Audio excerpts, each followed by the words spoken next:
My husband is going to unalive me, and the trigger warnings are domestic abuse, physical assault, controlling, and isolating behavior. My husband and I have not been together long. Admittedly, it's only been 4 years. Other marriages make ours look like a baby marriage. My husband started hitting me around year 1, which blindsided me as he had always been a loving and caring man. I never saw this coming, even when it was staring me right in the face. He never stopped hitting me. It only evolved from hitting to beating. The cops have been called on multiple occasions, but they never do anything. I started to see police officers as nothing more than a decorative object, just there to look good and make you feel safe temporarily. Today, we had a particularly bad day. He didn't get the promotion that he wanted, but nobody is. The economy, especially for the working class, is falling apart. I tried to say this, but he began getting agitated, so I shut up. And then he noticed that I was using Facebook and I was talking to my brother, and he absolutely lost it, and I just don't understand why. I curled in a ball and waited for him to be done with it. I don't know why I put up with this. After I thought he was done, I moved to get up, but he grabbed me and started choking me. I honestly thought that he was going to end me, but he must have gotten bored or something because he stopped. I've since locked myself in the bathroom, and I'm writing this on my laptop. I have no idea what I'm going to do. I have no savings as my husband wanted me to be a stay-at-home wife. I don't have a license since mine expired, an oversight on my part, I know, but now he won't take me to get it renewed. I don't even have a tiny bit of change for bus fare to get to the DSS building. Editor's note, Department of Social Services. Not that they would help me anyways. The last time I tried, they told me I couldn't even claim homelessness because I had somewhere to go back to. I don't even know what to say about that. The first part I need to say is I hate when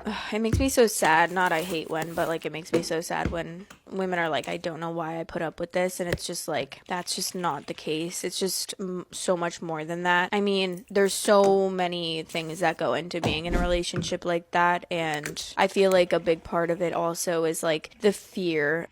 My husband is going to unalive me is 2 days later. First of all, I'd like to apologize for causing everyone to worry. I have not gotten out yet, but I am planning on it. My brother is going to pick me up while my husband is at work and take me to an old high school friend's house. She couldn't afford her rent on her own anyways. Haha. I've already started looking for jobs in that area. It's going to be nice to work again. I realized being a stay-at-home anything is not for me. I don't want to have to rely on anybody for my lifestyle, especially if someone could just rip it away at any time. Finally, thank you all for the comments and DMs to ensure that I'm okay. I will ensure all the DMs as there are only 15 of them. As for the comments, I probably won't comment on the comments, although I am thankful for them. I always used to think I wanted to be like a stay-at-home something, stay-at-home, I don't even know, just like I just wanted to stay home. My husband is going to unalive me. Update number 2, 2 days later. So a lot of stuff happened yesterday.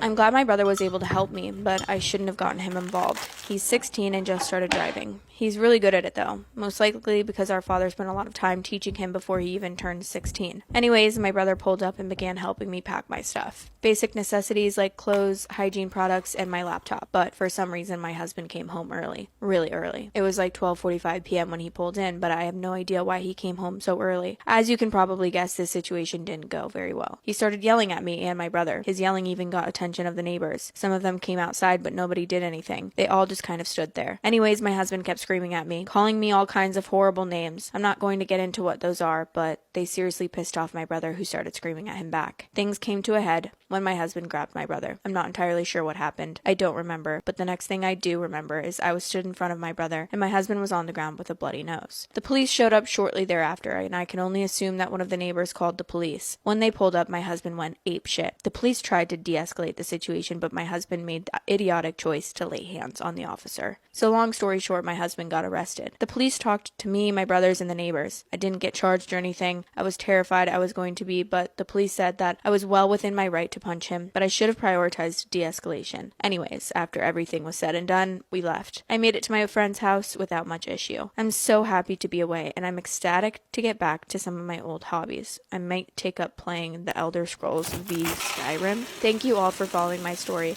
and I'm so thankful for all of the advice, kind words, and everything you've all given me. I thought the 16-year-old brother punched him and gave him a bloody nose, and I was gonna be like, that's amazing, but it's also so amazing that she punched him.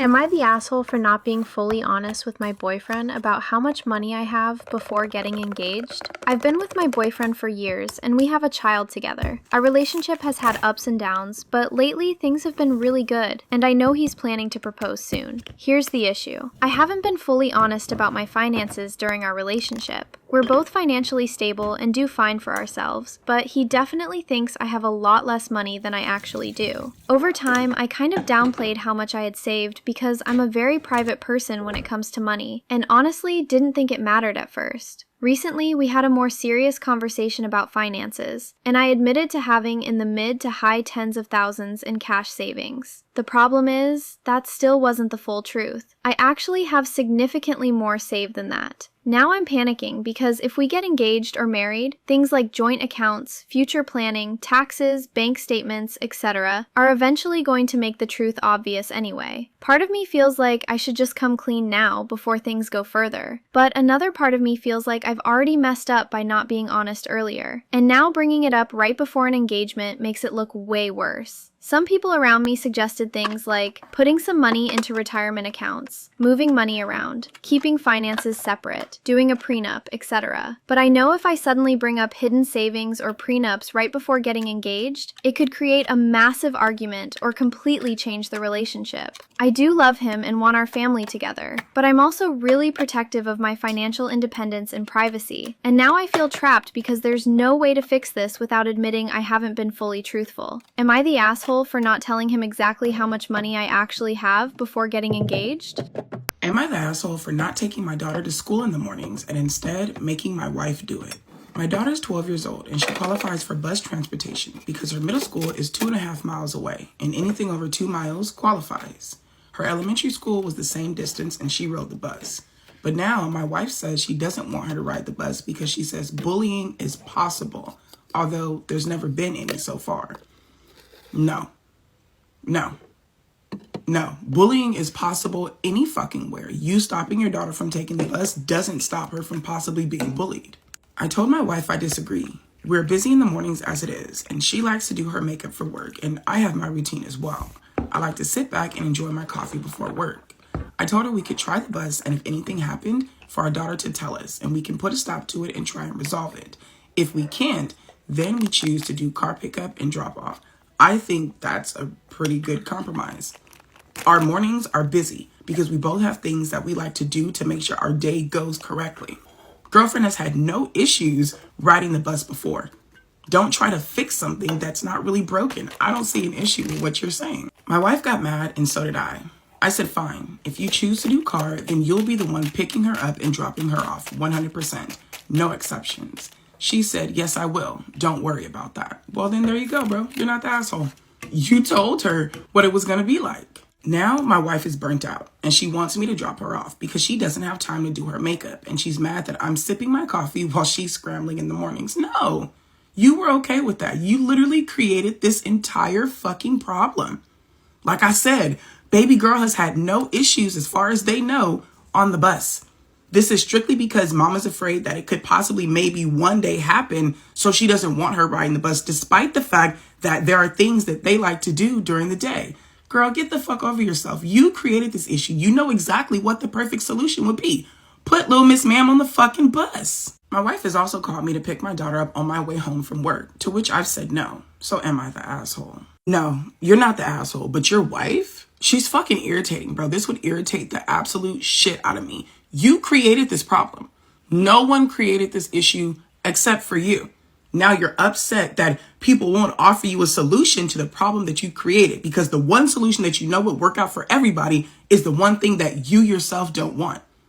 Get the fuck out of here. That shit would drive me crazy. Real question. Is your wife not aware of the fact that bullying can literally happen at any place at any time? What is her plan to bubble wrap your daughter and constantly be there to stop anybody from saying anything to her precious, precious baby that could possibly hurt her? Like, I understand as a parent not wanting your child to be subjected to bullying because it's never taken serious enough. And sometimes the results are extreme. I understand that 100%. But trying to be proactive this way by removing your daughter from things that she enjoys, I just don't think that's the correct way to go about it. Because honestly, where does it end? Will she be able to go on field trips? Will she be able to do extracurricular activities? You removed her from the bus for the possibility of her being bullied on the bus. What's the end game here?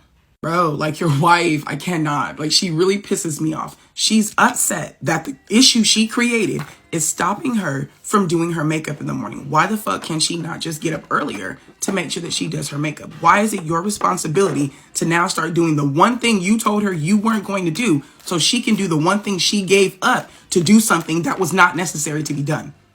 Like, your wife pisses me off. The more I think about it, the more irritated that I get about her. Also, have either of you guys asked your daughter if she wants to be dropped off and picked up from school every day? Did anybody ask her if she liked riding the bus? When I was 12, I loved getting on the school bus. Has anyone talked to her about it? So I came down to the comment section because I knew that somebody would have the same questions that I had. And they did. They asked OP straight up, does your daughter even want to be picked up and dropped off from school every day? Or would she rather ride the bus? OP says that his 12-year-old loves riding the bus. And that just irritates me even more because you took something that your daughter enjoyed doing away for your own fucking issues. You think it's a possibility that something could maybe happen on this bus. So because of that, she can't ride the bus. Okay, that's your decision. So you have to make sure you're the one to take her back and forth to school. Now you're upset that because of the decision that you made, you can't continue with your morning routine and no one else is willing to give up their morning routine for you. Sir, tell your wife to quit being fucking weird and put that baby back on the bus. Am I the asshole for wanting to sit next to my girlfriend at prom after spending $400?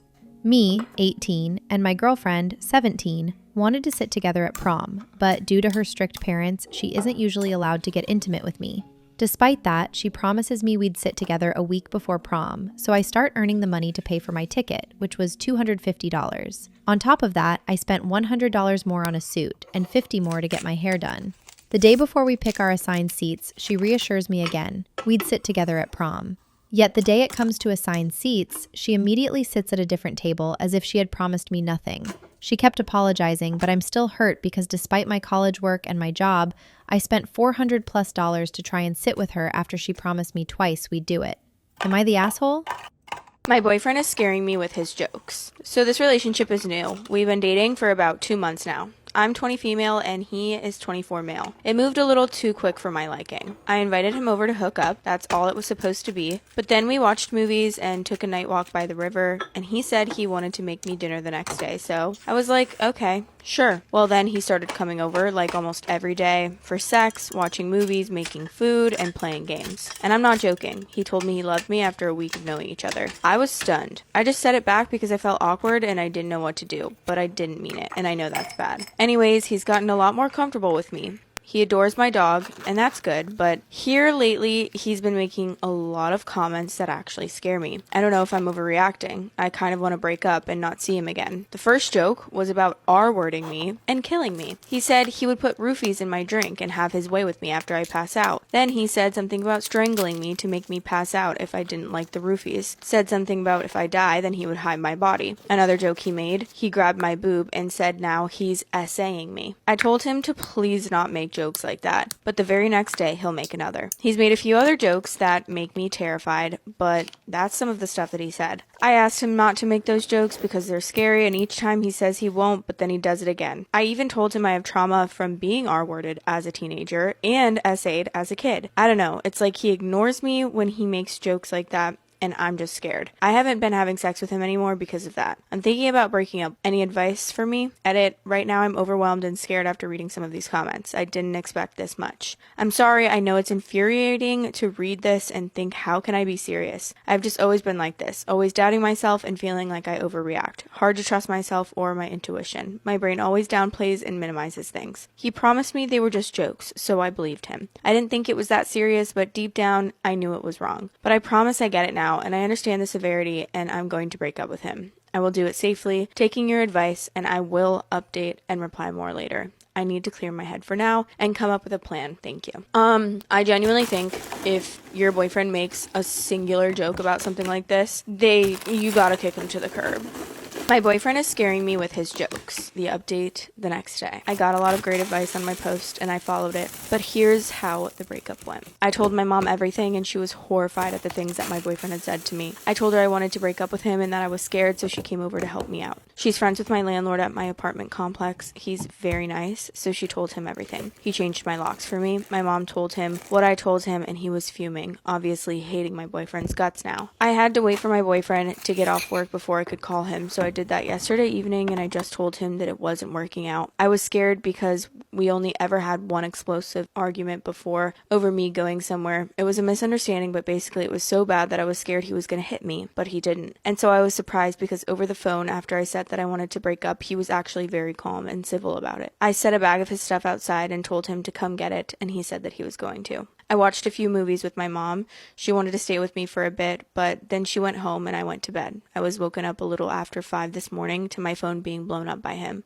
I had a lot of missed calls and texts and voicemails saying dumb stuff like, I'll never find someone who treats me as good as he did, that I'm a slut, blah blah blah, and I texted back and said stop texting me. Then he sent a message saying that he's here in my parking lot and he wants to talk to me so that we can fix this. I looked out the window and saw his truck was out there. I ignored him and turned my phone off and went back to sleep. Woke up around 6:45 again to my dog barking because he was knocking on my door. I didn't answer it. I just texted my landlord and asked him to tell him to go away from me because my landlord usually comes around this time. Then my landlord comes in at 7 and my ex was still here, so he called the cops to have him trespass. Cops didn't arrest him, but they told him that they will come back since my landlord doesn't want him on the property ever again. I blocked him and that's it for now, but I'm still going to be careful and always keep my doors locked. It honestly wasn't as crazy as I thought that it would be because that one argument we had a while ago, he was scary angry, and he does have anger issues. I just hope this is the last of it for now. The problems seem to be taken care of. Now I'm going to focus on myself. No more inviting hookups to my house because I realized how stupid that was. It was my first name, and of course I got a guy like this. I am also going to get myself into therapy because, like some of you said, I need to learn to trust myself better and take care of myself for unresolved trauma. But I just wanted to let you guys know I'm okay since a lot of you wanted an update, and thank you so much for your help. I really do appreciate. Oh, thank God for that, landlord. Am I the asshole for not letting my family live in my empty house? I, 38 male, come from a family that has always struggled to get by. My mother raised 4 sons as a single mother and would go to the ends of the earth for us. She has always rented, as has most of my immediate and extended family. I broke the mold when I got my dream house built in 2016. It's quite a large home, as at the time, I was planning on eventually starting a family and having kids. Fast forward to today, I ended up focusing more on my career and have been in no rush to start a family. So besides romantic partners and the occasional temporary roommate, I've lived in my house alone. I'm set to move overseas later this year, and it will be for the foreseeable future. I offered to let my mother live in my house while I'm away. I have offered her many times prior to this, but she has again said no. She likes where she lives and has no plans to move. She is in housing commission, public housing, so the rent is very low and the lease is essentially indefinite. Both my older and next younger brother, there are 4 of us, and I'm the second oldest, found out about my offer to my mother and started throwing out not so subtle hints about letting either of them move in. It all came to a head over Easter when they both asked outright if either of them and their families can stay at my house, and I told them in no uncertain terms they aren't allowed in my house while I'm away. This led to both of them blowing up at me, calling me selfish. How are you selfish? Because you don't owe nobody nothing. Last time I checked, your house is your house, not their house. So it's going to be a no for me. If mom doesn't want to stay there, definitely get tenants. But if you don't want your brothers there, you don't owe them anything. Saying I never needed a house that big anyway. And now I won't even be living in it while they both have partners and kids, and their current house or apartment aren't big enough for their families. But with the housing crunch, they can't afford anything bigger. I called them out on this. They both earn decent money, but just can't budget. They spend money like it's going to rot. They both go on regular and quite pricey holidays, always have the latest gadgets, and one just bought a $70K UTE. Doesn't sound like they have a money problem. Sounds like they have a budget problem, like you said. They need to get that under control. That is not your problem. I ended up leaving the Easter festivities early when they wouldn't drop the subject and started using my nieces and nephews as props to guilt me into letting them move in. My family has been blowing up my phone ever since. Even my mother has tried to find a way to get me to let them move in. I don't trust them in my home without me. Then don't let them move in, because at the end of the day, this is still your house. So yeah, that's going to be a no. But am I just selfish for leaving a large home empty for so long when they have growing families? You're not selfish. However, I do suggest that you get tenants, because something can and will happen to your home. So if your mother is not able to stay there, definitely get somebody to stay there. Find somebody. But you don't owe your brothers anything. Do not feel obligated to accommodate them. No, you're not the asshole. Am I the asshole for not having sympathy for my sister? I, 40 female, and my sister, 43 female, have always had a complicated relationship. After not seeing each other for a year and a half, she lives 2.5 hours away from me, I got a text from her out of the blue. She accused me of not checking in on her, even though I knew how hard it was to be a mother. For background, when my son was 3, he's 12 now, I had visited her beach house with my parents. My parents kept hounding me about my son's behavior and how I was raising him. He was 3. The emotional intelligence of an adult was not exactly there. Not once did my sister tell me it would be okay, and that my parents were just being jerks. Not once did she stick up for me. When I finally did vent to her, this was her answer. Well, you guys have to work it out. It's not my problem. Now she is going through the same thing with her toddler. I'm sure my parents have had a few critiques about her parenting. She's mad that I haven't offered any sympathy. Honestly, she had no sympathy when I was going through it. So, am I the asshole for not showing her any? Am I the asshole for making my family uncomfortable until they leave my home, since asking and telling them won't work? Probably not. Some folks, you gotta show them better than you could tell them. My family came to visit me in Orlando for spring break. We had discussed it and I was cool with it. However, the plan was for them to use my house only as a home base. They were supposed to purchase their own groceries and then leave to do all the tourist stuff during the day so that I could work from home. Then evenings, they could make their supper and enjoy my pool. Then they could sleep and start all over. My brother called me last Thursday to tell me the plan had changed, that tickets for everyone to everything was way too expensive and that they were just wanting to stay home for 5 of the 9 days. That's a lot. I said they should probably get a hotel because I work from home, which he knows. He said they wouldn't be a bother, but I said they would and he needed to get a hotel. He then told me that it would cost more than the park tickets that they were skipping. I said I didn't care. I needed my house quiet during the week. He got my parents involved and they collectively guilted me into letting them stay. I'm aware that I'm weak, but I love my family. Love has nothing to do with it. This is your home. You have to work in order to pay for this home. The plan was for them to sleep at your house, but you to have your house during the day. That's the only reason the shit would have worked out. Them changing the plan changed the entire agreement. You can't sit in my house 4 days, 5 days out of the week while I'm trying to work. I need you to be quiet. You can't vacation here. Love has nothing to do with it, babe. I need you to grow a spine. They showed up last Saturday, and as I expected, they were noisy as fuck. It didn't bug me since it was the weekend, and I hadn't seen my niece and nephew in forever. I had even arranged dinner that night at a pirate-themed dinner theater. Sunday was more of the same. Kids screaming in the pool. I told my brother and his wife that I would watch the kids so they could go to Publix or Whole Foods or wherever to get groceries.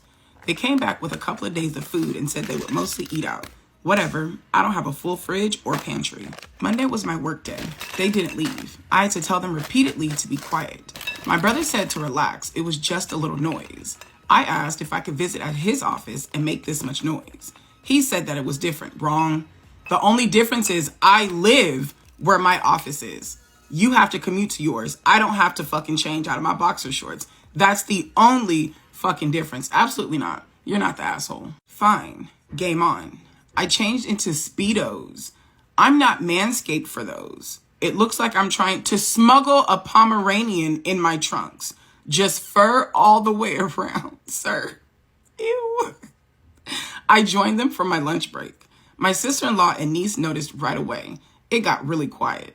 My brother came over to talk to me about appropriate swimwear around his family. I said it was my house and I would wear whatever I wanted. After lunch, I put on a dry pair and I put a towel on my work chair. If they made noise, I would come out in my full glory and ask them to hush. They decided to go and see Orlando. Bro, no, you're absolutely not the asshole. This is fucking funny. If you guys are going to disturb my work, I'm going to disturb your fun. Every single fucking time I'm going to come out and jump in the pool and ask y'all to be fucking quiet and then go back to work.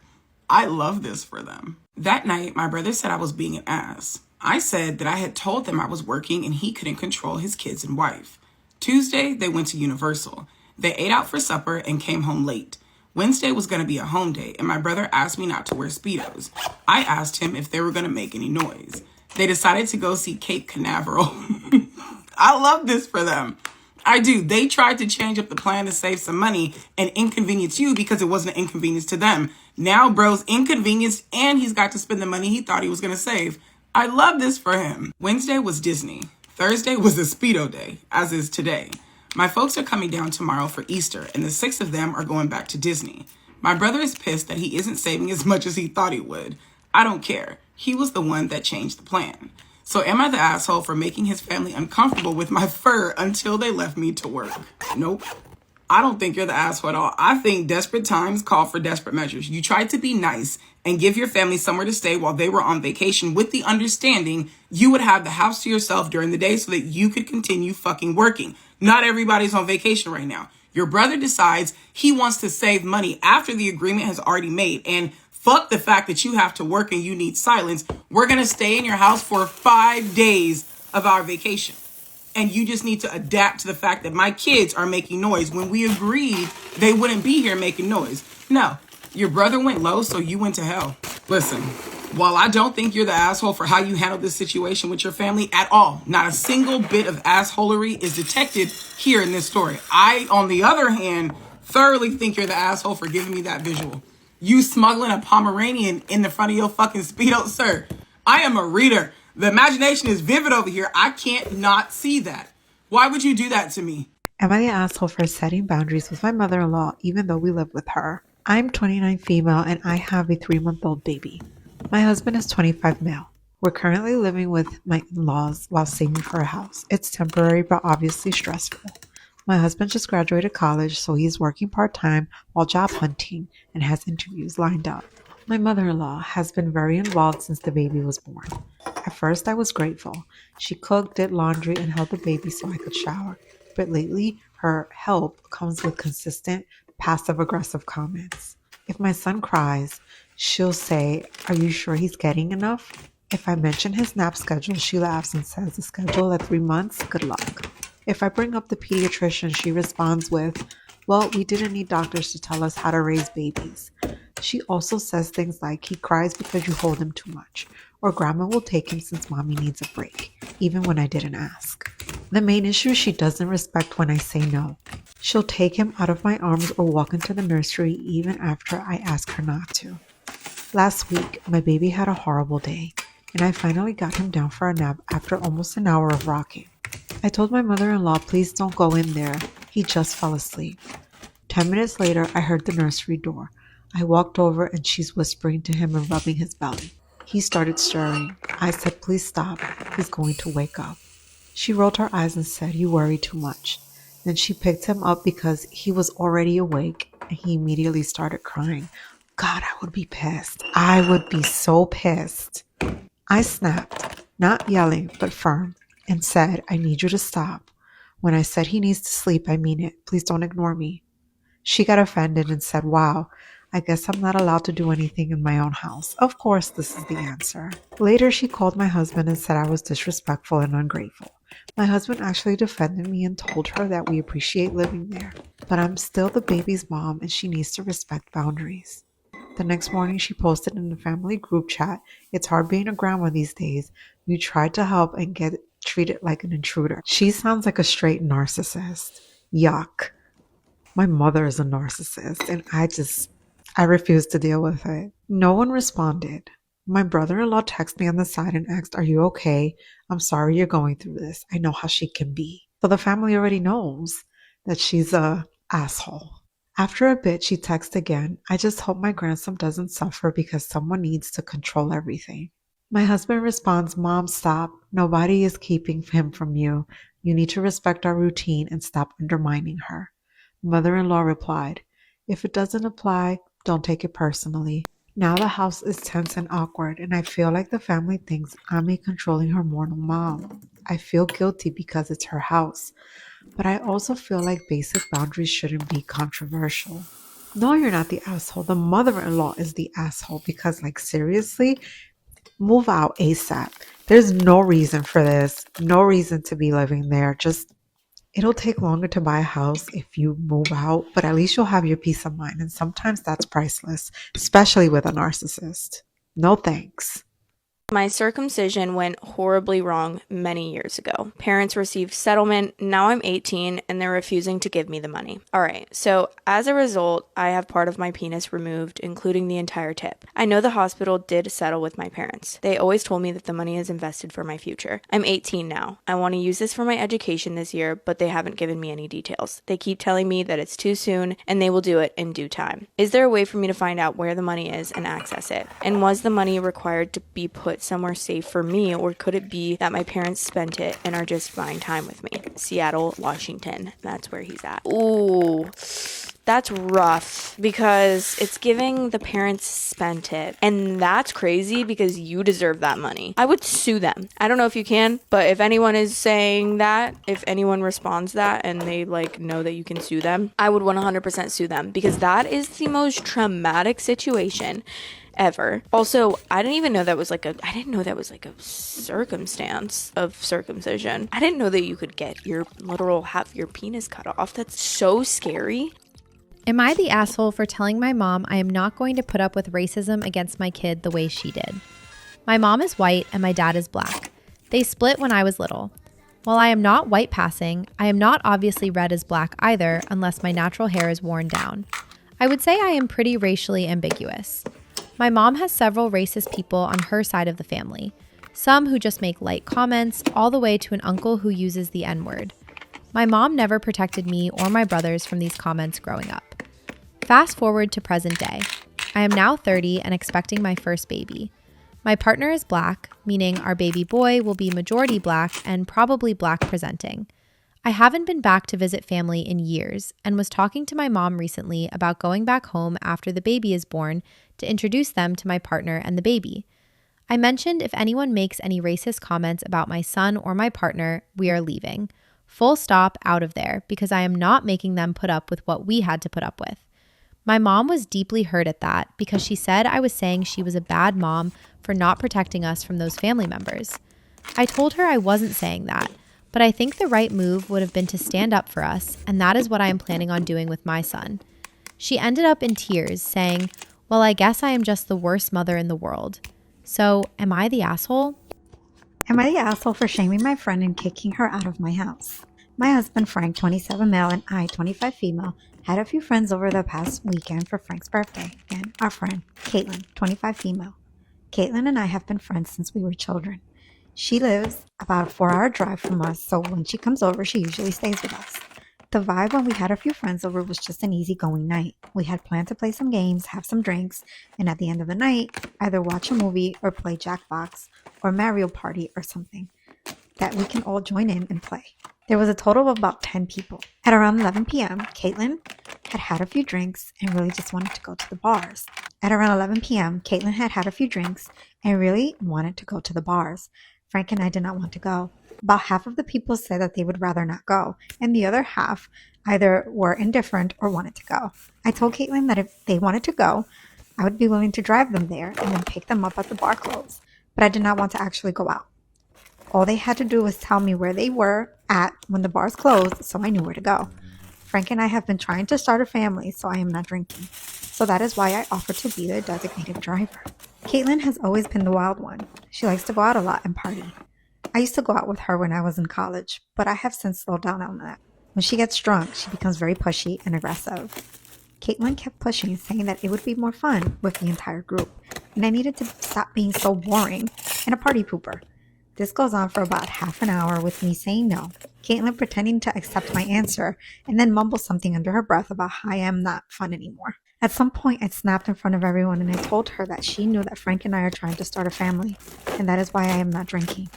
I also told her that I did not care if she wanted to go out and get wasted, but I did not want to go. She yelled back, saying that since I got married, I have become boring and think that I am better than her. I said that if she wanted to get blackout drunk, she can go do that somewhere else, and to get out of my house because I was not going to take that kind of disrespect in my own home. As you should, it's time for Caitlin to go, because I mean, seriously, you're being super rude. Caitlin started to cry and grabbed her things and walked out of my house. Our other friend, Brittany, followed her out. Brittany lives down the street from me, so after Caitlin walked out, she and Caitlin walked over to her place where Caitlin spent the night. The next morning, Brittany came alone to grab the rest of the stuff that Caitlin left and pick up her car. I talked to the rest of the friends that were at my house, and some of them said Caitlin really should not have pushed it so far. And some of them said I was the asshole because I made it sound like I was shaming Caitlin for liking to party, and I should not have kicked her out. I have not talked to Caitlin since, and I don't know if I should be the one to apologize. Am I the asshole? Am I in the wrong for leaving my struggling wife? My wife, 32 female, and I, 38 male, had our daughter 2 years ago. We've been together for 10 years and wanted our life together before kids. The pregnancy was complicated, and she went into labor 2 months early. Everything happened so fast, I could barely process it. She had to have an emergency C-section, and for a few terrifying hours, I thought I might lose both of them. After a few weeks in the hospital, both my wife and our baby were finally stable enough to come home. Our daughter was small but strong, and I thought once we were home, things would slowly start to feel normal again. I was wrong. About 2 months later, my wife told me that she didn't feel connected to our daughter, that she didn't feel love for her. I didn't know what to say. I just hugged her and told her it was okay, that it might just take time, and that we'd figure it out. I helped her get into therapy and tried not to pressure her to bond with our baby because I didn't want her to feel worse. Months went by. I took unpaid leave from work to take care of the baby and try to keep everything together. I did the feedings, the diapers, the appointments, everything. My wife barely left our bedroom. She went to therapy and talked to her doctor, but there wasn't much improvement. My wife's mother told me that she'd snap out of it after a while and just needed time, so I kept telling myself that it was postpartum depression and that she'd get better eventually. When our daughter turned 1, I threw her a little birthday party. I decorated, invited both sides of the family, and tried to make it special. Everyone had a good time. My daughter was laughing. It felt like things were okay. My wife stayed upstairs the whole time. I brought her a plate of food and asked if she wanted to come down just to sing happy birthday. She told me she won't remember it anyway. I just nodded and left her alone. The next year, my wife stopped answering her therapist's calls, stopped talking to me, and leaving our room completely, no matter how much I tried to talk or get her help. When it was our daughter's 2nd birthday, I planned the entire party by myself, hoping she might finally come out and join us. She didn't. She hadn't held our daughter in months. She barely spoke to her. I finally snapped that day. I went upstairs and told her how unfair it was that our daughter didn't deserve to be ignored or treated like she doesn't exist. My wife just stared at the wall and didn't say anything. I stood there for a bit, then walked out. After that, something in me just broke. I realized that I couldn't keep doing it. It wasn't fair to my daughter or me. I'd done everything I could. Therapy, patience, support, but nothing changed. A few weeks later, I packed up and left. I took our daughter with me. I went to my mother's and I've been staying with her. Now my wife's family is furious. They tried to take my daughter. They've been calling me an insensitive POS, saying I abandoned her when she was struggling, that I should have just stayed and been more understanding. But I was understanding. For 2 years, I supported her through everything, even when it meant putting my own life on hold. So, am I in the wrong?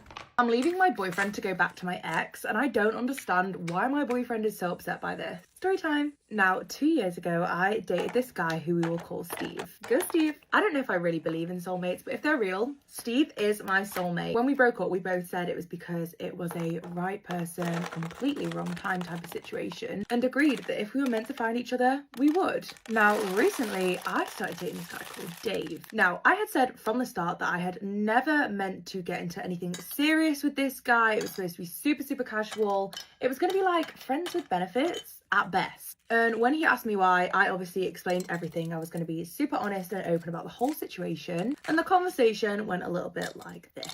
Why don't you want a serious relationship? You know, that last chapter isn't quite finished, so I don't want to open a new one yet. Okay, well, why can't you just close the chapter now? Oh, well, you see, I'm not quite ready yet. Okay, cool, like, when will you be ready then? I don't know that. Okay, well, I'll just wait for you anyway.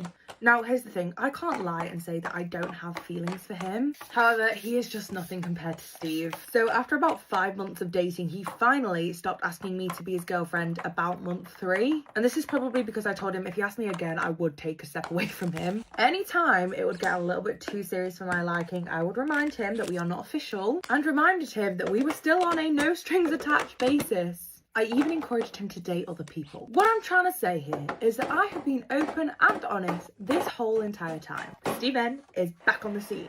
I was going for coffee the other day and I ran into him at my local... coffee shop. We were there for that long, we ended up getting kicked out. I'm sorry, I don't know why I'm getting mascara all over my face today. And then that night, Steve took me out on a date. We were just talking so much that our food went cold. Steve was telling me all about his life, all of these changes that he has made. He had basically worked on all the reasons and obstacles we broke up because of last time. They are now completely gone. So after Steve had filled me in on his life, I told him everything about mine. I even told him about Dave. And this is when Steve said, is there any chances for me? Now, of course, Steve was my number one. So on the way home from the date, I immediately called Dave and I told him everything. I'm not gonna lie, this absolutely destroyed him. I then waited a few weeks to officially break up with Dave. However, when I did break up with him, he proceeded to call me the devil. However, I just don't know if that is right because I was completely open and honest with Dave the whole entire time. So what do you think? Am I the asshole here? How would you react if your real father turned out to be your mum's son? I'm kind of freaking out a little bit. I need to start right from the beginning. My mum got pregnant very, very, very young. For the sake of the baby, for the sake of my mum, for the sake of everybody else around her, the best thing was to give this child up for adoption. It took a massive toll on my mum. She was super upset for so many years, as you would expect. Eventually, she moved on. I met the person I did call my dad. However, they really, really struggled to conceive, and this was purely down to my dad. So the next best thing to make me was to obviously do the science and the test tubes. And this clinic now obviously has a massive lawsuit because they didn't check the files correctly, and the donor was later revealed to be my mum's son. Obviously, I did not find this out until a month ago. My mum didn't find this out until 6 months ago. My mum got pregnant, had me, raised me. They did absolutely amazing raising me, my mum and my dad. I moved out 2 years ago. I am married myself. Earlier this year, my mum gets a little call from the clinic saying, hey, we need to meet you in person because there was another lawsuit against this clinic, which then obviously revealed our files were also incorrectly dealt with. Absolute massive shock, and like, what are the odds that it was him being the donor out of all of these thousands of donors in our area? There isn't much we can do about this now except for this lawsuit to come through and we be absolutely filthy rich. I don't know if they alert my son, so my technical dad. I don't know, it doesn't really affect our lives. I'm normal, I think. I don't know, I think the chain of events is just absolutely insane. Am I the asshole for taking my brother-in-law to small claims court for a prank? That's moronic, though. I recently took my brother-in-law to small claims court over a prank he pulled on me. And now my wife and her family are furious. I need to know if I'm wrong here. A few months ago, we were at a family barbecue. I had a few too many beers and I fell asleep in a hammock with my shirt off. My brother-in-law, who was completely sober, thought it would be hilarious to fill my belly button with super glue. Oh, God. At some point, I must have touched it because when I woke up, I had glue partially dried in my belly button and on my finger. We tried to remove it, but it was stuck. The glue had adhered to my skin, and when we attempted to peel it off, it caused some tearing around the edges. Unfortunately, my job's insurance has a $1,000 ER copay, but I had no choice. I had to go to the ER. They used a solvent and an ointment to remove the glue, and after everything, I was left with a medical bill of $2,253. Wow. I asked my brother-in-law to cover the cost since he caused the situation. Yeah. He refused. After trying to resolve it privately, I took him to small claims court, and I won. However, he still hasn't paid. This has caused a major rift in my family. Wow. My wife is upset, and her family thinks I overreacted. So, am I the asshole for taking him to court over this? When you first just said the top line, am I the asshole for bringing my brother over a prank? I was like, yes, you are. Yeah. Then the more I listened, let's be reasonable. I mean, like, it's like, you know, like this was their actions that caused it. You endured embarrassment, pain, a scar, and a bill that you couldn't afford. Am I wrong for correcting my mother-in-law at a family gathering that she did not recommend my daughter's name? Why do people always want to take credit for stuff? I've been married to my husband for almost 2 years and our daughter is 11 months old. When we found out we were having a girl, one of the names that was immediately top contender was the name of a character that I really like from a very popular book and movie franchise. And for a bonus, my husband was also a really big fan of that franchise. Ultimately, that's the name we chose, and I remember my mother-in-law questioning whether phonetically there be an alternative spelling that could cause confusion, but I said no and explained the subtle differences. Well, last weekend at my in-laws' place for dinner, my brother-in-law and sister-in-law were also there. We were all watching my daughter, and my brother-in-law's wife had remarked how radiant she looked and how she'd really taken to her name literally. My sister-in-law then said that it was a really good choice by my mother-in-law. I was really confused. Am I wrong for correcting my mother-in-law at a family gathering that she did not recommend my daughter's name? I asked what she was talking about, and sister-in-law said that mother-in-law had recommended the name, right? That's what mother-in-law said, yeah, she'd said it's a good name. I was literally stunned for a second and then made it clear that I'd come up with the name, how I'd known of it, and that my husband also knew about the character, and that we were dead set on the name, so no recommendations were to be had. I also asked my husband to corroborate the story, which he did uncomfortably, but mother-in-law said that names are a collective family effort and that everybody pitched in. but I still said that this was a name that was very dear to me and that I came up with it. Now my husband is getting texts from his mom and sister, and he said I was right, but that I'd been tactless and that we both know it was my name and our daughter has a beautiful name that suits her, so why make it into something that causes bitterness? So am I wrong? Today I fucked up by microwaving my socks at work. So I biked to work. This morning it poured on me halfway there and my shoes and socks were absolutely soaked. By the time I got to the office, my feet were pruned like raisins. I thought, quote, okay, I'll just dry them out real quick in the break room microwave. I'd seen people do gloves in there before. No big deal. I take off my socks, toss them in for 2 minutes, go back to my desk. About 45 seconds in, I smell something awful, like burnt hair mixed with wet dog. Then the fire alarm goes off. Turns out the synthetic material in my socks basically melted and filled the entire office with smoke. Everyone evacuated. Building management shows up, asks where the fire is, and all my coworkers are standing around shivering in the parking lot while I admit to, it was my socks. Wow. Now the microwave is trashed. HR sent an email reminding everyone not to cook clothing, and I have achieved permanent nickname status, Hot Socks. Today I fucked up. Did you though? I mean, what I heard right there is a core memory. I heard life. I heard a story that is only laughs now that it's past. Hot Socks is a pretty cute nickname. Yeah, you got a nickname out Hot of Socks. Am I the asshole for only paying for myself when my fiance and future in-laws invited me to a New Year's Eve dinner at a scale restaurant? I, female 32, just got engaged to my fiance, male 37, Sam. We do not live together because we're waiting till marriage, given he and his family are highly conservative Christians, but they're really nice and lovable people. I had plans to spend New Year's Eve with Sam, but he said he was out for New Year's dinner celebrations with his parents, then called me again, inviting me to join them, and I happily did. His parents... Denver's shaking his head. I know, I was already confused at this part. His parents were there. They welcomed me and ordered many dishes and desserts and drinks. We celebrated and had a great time, and that is until it was time to pay. I pulled my wallet out of my bag, letting them know that we'll split the check between us. Sam mumbled, "No, you don't have to. We invited you," but I insisted. He and his parents then stared at me. I asked what was wrong, and both mother-in-law and father-in-law said they didn't have money on them. I was shocked. I turned to Sam, and he said he too forgot his wallet at home and didn't bring enough money to cover even a round of drinks.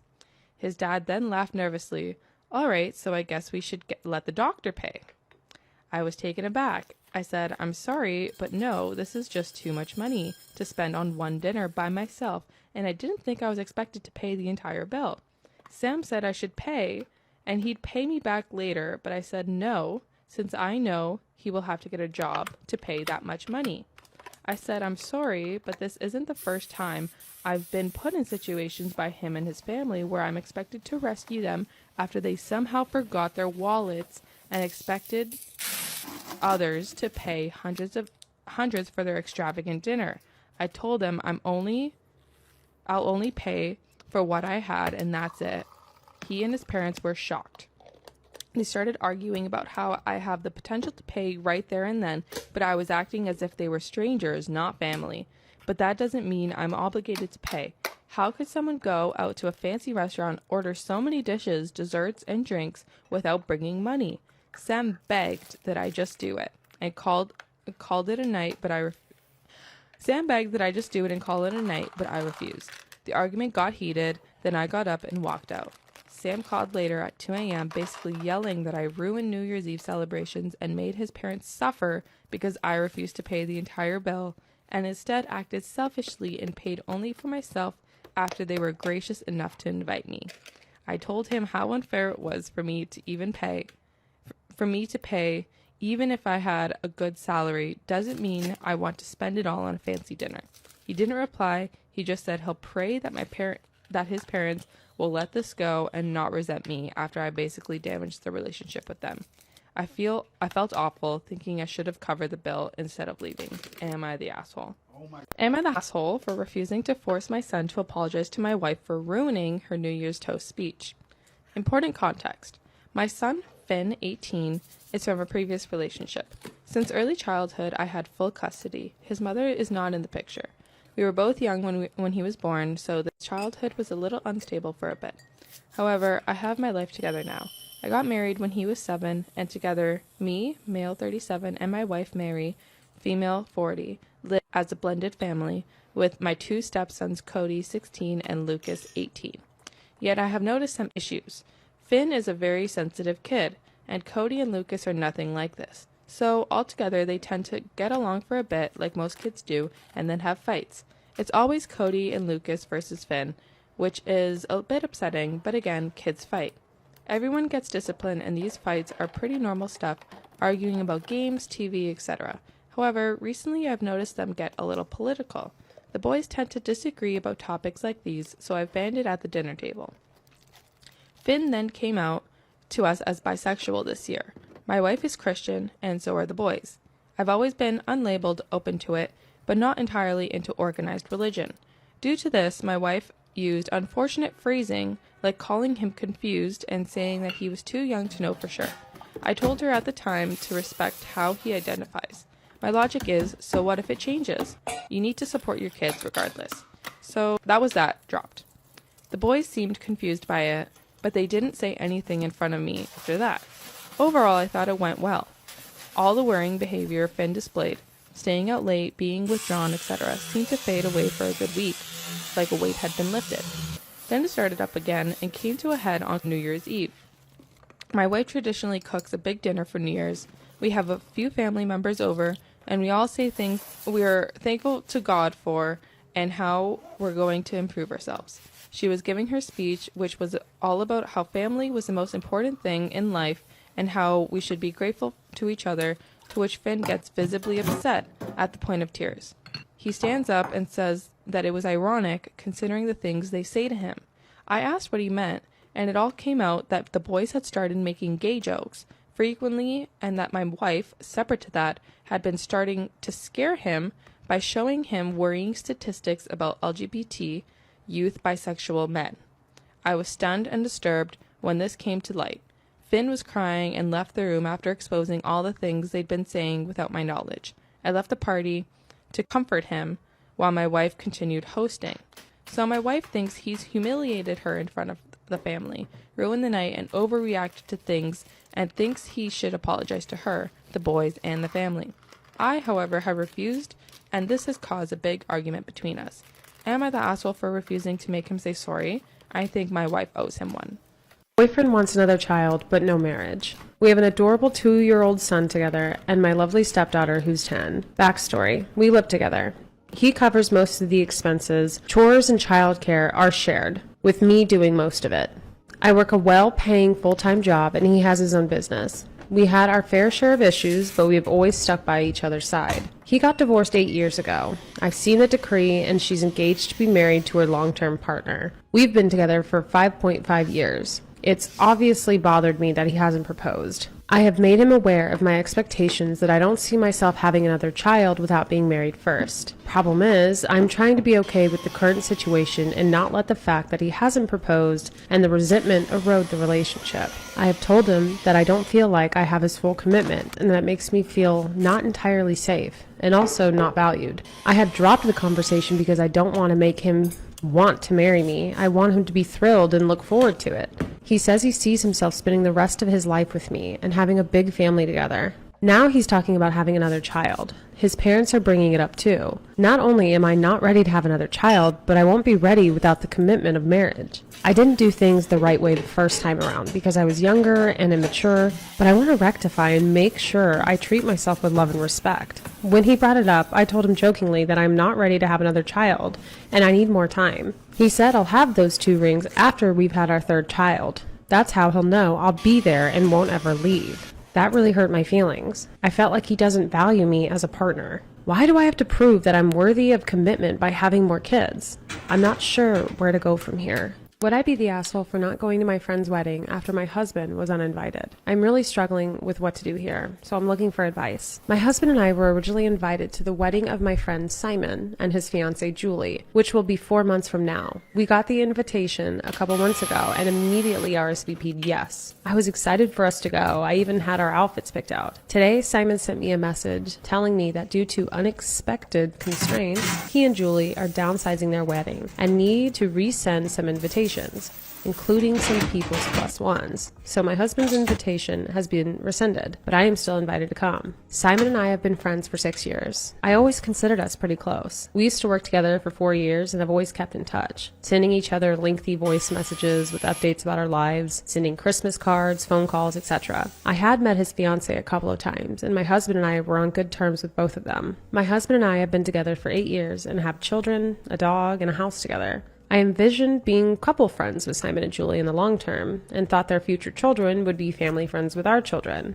I am shocked and hurt that my husband has been cut out from the guest list. I thought Simon saw him as a friend too, not just me. And more than that, I didn't consider him as my plus one. He's not a date I'm bringing. We're a package deal. We already RSVP'd and we're planning to go. Is it not very rude of Simon and Julie to uninvite him like this? Anyways, I am so shocked and hurt and honestly don't want to go to their wedding. And I don't really want to continue my friendship with them either. I have never dealt with something like this before. If I did go, it would be mainly out of obligation at this point. There is also the possibility that this isn't coming from Simon, and that he is being put in a tough spot. So I do feel some sympathy if that were the case, and I just hate being rude in general. Would I be the asshole if I changed my RSVP to no because of this? Simon's message did include this as an option. He even specified the link where I could update my RSVP.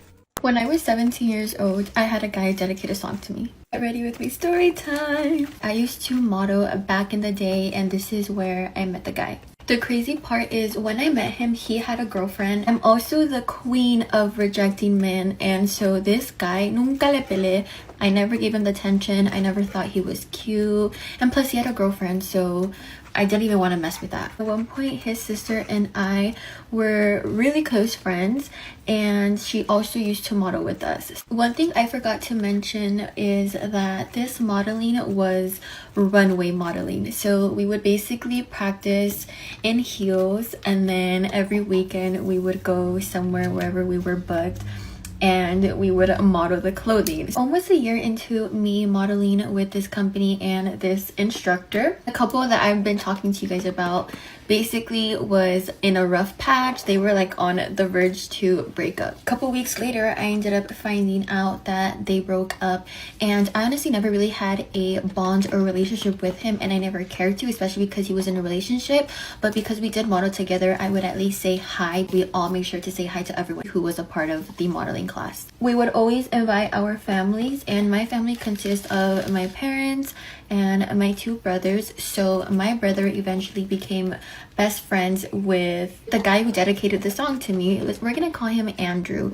So my brother became best friends with him, and I was already really close to Andrew's sister because they were best friends, and then I was best friends with Andrew's sister. We would always go to each other's houses, whether I was going over to their house or whether they were coming over to my house. So I don't know if it's because we all used to hang out a lot that he started to have a crush on me. I just remember somebody telling me that Andrew has a crush on me, and I was like, no, like this can't be happening, especially because I was literally like there whenever he was in the relationship with the other girl, you know. Fast forward maybe a year or 2, this guy still had a crush on me, and I just didn't want to, you know, put myself through that. I didn't want any drama with, you know, his ex, because I don't know if they were still talking behind the scenes.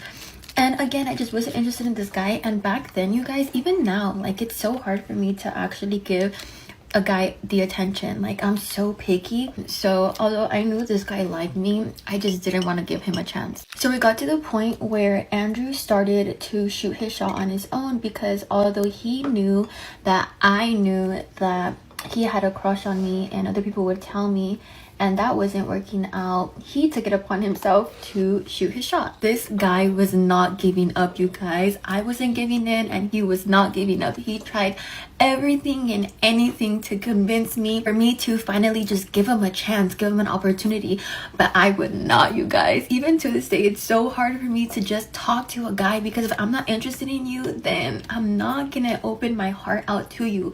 You know, like, I don't want to waste my time and I don't want to waste your time. This man was still not giving up, and it got to the point where everyone started to get involved, and they were like, Ash, just give Andrew a chance, like, he really likes you, like, he's like, your guys' family already knows each other. He was like, Andrew's family really likes you, like, he's surprised that you guys aren't even dating right now. And I was like, oh my god, the pressure is so real. And I just didn't want to, like, give in, you guys. And then finally I was like, fine, I'll give in. But it was one of those things where, like, I gave in and I gave him a chance and a shot, although I didn't want to. So I feel like I forced myself. When you force yourself in a situation, trust me, it never goes right. At this point, we were talking now, and I quote talking because I forced myself in this little relationship or this talking stage. So Andrew and I ended up going out, and then we ended up coming back to his house. And when we went out, you guys, I wasn't feeling it. I just felt like he was more of a friend than anything else. And so I knew the moment that I was gonna get to his place, I was just gonna tell him that I wasn't feeling it. I want to mention that I did bring it up to him way before that. I didn't want to give him a chance because I wasn't feeling it, and he kept on, like, begging me, you guys. He was like, come on, Ash, like, just give it a shot, like, you'll never know if you don't try. And I feel like that's what just made me want to give in. So we get to his house, and I ended up getting down because I would always say hi to his parents. As I was gonna leave, he goes, let's watch a movie. And I was like, no, it's okay, I'm just gonna go home. And then he's like, no, let's watch a movie. So I stayed and we watched the movie. And tell me why, like, 10 minutes into watching the movie, he leaned in and we kissed. And I was like, oh my god, no. So we kissed, and on my end, I just didn't feel anything. And I guess he felt some type of way when we kissed. Next day, that's when he sent me a message of a song, and he goes, I'm dedicating this song to you. The song is called Y Cambió Mi Suerte by Vidlan Garcia. The part where it says, Cuando dijiste no puedo me aferré, I feel like that, my opinion, is all the times that I told him no, but he never gave up. I feel like that's what that part of the song means. The reason he sent me this song was because of this. The song is really, really beautiful. Before he sent it to me, I didn't even know that this song existed. Nothing ever happened between him and I just ended up cutting off because I wasn't feeling it, and I just felt like it wasn't fair for me and fair for him. And yes, it might be a little bit messed up that I kept it going this long, but to be fair, I literally told him that I wasn't feeling it from the very beginning, but he was like, no, Ash, just give it some time. And I was like, fine. So in a way, it was both of our faults. That is the time somebody dedicated a song to me. And if someone has dedicated a song to you, please write it down in the comments, because I would love to hear the song. That is the end of my story time. I hope you guys have a beautiful and lovely day wherever you guys may be. Thank you always for showing me so much love and support. That is the end of today's video, and I'll see you in the next one. Bye. Am I the asshole for taking my grandchildren to Disney for the first time without their mother and refusing to apologize when confronted? My son made this account and asked me to post a story because he claims my normal meter is skewed and that the internet is going to tell me that I'm an asshole. I recently babysat my grandchildren, 5 and 4, for a period of 4 nights and 5 days so that my son and his wife could attend a wedding in Mexico and spend a few days on vacation. They approached me because her mother wouldn't be available. I initially said that I wasn't comfortable with that. It seemed like a long time to watch the kids, and she has point blank told me that the woman's family is more important than the man's. So I was irritated that I was being asked and not her mother. I will admit that I did give in when my son became very emotional, but I felt and feel like they were being manipulative. While I had the kids, I was invited to a birthday at Epcot, and I wanted to go. It didn't even occur to me to run it by my son or daughter-in-law, as I had the kids for an extended period of time, and obviously they knew the kids would be going where I went. My daughter-in-law has previously mentioned wanting to save up for Disney, but she said that about a lot of things, and she's never made me aware it was something that was special to her. Also, it was Epcot. It's not like I took them to Magic Kingdom and they had some magical moment of seeing their favorite characters. I don't think you're the asshole at all, because If you manipulate me into watching your kids, I know you don't think I'm gonna stay in the house for 5 days simply because your crotch goblins are with me. No, if you didn't want me to take your kids where I was going, you shouldn't have asked me to watch them, because as long as I have them, where I go, they go. When they returned and found out, my daughter-in-law was furious and she burst into tears. She said I stole one of her kids first and called me entitled. To be honest, I didn't react well to being called entitled, when she was the one who had previously demanded that I babysit. My son asked me to apologize as she was distraught over missing their first Disney trip. I declined and I asked them to leave. My son reached out again and said that I should have asked for something that big, and his wife feels robbed. This is what happens when you ask someone to watch your kids for an extended period of time. It's a possibility that you gonna miss out on fucking first. So if she took them to a restaurant they had never been to before, would you flip the fuck out? You're going to miss out on a lot of things when you demand people to watch your kids. I know my daughter-in-law is a huge Disney person, but it was Epcot, not quintessential Disney, and I don't feel I should have to miss out on a birthday party I wanted to attend. I told my son that I'm not apologizing for anything, and maybe they should think about how they made me feel when they didn't respect my initial no to babysitting. My son feels like Reddit is going to show me the error of my ways. I don't think you're the asshole at all in this situation, because they manipulated you into watching their kids. And it's not like you took them to Disney World just to piss off their parents because you knew their mother was going to lose her fucking mind over it. You were invited to a party that you had all rights to fucking attend, and you chose to go even though you had your grandchildren in tow. There's absolutely nothing wrong with that. Like, I would understand if you had malicious intentions afterwards for taking them. I completely get it why they would be upset. But this ain't that. This is not that. You wanted to go to a party and you went to a party. I cannot believe I'm telling this story because not enough time has passed and I still see this guy out, but honestly, whatever. I was out with my friends on a Saturday night and I met this guy, let's call him Sam, out at a bar. He said he was a veterinarian from Chicago, was just very charming, very nice, and asked me if I wanted to get drinks that next week. And I was like, why not? I don't have anything else to do. I show up for the date and immediately the math was not mathing. Like, he was saying things that contradicted what he had told me when I met him the first time on that Saturday. Like, he was like, oh yeah, when I was growing up in New York. And I was like, wait, I thought you said you were from Chicago. And he was like, oh yeah, like I was born in Chicago, but then I moved to New York when I was like 5 years old.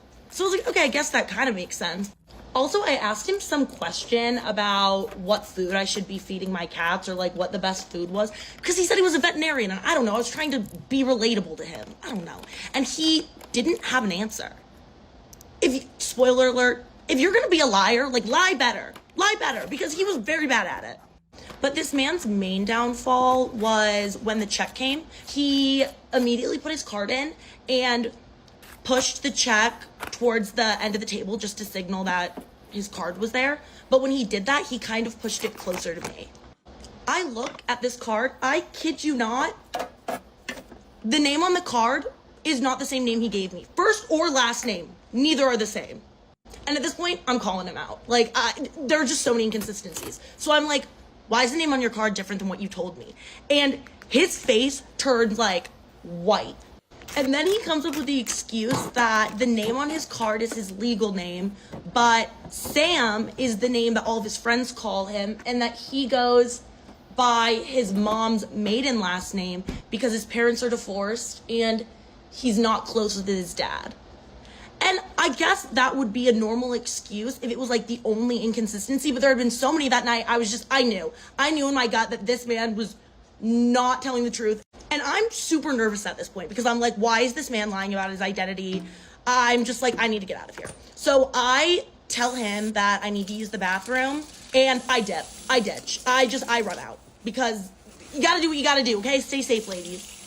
Obviously, I block his number, I go home, and I cannot leave well enough alone. So I look up the name that was on the card on Google, and I find a Facebook, and guess whose face pops up? But Sam, good old Sam. And I realized why he was using a fake identity when I see his cover photo is him, a woman, and 2 children. 2 young children, like a toddler and a baby that looks like 2-3 months old, like a baby. So obviously I'm like, okay, I'm gonna need to tell the wife. But before I told the wife, I went onto one of those Are We Dating the Same Person Facebook pages for my city, and I put a photo of him up, the one that I found on Facebook, and I kind of told my story. I summarized it, and I asked if anybody had wanted on a date with him. A lot of women started commenting that they also went on a date with Sam, and sometimes he went by Sam, sometimes he went by different names. There were like 5 or 6 different names in the comments, and he also picked all different careers. I guess he just like really wanted to switch it up every day. Again, he said he was a veterinarian to me, but he told other girls he was a pilot, he was a chef, like crazy. And finally I see a comment from a woman that says she is best friends with his wife. And I was like, oh no.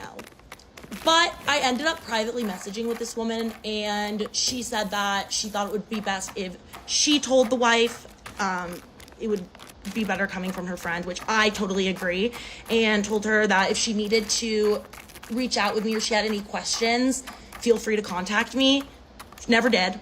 But the story does not end there. Oh no. Because 2 weeks ago, I was out with my friends, and we go to the same bar that I met Sam at, and who do I see flirting with a girl at the bar but Sam? And like a movie, he turns, we make eye contact. He does not look happy. He does not look happy. And he starts walking over to me. I turn into Kim Possible. I literally turn into Kim Possible. I'm jumping, I'm dodging, I'm running. I'm like, I am not dealing with this right now. And I sprint out and just keep running. I'm just running and running, and I'm not a runner, you know, like, but the adrenaline in my body, something happened, and I'm sprinting faster than I've ever sprinted before. And texted my friends and told them where I was, and they met me there. But after that, I was like, wonder what he's been up to. Looks like his wife is pregnant with their 3rd child, so congrats to them. So I guess moral of the story is do a background check on any man that you're supposedly going on a date with. And they could have a wife and 2 children with one on the way. And a little special message to Sam. Stop watching my channel. Everyone, buckle up for the wildest ride of your lives. This is an update to my story time about Sam that I posted last week. So if you haven't seen that story time, go and watch it and then come back, because this isn't going to make sense without seeing the first part. A lot of people in the comments were telling me that I should message the wife myself, and y'all were definitely right. This is a big enough deal that I should check in, make sure the wife knows. Now, I did not just blindly believe that this best friend, let's name her Jane, actually knew the wife. I did my due diligence. I looked at her profile. It was a real profile. She was friends with the wife on Facebook, and she sent me photos of her and the wife throughout the years, literally from like in their 20s to now. So I was like, oh, they're really close friends. They've known each other for a while. So even though it seemed like they were good friends and that Jane was being honest, you know, just to be safe, on Friday night, I did message the wife. Basically, I just gave her a little summary of the situation and sent the screenshots between me and the best friend, and just was basically like, I just want to confirm that the information that I relayed to Jane was also relayed to you. So the wife reads my message on Friday night, but does not respond. So I'm assuming, okay, definitely I'm just like reopening an old wound and she's not gonna respond to me, whatever. I go to bed and I wake up on Saturday and see that I have a message from the wife. And she just said, can we jump on a call? Of course I say yes. And this phone call was one of the craziest things that's ever happened to me.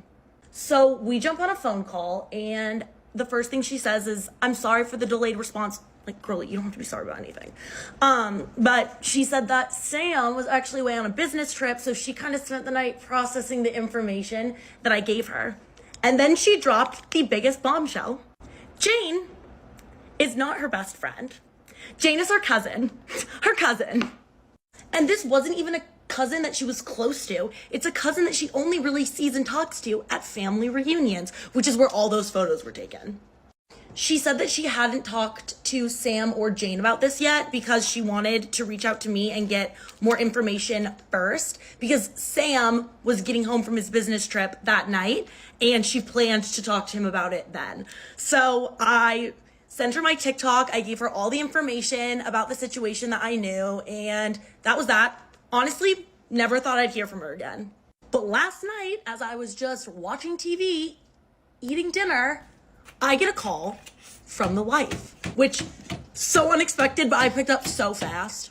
She said that if it was her, she would want an update on the situation, which, like, queen, actual queen, because she knew that I would just sit wondering what happened if she didn't call me. So she did confront Sam on Saturday night when he got home, and at first he denied, obviously. That little scoundrel, that little liar. Like, we knew that he wasn't just gonna come out and tell the truth. But he eventually did admit to cheating on her with multiple girls. And apparently she was aware of one girl from, like, last year, but thought that he stopped cheating on her and it hadn't happened since. But he admitted that he actually continued to cheat on her with the same girl she knew about, and then obviously multiple other girls. As for Jane, they actually met at one of the wife's family reunions that she took Sam to. It was about 5 years ago, and for the past 5 years, Sam and Jane have been seeing each other and have been in a relationship. Like, relationship, like they act like they're dating. I mean, for 5 years, going on dates, consistently seeing each other, consistently texting each other. I have no idea how he kept this a secret. Somehow he did. Apparently, Jane also didn't know he was seeing other girls, so when she saw my post, she immediately freaked out, wanted to cover for him because she didn't want her relationship to end, but also got really upset with him because she accused Sam of cheating on her with me. So this man had his wife's cousin as a girlfriend, and then was cheating on both of them, apparently, with all these other girls. She has kicked Sam out of the house and wanted me to thank all of you for encouraging me to let her know, because without me posting the video and y'all telling me to contact the wife, she would still have no idea that her husband was a dirty, dirty little cheater. We actually plan to get coffee next week. Me and the wife, not me and Sam or me and Jane. Me and the wife plan to get coffee next week and just talk. She seems so sweet, so nice, just like the most genuine human. I cannot believe this happened to her. Like, actually disgusting. And I really want her to make a video with me on my TikTok, and she is down. It's just she wants to make sure, like, her kids are protected, things like that. It might not happen. It might happen. I'm hoping it happens, but understand if she doesn't. And that's where things are today. I don't really know what's gonna happen next. If there's any crazy updates, I'll let y'all know, but kind of seems like the Sam chapter of my life has closed, and, you know, hopefully no more chapters with a similar plot occur in the future. My mother-in-law stole my first dance at my wedding. Story time. Now, his parents had been trying to ruin the relationship since way before the wedding. For example, Steve's mum is a designer and she had promised to make my dress for me. And I was so honoured by this because she's very well known for her dresses, only to find out that she would refuse to make it at the 11th hour, forcing me to find a new dress literally weeks before the wedding, which was a massive stress, as I'm sure you can imagine. And then another situation when we were doing the seating plan, we chose to have my nan and Steve's nan on our table because they didn't have their husbands, they'd be sat on their own otherwise. And she would call me evil because they weren't on the top table. Anyway, things had kind of simmered down up until the actual night of the wedding. Steve and I had a choreographed first dance because we didn't want to be awkwardly just swaying in the middle of the dance floor. So everything was prepared with the DJ. We'd like coordinated it all. So literally in front of 500 guests, me and Steve stand up and Bertha joins us on the dance floor. This woman was literally like, she shooed me at my own wedding. So at my own wedding, I am now stood on the side of the dance floor, watching Steve and his mum dance. But it wasn't like a cute son-mum dance. No, she was literally dancing on him. It was honestly so inappropriate. It was so awkward. I have never, and I mean never, felt so uncomfortable and humiliated in my entire life. And naturally, as you can imagine, it really did ruin the wedding day. So now Steve and I are deciding to renew our vows in which none of his family will be there. I'm sure his family will probably blame this all on me and continue to blackmail us and talk shit. But I don't care. I'm choosing peace and happiness with my partner. What do you think? I, 23 male, caught my coworker, 33 male, coming out of the woman's bathroom at work. Later, we got an all-office email demanding to know who soiled the woman's bathroom at work. Earl wasn't questioned right away, and for the most part, people forgot about the incident, except Suzanne. The other day, Suzanne came to work and found a huge dump right in the middle of her cubicle. Several of her things had been touched or knocked over. She immediately lost it and ran straight to security. Fortunately, since the incident, cameras that were on the floor were now running, and lo and behold, Earl was on the floor at 5:30 a.m. Earl's punch-in time is usually 8:15. He was questioned, and he had no viable reason for why he was there that early in the morning and on Suzanne's floor. A search of Earl's locker uncovered soiled rags and a filthy t-shirt. Earl has been moved to an off-site pending an HR investigation. We're all guessing he's going to be canned. In the meantime, should he come to the office while I'm here, I'm running out of the emergency exit. I'm convinced he knows. I think that Earl should maybe go to prison. I'm a little scared of Earl, to be honest. Like, what do you mean you're just shitting everywhere? Why are you shitting everywhere? And why are you writing with your shit on the walls? Like, that is genuinely extremely concerning.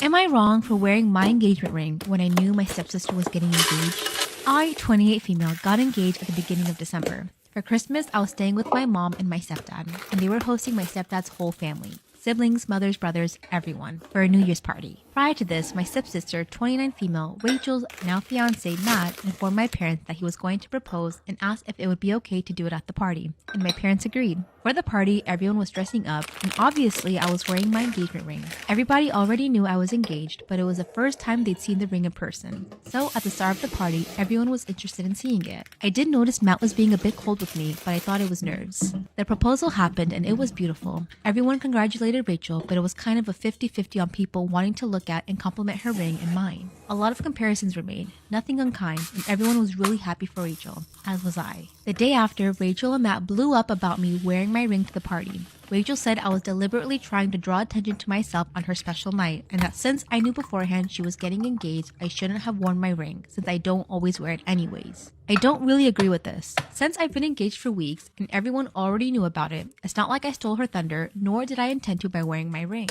I wore it because I'm engaged, so it's what you do. Matt then accused me of embarrassing him by wearing my colossally large ring when I knew Rachel's wouldn't be anywhere near as big, and intentionally showing him up in front of the family. He even went on about other jewelry I wore. My stepdad called them both stupid for their outburst. My stepbrother says there's no way I could have known that that's how they feel. It's not like they asked me not to wear it. My mom says while she knows I didn't do it deliberately, but she can see where Rachel's coming from, since everyone preferred my ring to hers. She also said that given my ring is quite unique, I should have considered it would draw attention. I would never take off my ring so that someone else can propose, like to make you feel better about yourself. Shouldn't the guests know better? If you know it's the first time seeing, why would you compare the rings? That's not her fault. The guests are the asshole. But you're dumb too. I don't like people like that who are just like, wait, yeah, you're embarrassed. Shut up. I broke up with my girlfriend of 3 years because she wanted to remain a virgin. Now she wants to get back together, but she told me that she slept with someone else while we were broken up. How should I proceed? I, 23 male, met my ex, 21 female, 3 years ago. We live on campus at uni at different halls of residence. After a few months, we got together and for the most part had a very happy relationship. There was always one issue though. My ex grew up in a very religious home. Her father is a pastor. She's been open with her family that she does not share their faith. They weren't happy about it, but accepted that she has her own choices to make. Nevertheless, I think that some of the religious upbringing was still in her mind. I grew up in a different religion but was never serious about it, and I'm no longer religious. Our relationship was pretty normal, except that she told me very early on that she was a virgin and wanted to stay that way until she was married. It wasn't for religious reasons. As I mentioned, she isn't religious, but she was very focused on not disappointing her dad. We did other sexual things, just not intercourse. I never had much luck with girls growing up, and going into a relationship, I was a virgin. And I still am, at least if you classify being a virgin as never having had intercourse. Anyway, I was becoming more resentful of the fact that everyone I knew was having normal sexual relationships and we weren't. I couldn't understand why she didn't want to have a full sexual relationship, though of course I never pressured her about it. I felt that while at uni and pretty broke, getting married was something for the future. Last year, I was in my last year of uni and she was working in her first professional job. Her degree was shorter than mine, so she finished uni despite being younger than me. She was talking a lot about all these successful guys she met at work, which did make me feel lesser as I was still a broke college student. Coupled with her still not wanting a full sexual relationship, it did make me more resentful. We had some arguments about it, and after a while, I felt like I should end the relationship as we wanted different things and our lives were on different paths. It was awful. She was crying a lot and I felt terrible afterwards. Anyway, it's been nearly 6 months since we broke up. We haven't been in touch at all for most of that time. I have not been involved with anyone else in that time, as I 100% focus on finishing my degree. I finally finished at uni and I'm about to start my first professional job. She recently got in touch again and asked to meet up. I was hesitant, but decided that we had so much good history that I should hear her out. She told me that she's been missing me terribly these past 6 months, that she thinks she wants to get back together and is open to having a sexual relationship now. I asked her why now, what changed, and she looked uncomfortable. After a little prying, she said she had a short-term fling with one of the older guys at work while we were broken up, which of course was fine as she wasn't my girlfriend anymore. Anyway, she said that he persisted her until she started having sex with him. She ended it with him recently. She was clear that it was consensual, but that the guy was very persistent with pursuing a sexual relationship with her. I was gutted. I couldn't understand why she made me wait all those years but was fine doing it with some new guy that she'd only been seeing in a short time. I asked if the reason she was open to having a sexual relationship now is because she wasn't a virgin anymore. She said yes. I asked her to give me some space to process all of this. I'm conflicted and would love some advice on this. I've missed her a lot and still have strong feelings for her, but at the same time it feels like I was strung along for years. It's hard to put my finger on why I don't want to take her back. Everything logically makes sense for us to get back together. I'd even get to finally have a sexual relationship with her, but I feel awful about this whole thing and don't want to ignore those feelings. Am I the asshole for asking my cousin to move the date of his second wedding? My 29 female cousin Frankie, 33 male, and his wife Nora, 32 female, have been married for almost 15 years. They got married a couple weeks after Nora's 18th birthday.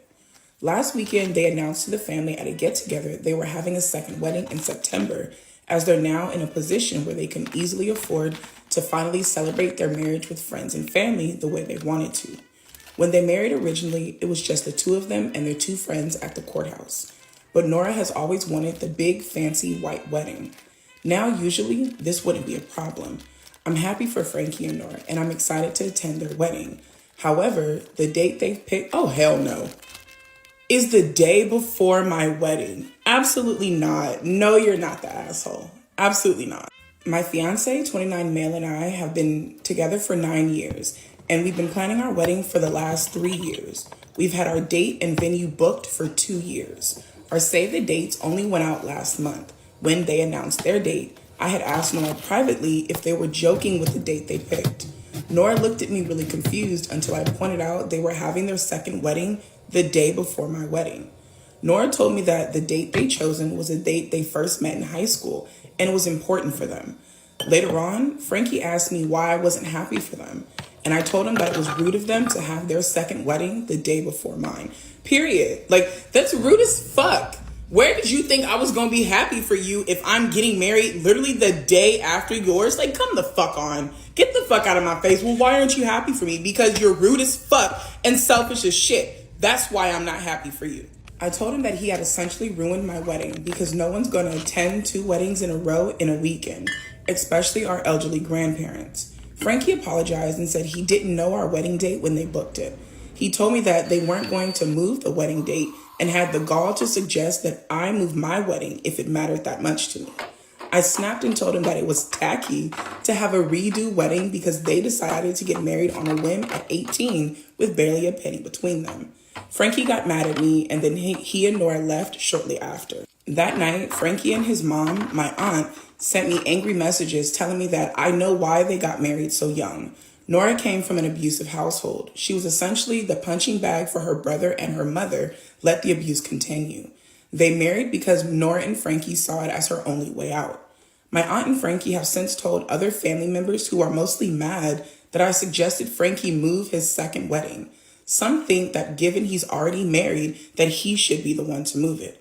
Am I the asshole for asking my cousin to move the date of his wedding? Edit to add, my save the dates didn't go out until last month. However, my family has been aware since we booked it. We've got a family group chat that Frankie is in, and I posted the date in there. No, you're not the asshole. Frankie and Nora are selfish as fucking shit. I don't give a fuck that this is the date that y'all motherfucking met. It's still the day before my fucking wedding, which you already knew. You already fucking knew. These people are fucking, they're trash. They're fucking trash. Honestly, if I were you, I would straight up and act like they didn't tell me shit. I would continue going on about my day, preparing to marry the love of my life. Fuck them. They clearly don't give a fuck about how they treat other people around them. Do not give them the goddamn satisfaction of seeing you upset. Fuck them. You are going to marry the love of your life. Do not let them take your shine away. Yes, I understand that a lot of people aren't going to want to come, but honestly, the people that take the time and make the effort to come and celebrate you and your fiance are the people that you need there. That is your true family. Do not allow nasty motherfuckers to take away your happiness. Fuck them. These people are selfish and disgusting. Enjoy your time planning your wedding and marry the love of your life. Fuck them. And any family members that want to reach out to you and tell you anything different, let them know. Our wedding is the day after. If you want to come, we'd be happy to see you. If not, good riddance. Fuck it. You've been planning this for 2 years. They want to be nasty, let them be nasty. Karma will come back for them. Story time about how I'm the side chick, and I love it. Disclaimer, this is not my story time with Cinnamon on Instagram. I know you're all gonna think I'm a terrible person, but personally, I thrive when people hate on me. So go ahead and say whatever you want in the comments. My married boyfriend and I met 3 months ago. He works for a really big company, and I'm not gonna say which one, but he has to travel a lot for this company. So we met on one of his trips. A little information about myself. I'm 36 years old and I consider myself a queen. I am very high maintenance and I expect a lot from my boyfriends. Just this year, I've broken up with 7 men. If you can't provide for me or give me what I want, I am literally gonna kick you out of my house. No broke boys allowed. I believe that men should take care of women, and I don't feel like getting a job, so I need to be taken care of. So this is what I would do to meet men. I would go to fancy golf courses and dress up really nice and just start conversations with some of these guys. On this occasion, I met my boyfriend. He looked so good, and I saw that he was wearing a Rolex, so of course I had to go and talk to him. At first, he was not having it. He thought that I was way too young for him, but that's when I told him that I loved older men, and that if he was interested, we could go get a drink. Let's just say that he fell in love that night. Part 2 is up. Story time about how I'm the side chick and I love it. Disclaimer, it's not my story time with Cinnamon on Instagram. If you're gonna be a hater, I don't care. You can judge me and be as mean as you want in the comments, because I thrive off of hate. Once I had my boyfriend wrapped around my little pinky, we started talking about his wife. And this is when he told me that he does love his wife, but that he's bored in the relationship, that she doesn't make him excited anymore, and that she's more interested in their children. So I told him that I would give him everything that she doesn't. I mean, what kind of woman just ignores her man? She is so stupid for neglecting her husband and just only taking care of their kids. But that's just what I think. Like I mentioned in part 1, my boyfriend has to travel to come see me. This means we only see each other for about a week out of the month. But to be honest with you guys, I love it. I don't have to see him every single day or every single week. And he pays my rent and buys me whatever I want. And of course I have my own side pieces. I mean, a girl needs company when her boyfriend's not around. But here's the thing, my boyfriend wants me to move closer to him, and he wants to hire me as his personal assistant so that I can be around him all the time. But this means that I would have to meet his wife. He actually tried it out for a few days and it didn't go as bad. Basically, his wife liked me from the moment she met me. He didn't suspect a thing. But it was so boring having to talk to her and the kids and pretend that I was interested in his job. Like, I have no clue what he does. Anyway, I told my boyfriend that I was not going to move and that what we had was going to have to work. If not, I could drop him and find somebody else. But he's begging me to reconsider. He really wants me to be closer to his home. I mean, it's kind of messed up. What should I do? Am I the asshole for getting my grandparents to stop my dad giving his second daughter the same name as me? This is not my story. My parents were young when they had me. My mom had no family of her own, and from the age of 12, when she and my dad first got close, my dad's family became hers too. My parents dated all throughout high school and had me right after graduating. My mom died in her sleep when I was only 6 months old. She was 19. My dad was never interested in me, and he and my grandparents fought a lot from the time I was born to the time my mother died. They were disgusted with his lack of love or concern for me. They wanted him to be a better father than he was, and apparently pointed out my mom was the same age as him and he had stepped up, but he wasn't interested. After my mom died, my grandparents were terrified that my dad would mess me up, so they made a deal with him. They would get legal custody, they would raise me, and they would give him some money every month for him to do what he liked. I know it sounds strange, but they saw it as a way to keep him from me unless he was serious about being a dad. I never actually saw him at all when I was little. A couple of years ago, I saw him from a distance for the first time. He had some woman with him. They later got married. I would see them around but decided to keep my distance. His wife knew about me before they even married. Now they're having a baby girl, and my aunt was told by the wife that they wanted to name their baby Serenity, which is my name. She spoke to me about it because she wanted to warn me. The second I heard about this, I hated it. I saw so many issues because we would have the exact same name.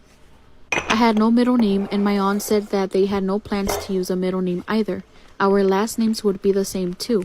Plus, it felt like the sharing a name could be used by some people to push me to be in the child's life.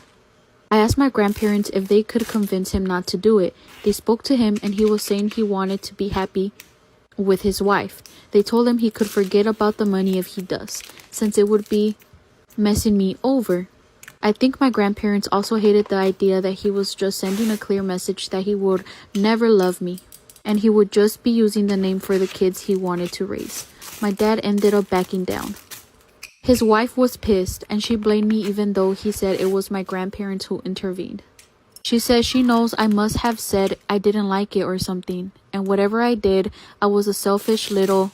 She says Serenity was a name she chose when she was little, and she always wanted to use it. My grandparents came home while she was ranting at me, and they made her leave. My dad and his wife are no longer welcome at all. I can't get what she said out of my head, so I feel like I need to ask. Am I the asshole? Story time about how my best friend got over. So a little background information. We were in 9th grade and we were 15 whenever this all happened. We're gonna call my best friend Ethan. Well, Ethan was dating this girl, Brianna, and they broke up after like 7 months of dating. Which, if we're being completely honest, it was for the best. They were toxic as obviously. What does Ethan do after this happens? He comes to his best friends for advice because obviously he still loves Brianna. Anyways, so he comes to me and our other best friend, Matthew, and he's like, yeah, like, what should I do? Still love her, still want to be with her, but our relationship is so toxic, da-da-da-da-da. And Matt and I were like, no, you do not need her in your life. I don't know about y'all, but sometimes I just wish my friends would let me be delusional. Do not sit there and tell me that him and I are the most toxic people on earth when we're together. Tell me that him and I are an amazing couple and we're going to be together. Like, I will literally tell my friend when I want her to let me be delusional. I don't know if that's just me. Anyways, we were not about to let Ethan be delusional. We did not want him near this bitch. I had good intentions. I didn't want Ethan to be with her because of how toxic they were. Matt, on the other hand, anyway, so like I said, we're hyping Ethan up and he's like, yeah, you know what? That I don't care if she gets another boyfriend, I don't need her. Well, Ethan, you really shouldn't have said that in front of Matt. Especially the, I don't care if she gets another boyfriend part. Anyway, so fast forward, Matt ends up getting with Ethan's ex-girlfriend. Obviously, this is going to make Ethan upset. Personally, in my opinion, Brianna was not a nice person. She was one of those girls that was very fake and thought that she was above everybody else. So Ethan goes and talks to Matt and he's like, hey, what the happened to, oh, you don't need that, she's toxic, da-da-da-da-da, she's this, that, and the next. And I'm just like on the sidelines watching this unfold because I just wasn't getting involved. Anyway, so Matt is like, well, you said that you didn't care if she got another boyfriend. When he said that, that did not go over well with Ethan at all. He was not about to have him use that as an excuse to f over. So then Ethan goes, you know, you're my best friend, I trusted you, da-da-da-da-da. And then Matt, guess what he does? He just shrugs and he's like, well, I don't know what you want me to do. Anyway, so this led to Ethan and Matt physically fighting. I ain't gonna lie, he was mad as a motherfucker. Matt ended up with a broken nose and Brianna ended up dumping him. So, you know, he really just like got beat up for no reason. But that's what you get for being a snake. Karma's a bitch. Am I the asshole for embarrassing my friend over her baby name Chlamydia? You heard that right, chlamydia. My friend is 5 months pregnant and has been talking about baby names with her partner lately. She's having a girl and likes to run some of her ideas by our friend group to see what we think. Yesterday, she told us her latest favorite, chlamydia. Before I had time to get over my shock, she starts going on about how ever since we read the Odyssey in high school, she's always liked her Greek mythology. It takes a minute, but I find out she's talking about Clytemnestra, sister of Helen of Troy. So I interrupt her. Am I the asshole for embarrassing my friend over her baby name Chlamydia? Yeah, chlamydia. I say, wait, you mean Clytemnestra, not chlamydia, right?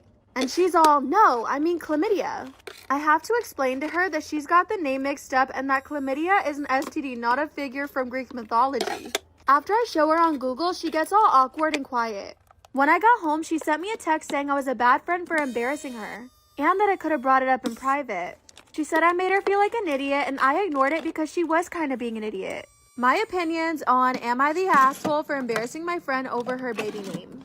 Honestly, I'm having a really hard time believing this story on Reddit is real. First of all, even if a Greek mythology name was chlamydia, I still wouldn't name my baby chlamydia because, you know, it's chlamydia. I just feel like there'd be so much unnecessary bullying on the playground for that. And honestly, I don't know how this woman is pregnant and doesn't know what chlamydia is. Am I wrong for walking out of the baby shower my in-laws threw for me? The situation is kind of a mess. I, 27 female, and expecting my first baby with my husband. This is the first grandchild in the family, and they said that if the baby is a boy, then we'll give him my father-in-law's name. He's dead due to cancer, and I had no problem with that. This happened before we found out the gender of the baby. My husband and his family had me do things like attend prayers and do other rituals before the reveal at the doctor's. I didn't like that, but went with it to keep the peace. They thought if they do some hubba lubba, they can decide the baby's gender. Doctor appointment came and it turned out to be a girl. My husband cried in the car, then turned his phone off to hide from his family, then finally told them. If my husband cried tears of sadness that we were having a girl, not a boy, I would be livid. Continue.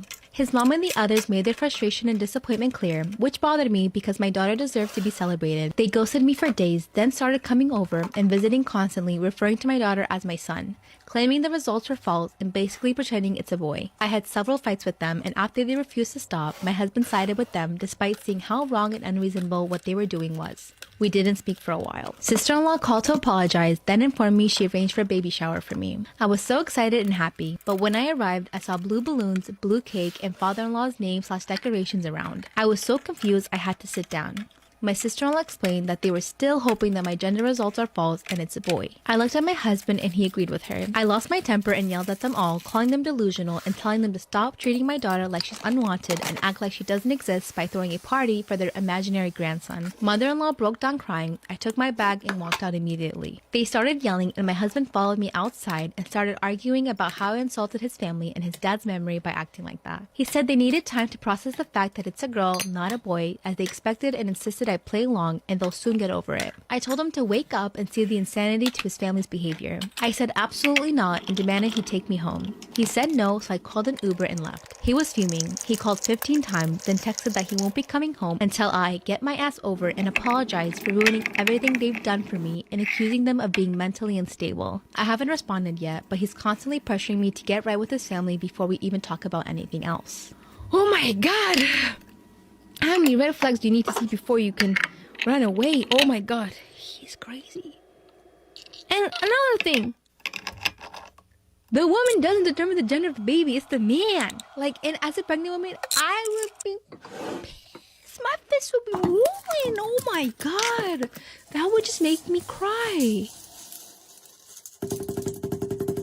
My boyfriend, 27, and I, 26, have been together for 2 years. He has a good heart and is normally rational, but his one issue is that he expects to come to me in every occasion, no matter how big or small. He even went with me to my ex-boyfriend's funeral after days of begging. Now, my best friend got married a few days ago. It was very small and only close family and friends were invited. My boyfriend couldn't come because of the +1 rule. He pitched a hissy fit saying that my best friend had no respect for my relationship and was shocked when he learned that I was still going to attend. He told me that if he can't go, then I'm expected to not go as well. But that's my best friend and I had to respect her rules. He gave me an ultimatum, either we go together or I stay home with him. I ended up going because again, I respected my friend's rules. He was angry with me and kept calling me the entire 2-hour drive, then stopped. Later, I got a text from his friend telling me that he, my boyfriend, got into an accident and was taken to the hospital. I freaked out and he gave me the address and I had to leave the wedding and told my friends why. I was crying the entire drive home and kept calling his friend but got no response. I arrived to the hospital and asked for my boyfriend and they checked and told me that he wasn't there. My anxiety reached 160% as I kept calling his friends one by one. I just went home and there he was, along with his friend. He saw me and said that he was sorry, but this was the only way he could get me to come home after I left him alone. After the initial shock, I just blew up yelling at him about lying and making me leave my friend's wedding and having me literally go to the hospital and freaking out because of him. I kicked his friend out and we got into an argument. He kept talking about how much I love him, thus I left, which is my own doing and not his, and that he was just trying to see if I really chose my friend's wedding over him. He then argued that my friend caused this and I shouldn't agree with her to exclude him. I said what he did was horrible and I called him horrible and then went to my room. It was awful because my friends kept calling to check in on him because they thought that he was really in the hospital. He said Am I the asshole for skipping my best friend's wedding just because? I'm a hermit and I have exactly 2 friends. I talk to them and to my family mostly online, meeting them only once in a while. I don't have social anxiety, but people drain me so much I can barely function by the end of a workday. Just extremely introverted, I guess. I don't do social gatherings and people who know me know this. Friend number 1 got married last year and I showed up for the ceremony, dropped off my gift, and left before the reception. She thanked me for showing up at all. An hour into the reception of my own brother's wedding, he told me that I'm free to go home now and he's surprised I lasted this long.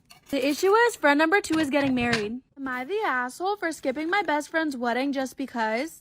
She's planning a destination wedding and I'd like to make this clear. There's no universe in which I'm flying 6 hours only to spend a full weekend socializing with people I don't even know.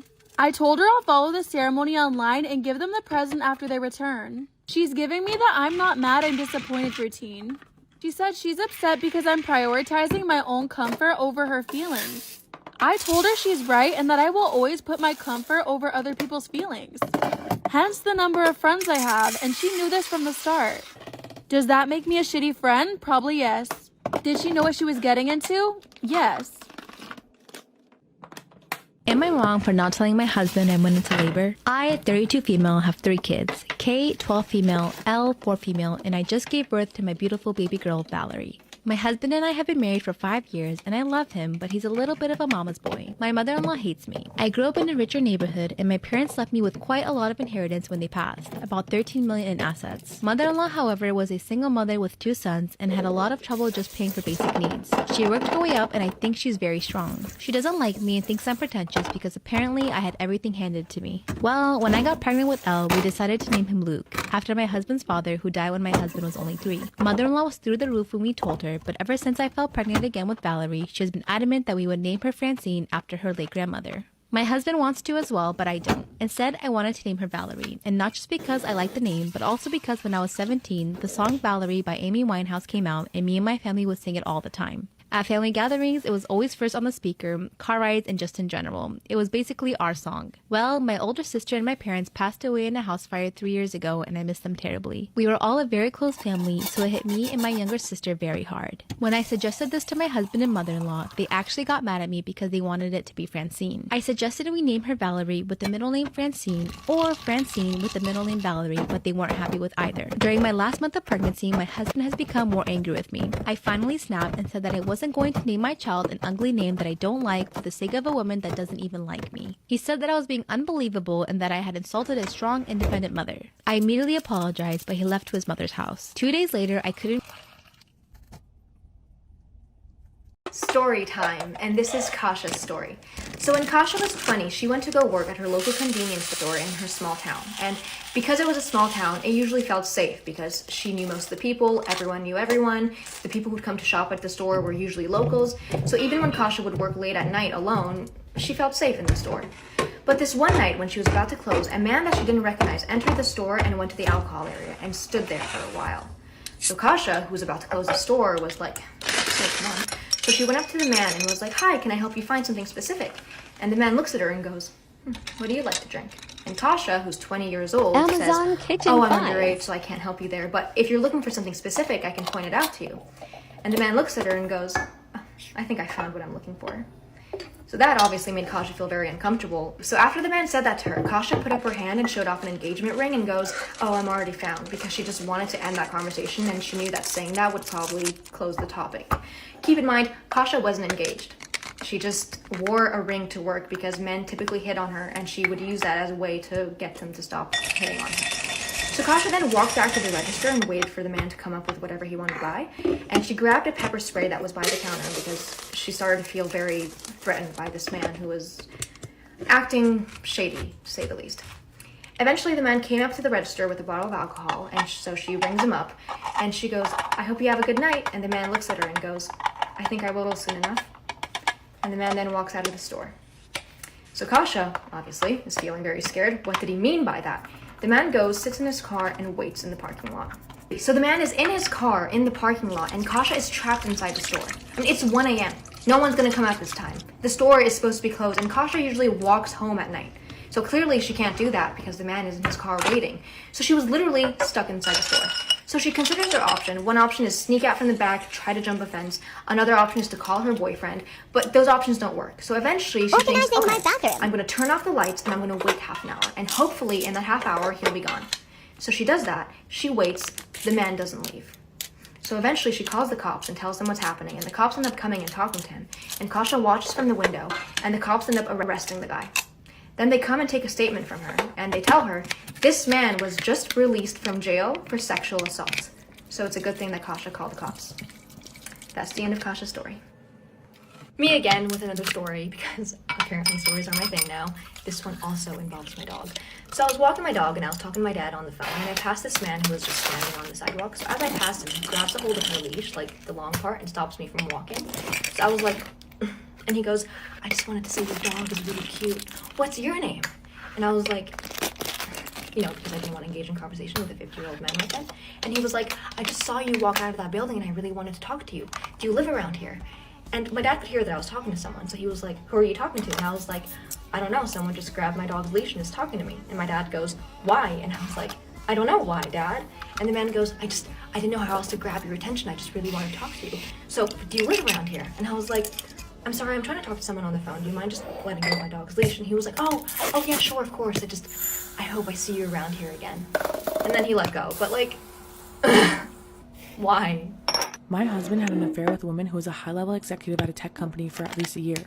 I found out in January of 2022 and he broke it off with her and we started couples therapy. He made it clear that he wanted our marriage to work. Last night, he told me that a few months before he broke up with her, she unalived herself. He said that she kept reaching out to him for months after he broke up with her, through her friends and through different phone numbers that he kept blocking. He said she attempted unaliving herself at least twice in that time. I guess he tried to help, but it didn't work. Her ex called him in May of last year to say that she had taken her own life and that she left instructions that he was to read to my husband the suicide note. Husband was featured very prominently in it, though the main reason she cited was the toxic work environment. No one would tell him when the funeral was because the note said that she didn't want him to know. He said lawyers called after that and told him that she left him $5 million, which he turned down, so it went to charity instead. He said friends of her kept calling months later to try to get him to contest the will, though I don't understand why they would care. In any case, my husband tells me all of this just last night, months after the fact, and I try to comfort him because this has to be devastating. But here's the thing, she's still active on LinkedIn, and I don't think it's just a bot. She gave a detailed recommendation for someone like 2 weeks ago and received one in return talking in detail about her work for over the last year. Multiple posts in the last month alone, even from other people, talking about meetings they had with her. That's the only social media she ever had, so there's nothing else for me to check. I don't know if he lied to me or if she lied to him, but either way I'm losing my freaking mind over here. Is she alive? Is she not? Is it even any of my business? Do I try to track down the death certificate? Call her office and see if she still works there? And if she is alive, what then? Is that better? Do I tell my husband? Or do I take the secret to my grave? I don't actually want her to be dead. It would mean that she put together an incredibly elaborate scheme and got multiple people in on it. All to mention that she unalived herself, but that he was only partially responsible. It makes no sense. It makes me feel crazy like how I felt during his affair, before I finally had enough proof that he couldn't possibly deny it. I knew something was wrong, but he swore I was just paranoid. Months of lies like that work their way into your brain. You question everything you think because you can't tell what's real anymore. This just brings all of those feelings right back to the surface. And on top of that, I feel so selfish for even questioning it. A woman died. What's wrong with me that I would even consider the possibility of some giant conspiracy like this? I just want this to stop. I want to go back in time and unknow all of this. Maybe I should just leave it be. But I feel like if I could just be certain of the truth, whatever the truth is, then all these feelings would stop. I can't talk to anyone about it because none of my friends even know about the affair. And because let's be real, I'm a horrible person for even thinking this might be true. My dad is marrying my ex-girlfriend. He's 38, I'm 24, and she's 26. This is all such a mess and I really don't know how I'm supposed to feel about it. For some backstory, my dad isn't my biological father. He and my egg donor started dating when I was 2 and got married when I was 4, and then got divorced when I was 16. Honestly, I was far closer to my dad than I was to my egg donor, and my egg donor would regularly abuse the both of us. After the divorce, he tried to stay in touch with me, but my egg donor purposely isolated him from me because she was so mad that he finally became confident enough in himself to escape from her abuse. She was able to get a protective order placed on both of us to completely limit contact after the divorce, and then financially blackmailed me to continue to isolate me from him while she paid for my college. As soon as I graduated from college when I was 21, I completely cut off contact with her and reached out to him again, even though it had been over 5 years since we last spoke at that point. I was very happy to have him in my life again. My ex-girlfriend and I dated while I was in college. I was pretty low-key about the relationship because I was pretty sure if my mom ever found out I was a lesbian, she would cut me off completely. We started dating when I was 18 and dated for almost 3 years. I also never told him a lie about her, since we broke up only a few months after we reconnected. He did comfort me through the breakup, but he never met her or really knew anything about her. That brings us to last night. My dad and I have a standing dinner date for every other Wednesday, but we've been so busy for the last month, so I haven't seen him since before Thanksgiving. He told me he was bringing his girlfriend to tag along, and I have to admit I was both sad because it wouldn't be just the two of us like it normally is, but also I was excited to finally meet her. Unfortunately, unfortunately, once I reached the restaurant, I'm absolutely floored to see my dad sitting there with my ex-girlfriend. And when my dad introduces her to me, he introduces her as his fiance, and he tells me that he wanted me to be the first to know. Apparently, they got engaged 2 weeks ago, but hadn't told anyone except for her parents, who I've even met before. I must have had a shocked look on my face because he starts going into this whole thing about how he knows that I might be uncomfortable with him dating a girl who's so close in age to me, and how the age gap concerned him too, especially because of my egg donor. Well, I would never compare him to her since she was literally a groomer who started dating her tutoring student when he was 17 and then married him when he was 19. The entire time I was talking to him though, I was staring right at my ex-girlfriend in complete shock. It ended up being way too weird for me, so I just told him that I needed to go after like 5 minutes. My dad texted me again today to tell me how sorry he was for able to me that information, and that he was sorry it came off the way he had. He told me again that he understood if the age gap made me uncomfortable, but he hoped that I didn't think he was some kind of creep for dating a woman so much younger than him. He then told me that he felt like he was truly happy for the first time in the last 20 years, and he hoped that I could come to accept this, even if it took me a long time. I, on the other hand, am just completely lost. I'm pretty sure he doesn't know that we dated, and I don't really know whether or not I should tell him. I don't have anyone to go to about this since he's literally the person that I would vent to normally. What should I do? Part 2, my dad is marrying my ex-girlfriend. So I ended up texting my ex, Steph, and like 5 minutes later, she called me. We talked for like half an hour, and she basically told me that she was just as surprised as I was, and that she had no idea that my dad was also her boyfriend. She said that she was still reeling and was planning on telling him soon, but didn't know how to do it. My dad doesn't have any social media except for LinkedIn, and doesn't really have any pictures of me in his house. I also don't really use social media very often in an effort to keep a woman who gave birth to me out of my life. The only picture I've ever seen is one from my college graduation, and that one is just in his office. So I decided to give her the benefit of the doubt. So at the end of the call with Steph, she told me that she was going to talk to him that night. I agreed and stayed by my phone, and I never got a call from my dad, which I thought was weird. I called Steph in the morning and asked her if she talked to him. She said that she had, and that he just needed some space right now. She said it would be best if I didn't talk to him about it. I thought that was really weird, so I decided to text my dad anyway. I asked him if Steph had talked to him, and he said that they had. I asked him if he wanted to talk about it, and he said that he would prefer not to, and that he thought it would be best if we just took a step back from our relationship. He said that he was really dealing with a lot, and this was all extremely hard for him. I have to say, I was pretty heartbroken when he said that, and it really got me thinking. A lot of you asked me if I'd be okay with my dad marrying Steph, and honestly, I really wouldn't be. I don't really like the idea of him dating anyone just because of how easily he's manipulated. I knew that he had been in a relationship, but I'd always told him that I didn't really want to hear about it, and that all that mattered was that he was happy. So we never really talked about his romantic life. However, I realized that even if I wasn't happy about it, and even if I seriously hated it, I wouldn't want to risk losing my dad over it. He mattered to me way more. So I decided to give him a day, and then went over to his place on Sunday. He looked pretty uncomfortable when he saw me, but I wasn't taking no for an answer, so he let me in. We sat in silence for a few moments before I basically just told him that we needed to talk about this. He was pretty quiet, and he was pretty much sitting as far as he could from me. So I told him that I really didn't want my previous relationship with Steph to change my relationship with him, and that I was okay with him getting married. He looked kind of confused on what being friends with Steph had to do with any of it. It was my turn to be confused, so I asked him if Steph had talked to him again. He said she had, and that he didn't really know how to deal with the information. It really seemed like he was tiptoeing around the subject and wouldn't even look me in the eyes. So I finally just asked him what Steph said. She told him that I was in love with him. My crazy manipulative ex really told him that I had admitted to my sexual attraction for him years ago. Apparently, her story was that we were friends, not girlfriends, just friends, when I was in college, and I told her my secret. I was pretty appalled to learn that she said that, but I had told her about how the woman who gave birth to me had claimed that my dad and I had an illicit and inappropriate relationship to get the protective order. She knew that would be a sensitive topic for my dad, and apparently she encouraged him to take some space away from me. At that point, I was enraged. I couldn't believe that she would really do something like that. After that, I told him the truth. I told him about how Steph and I had dated years ago and how I was pretty sure she made all that up so I wouldn't tell him. He believed me pretty quickly, especially when I showed him the picture of the present that she gave me for our anniversary. My dad didn't really say anything besides just apologizing to me over and over again and telling me how sorry he was for believing her. I told him that it was okay and we just hugged it out. After that, he called up Steph and asked her to come over. Part 3, my dad is marrying my ex-girlfriend. I've honestly never seen him like that. He's normally such a happy guy, but the look on his face was terrifying. Steph did end up coming, and it looked like she knew what was going to happen because she was just staring at the floor. I won't lie, when I saw her, I really just wanted to rip her hair out of her head, but sitting beside my dad really helped keep me calm. My dad told her how he knew about the truth. Steph apologized over and over again to the both of us.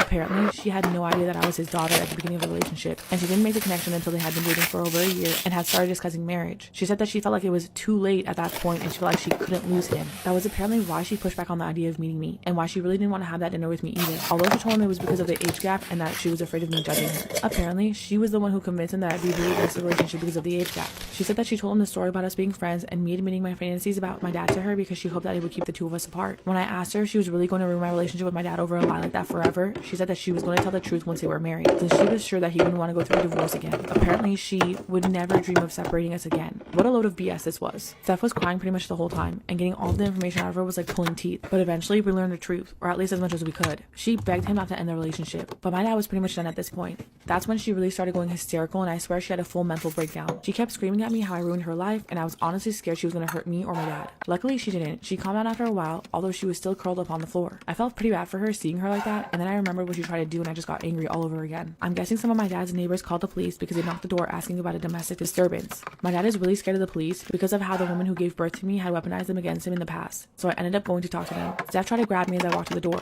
but she couldn't even get herself off the floor. I told the police that she was refusing to leave, and eventually they were able to escort her out. My dad and I were pretty shaken up about that, but we decided to try and get some takeout while watching one of our favorite movies together. We were pretty much hugged together the entire time and we fell asleep on the couch together. It really felt so good. I was just so happy. So that's it. Steph is officially out of my dad's life, and I convinced him to change the locks so she doesn't try to get in here again. I'm gonna stay with him, at least until he gets the locks changed. I told him that I'd like to move in here with him once my lease ends in March, and he told me that he'd think about it. Right now, I just want to be around my dad. I can't say I'm happy about everything that happened, but I am really glad that my dad and I are okay.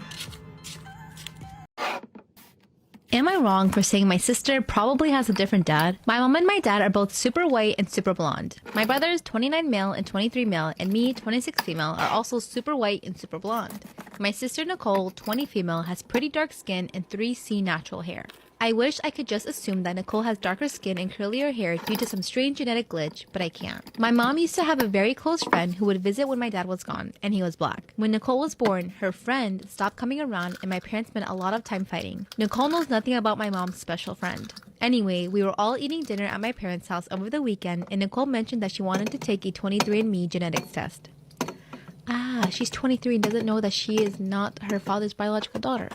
Okay, my parents got really uncomfortable and told her not to do it. My mom started saying that those tests were a government control mechanism, which is something she would never normally say. It developed into a fight between Nicole and my parents ended up storming into the kitchen. Nicole tried to get me and my brothers to side with her. She kept going on about how crazy it was that her mom thought the DNA tests were some sort of conspiracy and that she was adamant she was going to take one. I said, alright, you can take one, but you should know you'll probably find out some stuff you don't want to know. That just made her more angry, and she asked me what she would find out. I said, you'll probably find out that you have a different dad than you've always thought. But she got really mad and went into the kitchen to confront mom and dad.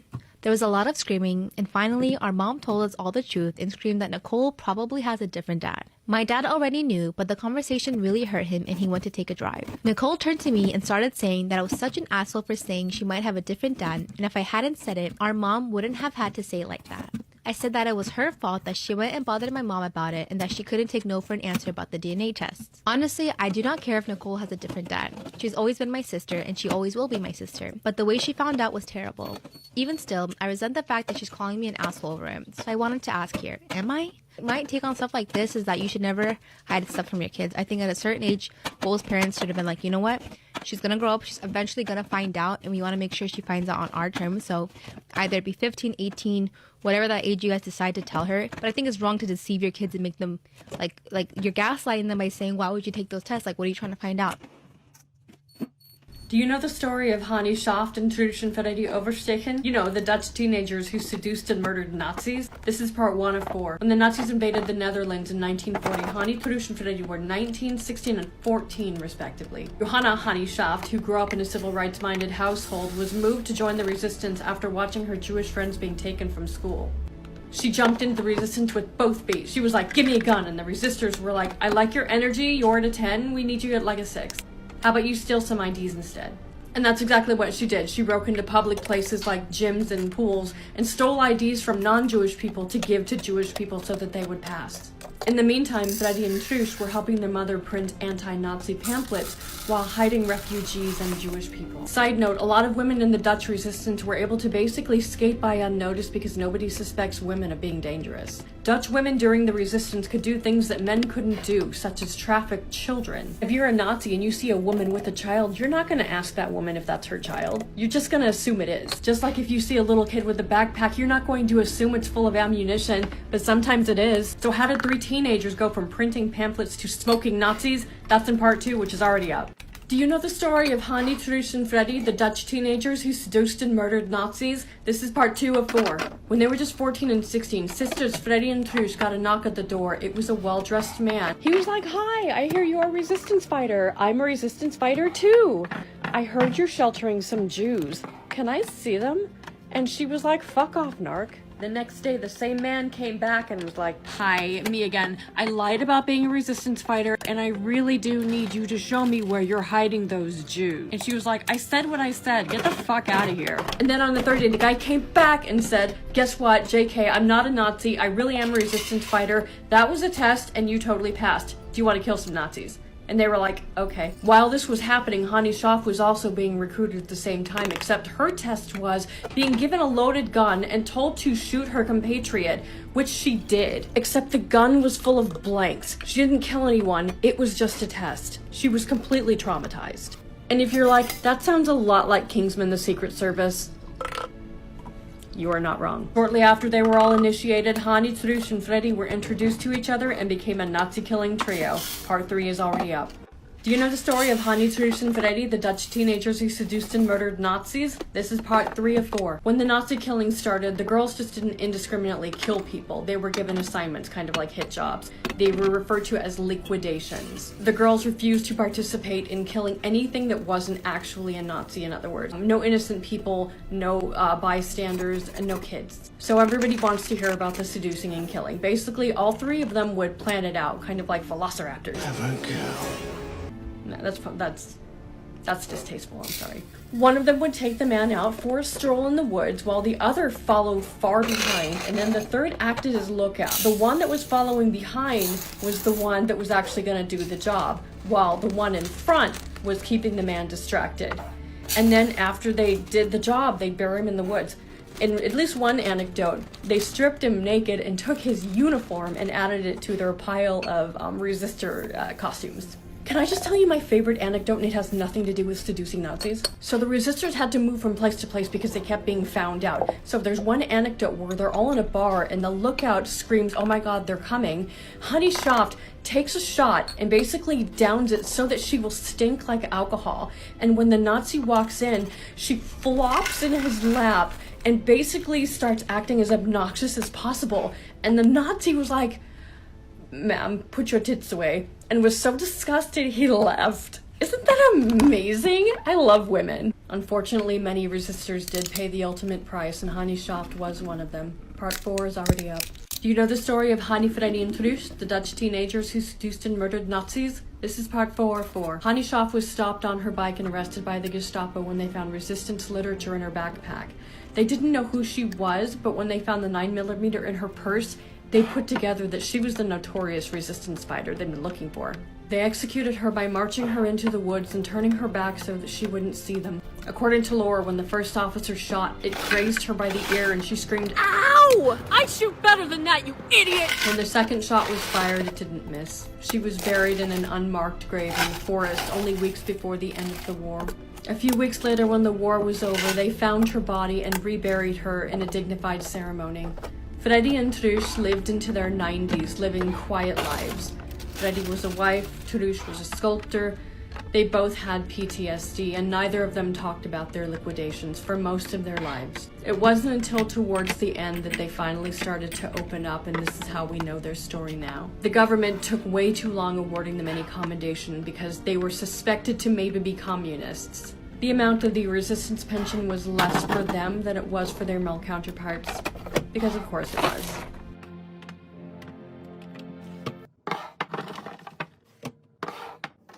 I'm 28 and the sole breadwinner in our house, and my wife 32 of 2 years as a stay-at-home cat parent, and we're struggling. She's had plantar fasciitis and PCOS since she was young, but nowhere near as bad as recent years. Today she can barely stand for an hour before feeling extreme pain. We've tried every remedy to no avail, and no surgery can help.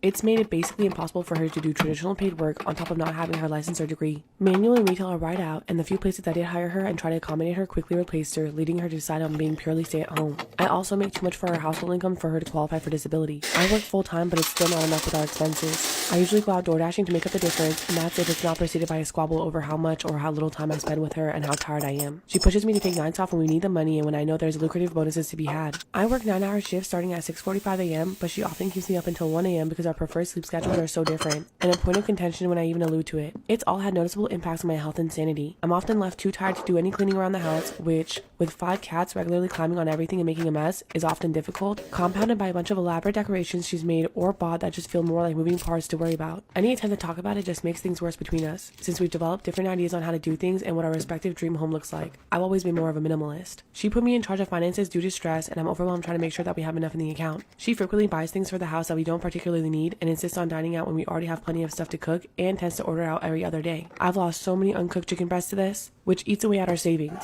Meanwhile, I deliberately go out of my way to avoid spending anything on myself. Despite her telling me to eat, I skip lunch every other day just to save a buck. I consistently tell her not to buy me gifts or throw parties on occasions like my birthday, which I imagine makes me look like a stick in the mud. I even opted out of my workplace's group health insurance just because it would have taken out too much of my check. I'm starting to wonder if this is even sustainable anymore. I honestly don't know what the best course of action here will be. Any input is welcome. I, 20 female, found a photo of a woman in my dad's 52 male wallet. I was visiting my parents this week and my dad was working on his car and asked me to take his wallet and pay for a delivery. I did that, but I also noticed two small pictures. One was of mom and dad, cute, and another was a woman I've never seen before. Both the pictures were really old. She's not related to us as she's from a different ethnic group. I know it's none of my business and it probably is nothing, but it raises so many questions in my mind. My parents are happily married. I don't believe he cheated or is cheating on her, but my mind is going on overdrive thinking about this. This woman clearly means something to him. On one hand, I think I may be better off not bringing it up at this time. I feel awkward talking about it to him. My mind keeps jumping to awful conclusions, and I don't want this to affect us. I'm really struggling with this decision. I think you should just talk to him. You don't want to jump to conclusions and then think the worst of your dad, and then you're gonna have that in your head anyways. You're gonna start resenting him, and you could have no reason to resent him. What if he just actually did nothing and this is one of his, maybe his mom when he was younger, or when she was younger or something. I don't know. I, 20 female, found a photo of a woman in my dad's 52 male wallet. Okay, 6 days later, update. I'm really grateful for the advice I received. I decided to ask him about it last week when I was over at their house. It turned out it was a picture of his fiancée who had passed away after an accident. He had completed his undergrad and master's in another country. They had met in the first month of college and instantly fallen in love. They stayed together while they completed their education, and he had proposed and got a good job. She passed away just 3 weeks after they had gotten engaged. He decided to move back as he wanted to spend time with family. I would have never guessed this. He's always been a chilled out person, always happy and calm, and I can't imagine how he could overcome losing someone he planned to build his life with at such a young age. I teared up a little when he was talking about it, which is a bit silly, while he was very calm and collected. I'm a bit guilty for jumping to the worst conclusion quickly, and without Reddit's advice, I would not have had the courage to ask him about it. Oh, great. Thanks for ruining my day. Literally, I can't. This is so sad, first of all. And second of all, not to make it about me, but this just reminds me that I always am thinking about, I've been having really bad intrusive thoughts. And I've said this before, but it keeps happening. The other day I was in the car, I was like, oh, I could die right now. And then Jack would be so sad. I manipulated a millionaire into giving me money as a yacht girl. Disclaimer, this is not my story time. It was sent in by a follower. Pretty sure by now everybody knows what a yacht girl is, but if you don't know, here's what it means. 5 years ago, I was in $300,000 of debt. I had just gotten a restraining order against my abusive ex, and my parents kicked me out of my house when they found out that I had an OF. At this point, I was extremely vulnerable. Because I was trying to avoid my ex, I moved into my best friend's apartment and I would never leave. One day I got onto Reddit and I started looking for jobs that only really pretty girls would get, and yachting came up. Reached out to a bunch of people on Instagram. I finally got some positive responses. Now, if you expect that I'm going to tell you that my life changed for the better, it did for about 3 years. But really all I managed to do was expose myself to the worst men you could ever possibly imagine. So here's exactly what happened. The person that I reached out to on Instagram, he's essentially a quasi-pimp. His official title was talent coordinator. And what he did was recruit exceptionally beautiful women for yacht parties. And he gave me a huge list of models and actresses that are all yacht girls. I'll give you some hints. Initials are ER, the H sisters, and a little Miss Singer who was struggling with her career for about 10 years. Now this is the thing. That's what got me to do it. Because what this guy managed to do was normalize it in my mind. If these famous girls did it, why shouldn't I do it? Now the parties were so fun and the money was so good that these girls did it because they liked it. For my first yacht party, he sent a black car to go pick me up to my place. Drove me straight to the dock where I had to sign 4 separate NDAs. Now, as soon as I got on the yacht, it was so relieved to see there were so many girls, but there were just as many men. Think politicians, actors, singers, and one very famous movie star. To give you perspective of how beautiful these girls were, I completely blended in. I was not a standout, and part of me was really grateful. The entire thing was one ginormous party. It was definitely perverted, and weird things happened. Most of it was tolerable. After a year, I pretty much became numb to everything that would happen in the parties. The more you did, the more money you would get. But luckily, one very very rich man. This guy had a thing for me because, and trigger warning, I reminded him of his daughter. And he would say things like, I just want to take care of you. Tell me whatever you need. So I came up with this whole sob story. Part of it was true, but part of it was definitely embellished. I told him about my abusive ex and that my goal was to earn enough money to take my family and me off to Spain to get away from all the physical abuse. And of course, it worked. After seeing him at 3 parties, I basically told everybody on the boat that I was only his. And this saved me from having to interact with a bunch of guys. He gave me a credit card and, get this, a shared bank account. But after this, he had access to me 24/7. Anytime we were on the yachts, by phone, he would literally FaceTime me at 2, 3 in the morning. And I had to answer. He had my location turned on his phone, and he would always check my phone anytime he saw me. He also made me introduce him to my parents as my new boss. But even though I was able to pay off my debt, I hated having him in my life. He was always texting and calling me. Even when I went to the gym, he would force me to FaceTime him before and after. This eventually broke me inside. I felt completely depleted, and at that point, nothing was making me happy. Not even the money. I was a prisoner of my own making. Remember that shared bank account? There was a couple of million in there, and he would deposit money every single month. Here's how I managed to outsmart him. I began to ask him to get a divorce from his wife, and then I began to be the one calling him all the time. I began to pressure him day and night. I emailed, texted, called, and FaceTimed. I even started showing up outside of his house until he told me that I was acting irrational and that we needed to limit our contact. Can you believe that? It actually worked, but I was relentless. I wanted him to feel the way he made me feel. Then I offered to be present whenever he needed to tell his wife that he wanted a divorce, and then he ghosted me. And as soon as I realized he blocked me, I checked that account and it was still there. I transferred millions, and I sent his daughter a DM on Instagram. To this day, she has not opened it. Absolutely insane. Am I the jerk for kicking my best friend out after she called my husband a charity project? No. You can't be my best friend if you're choosing to talk down on my person. Again, PSA, the noise in the background is from the construction that's happening right behind my house.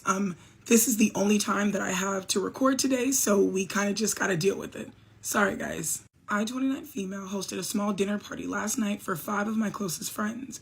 My husband, Danny, 31 male, is honestly the hardest working person that I know. He's currently a teacher, but he's also finishing his master's in educational leadership because he wants to eventually become a principal. Between his actual job and his night classes, he's exhausted, but he still manages to do half of the chores and never misses the chance to make me feel loved. The issue, according to some people, is that I work in tech and I make about triple what he does. It's never been an issue for us. We're a team. Then it's not an issue at all. You can't allow other people's perception of your relationship interfere with what you know is going on with your relationship. They may have issues with what it looks like, but it's none of their goddamn business, honestly. During dinner, Danny was being his usual self, helping me serve the food, making everyone laugh, and being a great host. About halfway through the night, he apologized and said he had to go to our home office to finish a major paper that was due at midnight. Everyone was supportive except for Maya, 30 female. Maya has been my friend since college. Are we sure about that? She's always been a bit of a status seeker. Once Danny left the room, Maya took a long sip of her wine and said she didn't know how I did it. She told the table she would be bored if her man had to go and study for a teacher's salary while she paid for the steak that everyone was eating. Really? Like, really? I would be bored if my man was going to study to better himself, regardless of what the fucking salary is. You would be bored because he wasn't sitting around playing jester in front of you all goddamn night. You paying for the steak is fucking irrelevant because nobody would fucking know. Bitch, he's a teacher. He's got a job. You act like the man collect bottles for a fucking living. He has a job. How you know he didn't buy the motherfucking steak? Maya, get the fuck out, babe. You're not wrong. I told you weren't wrong, and no, you're not wrong. Side note, you can make a pretty penny saving your cans and bottles. Just wanted to throw that out there. The table went dead silent. I told Maya that Danny works incredibly hard and his career is about making an impact, not just a paycheck. Some of us work jobs that we actually like, regardless of what you think we should be making or what you think we should be doing. Some of us genuinely enjoy what we do for a living. Bitch, are you okay? Maya rolled her eyes and told me to come on because we were all friends here. Are we really? But are we really? Because friends don't talk about their friends' husbands behind his back at his dinner table. They don't do that. So are we really friends here? Maya said I'm 29 and successful and that I'm basically carrying him. She told me that I'm in my prime and I should be with someone who can actually match my bracket, not someone that I have to bankroll like a charity project. She said I deserve a power couple life, not a stressed out student life. How the fuck you gonna tell me the kind of life that I need to be having? Maya is jealous.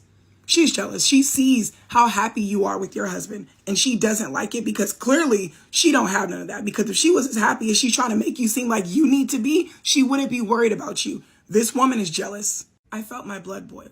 I didn't yell, but I told Maya very clearly that she was being incredibly disrespectful to the both of us. I told her that Danny is the most supportive partner I've ever had. His goals involve way more than just a bank balance. She tried to laugh it off and said she was just looking out for me because money is the #1 cause of divorce. Nobody mentioned divorce. You're the one trying to get me to leave my partner because you don't approve of how much money he makes. Bitch, no, again, you're not wrong. You let this conversation go on way too fucking long. From the first comment, that bitch would have been at the door. I had enough. I stood up, took her plate, and told her that she needed to leave. Finally, she looked shocked and said that I was being dramatic over a little honesty. See, the thing is, there was nothing honest about any of this. All of this was Maya projecting her issues, her insecurities. Fuck, I don't even know if I can call them insecurities. This girl, all she worries about is fucking numbers and how good her partner can make her look. No, she's not a good friend. I don't even think she's a good person. Ew, is she like this all the time? My other friends were awkward and didn't really say anything, but Maya kept going. Why not? Why not? You've already got one foot in your mouth. Might as well stuff the other one in there too. She said I was choosing a mediocre man over a decade of friendship. Says you. You've decided that my man is mediocre. This is my person. I love everything about him and our relationship. Everything about him. You've been my friend for years. 10 years.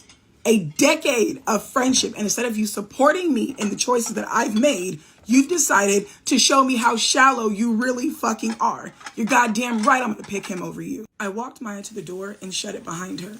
Since then, Maya has been texting our group chat saying that I've changed and that she's worried I'm defensive because I know that she's right. There's nothing about this bitch that describes worry. None whatsoever. She didn't ask you a goddamn fucking thing. She did not ask you how things were going. She didn't ask you how you were handling your husband being in school and also working. She didn't ask a fucking question. She didn't fucking care how you felt about it. She's not worried. She's not worried at all. A couple of my friends messaged me privately saying that while Maya was out of line, kicking her out was extreme and made the whole night a disaster for everyone else. Then you bitches can go and be friends with someone who thinks it's okay to talk about your partner, because you hoes will never understand the lengths I will go to protect my man. She was out of line, but you shouldn't have kicked her out. So what the fuck was I supposed to do? Continue giggling and kikiing with this bitch that was being rude to my husband in his house? Are you serious? Girl, get better friends. Get better fucking friends. They're worried about how the vibe was thrown off after the bitch was thrown out and not the fact that the hoe was being disrespectful. That's crazy. You need better friends. I don't think I'm the jerk for defending my husband in my own home, but the extreme comments from my other friends are starting to get to me.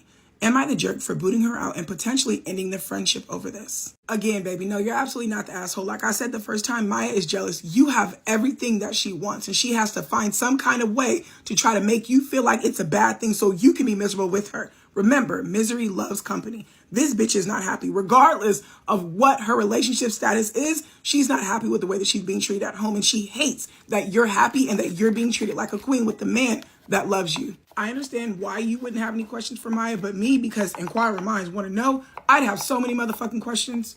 How long have you felt like this? Why can't you just be happy for me? Why the fuck did you really think I was going to allow you to come into my house and disrespect my husband? Maya claims that she's so worried that you're being defensive because you know that she's right.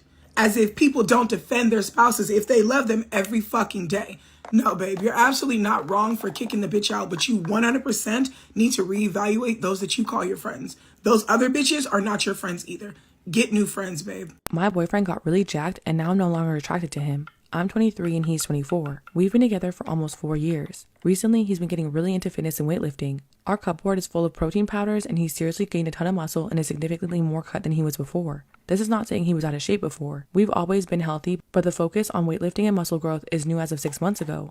I should clarify that when he's gotten into fitness, I don't mean the whole culture that can negatively come with it. He's not look maxing or fallen into the red pill or anything. He's still the extremely sweet, generous guy he's always been. The only personality change is around our meals where he insists on weighing out his portions and cooking for himself. I can understand the intensity and dedication as I used to dance semi-professionally, but quit to focus on academics halfway through college. This is all to say, I still love him, but something about this new body turns me off. The best I can describe it is as, you know, in the Marvel movies, he used to be more like Loki, and now he's Thor. There's nothing against Thor, but I feel like there's a lot of girls like me that agree that Loki is objectively hotter. Our sex life has suffered. I don't think his stamina is better by any measurable degree, and the posturing and visual of him shirtless gives me more images of stuffy Hollywood actors and fake online personalities than the sweet guy that I know he is. General intimacy is also on the decline, as things like cuddling or just making out aren't as comfortable for me anymore. How can I explain this to him? I'm sure he can feel me pulling away, and by God, I don't want to hurt him. I'm wondering what his reasoning was for all this other than self-improvement. I promise I still give him compliments and pump up his self-esteem just as much as I used to, so if it's an insecurity thing, I'm hoping it's not for me.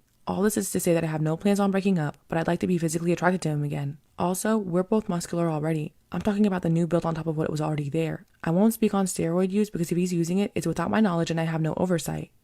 Story time about how my boyfriend took me back after I cheated. So a little background information, I was 16 and in 11th grade, and my boyfriend Jacob and I had just gotten back together. We'd been together for a year, but we were having some issues, so we broke up for a little bit. Well, only after a week of him and I being back together, I cheated on him. I started texting this guy, and I ended up sending nudes to him, and he sent them to my boyfriend, of course. Yeah, I know, that's what I get for cheating. I'm a terrible person, blah, blah, blah, get over it. Well, when my boyfriend confronted me about it, I told him the truth about it, and he broke up with me. And I regretted it so much. A month later, I decided to reach out to him. I was like, hey, that was the worst mistake I've ever made, and I want to try again. Thankfully for me, he took me back. But the first few months of us being back together were miserable. People were starting rumors that I was cheating on him again. It was literal hell. Moral of the story, if you want to get with somebody else, just break up with your partner. So if you want to get back with them, things are a little bit salvageable. When the guy I met on summer vacation told me he just wanted to be friends, I should have listened to him. Sometimes we're all a little delulu. Let's talk about it. I was 16, my parents sent me to go live with my aunt in Canada because they were getting a divorce and they just needed me to kind of go away for a little bit. I wasn't too upset because I always really did like my aunt. I always thought she was like really cool, but it was this really small town in Canada. My cousin, who I thought was going to be my built-in bestie when I got there, I guess I just wasn't cool enough to hang out with her for some reason. So I found myself spending a lot of time alone, and that led me to this little cafe.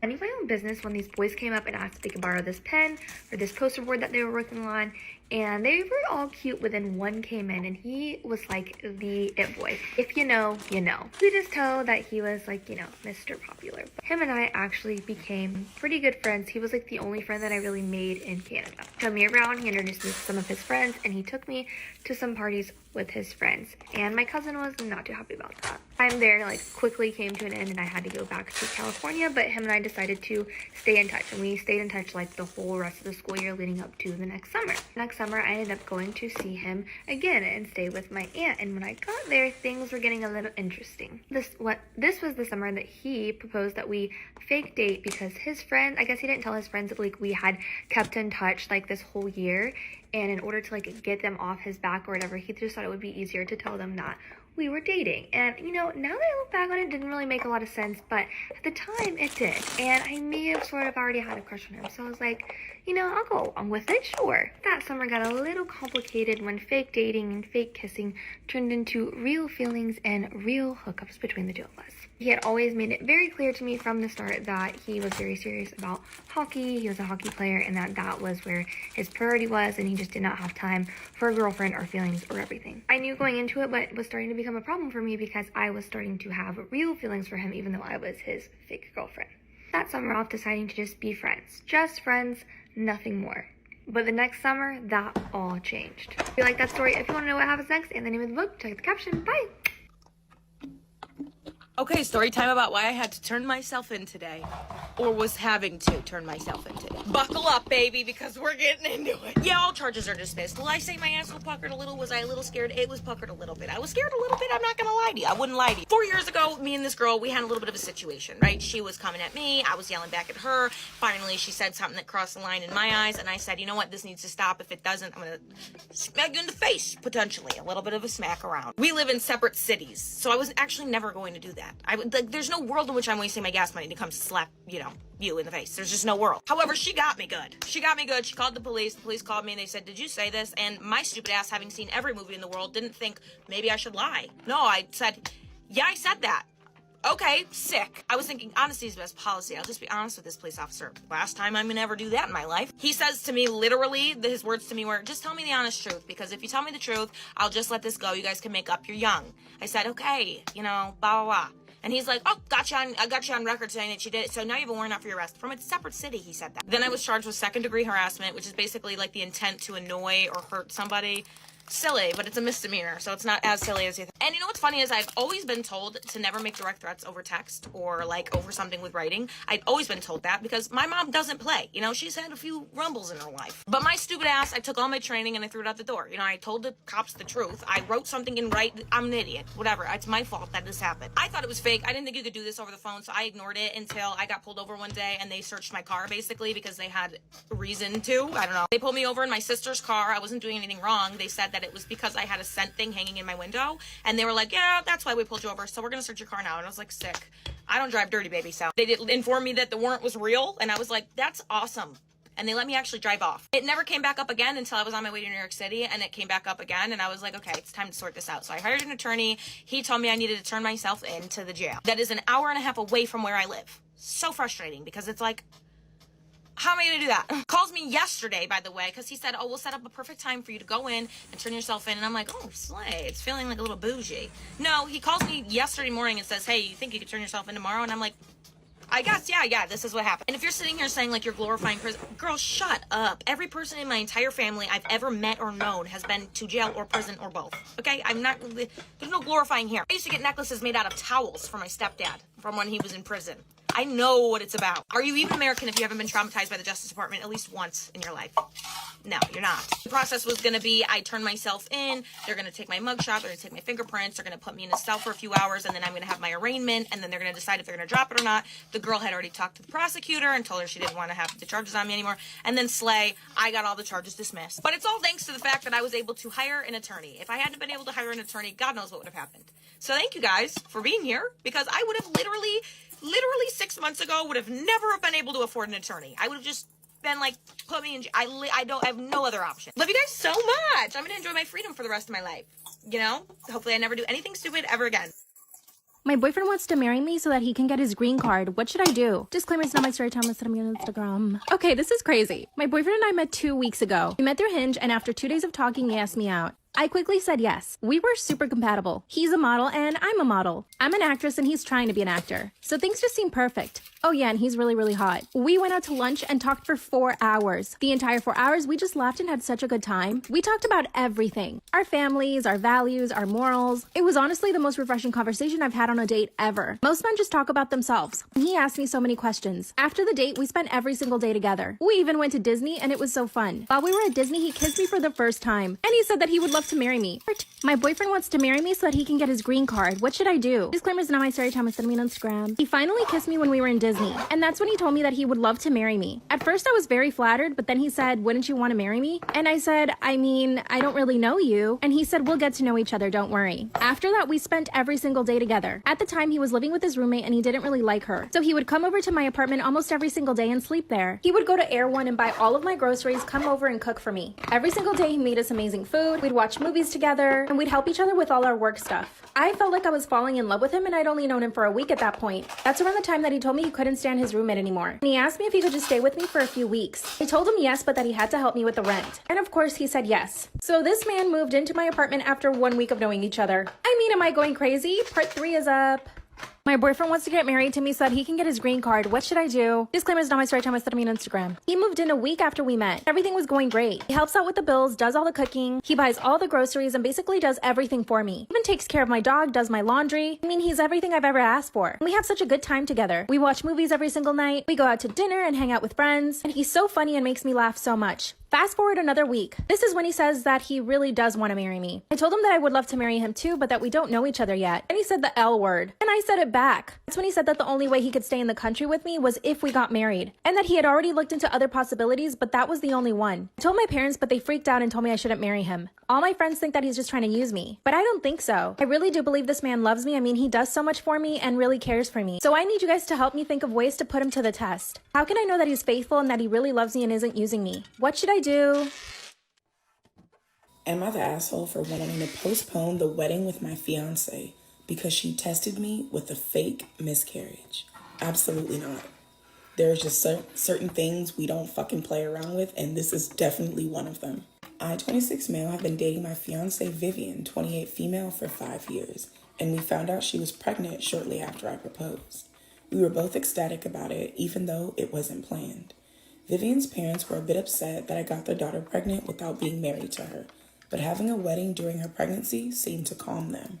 They're Christians, but not the evangelical types who shove religion down people's throats. She's currently 13 weeks pregnant, and 4 days ago, I had gotten off of work, so I immediately headed home to our apartment.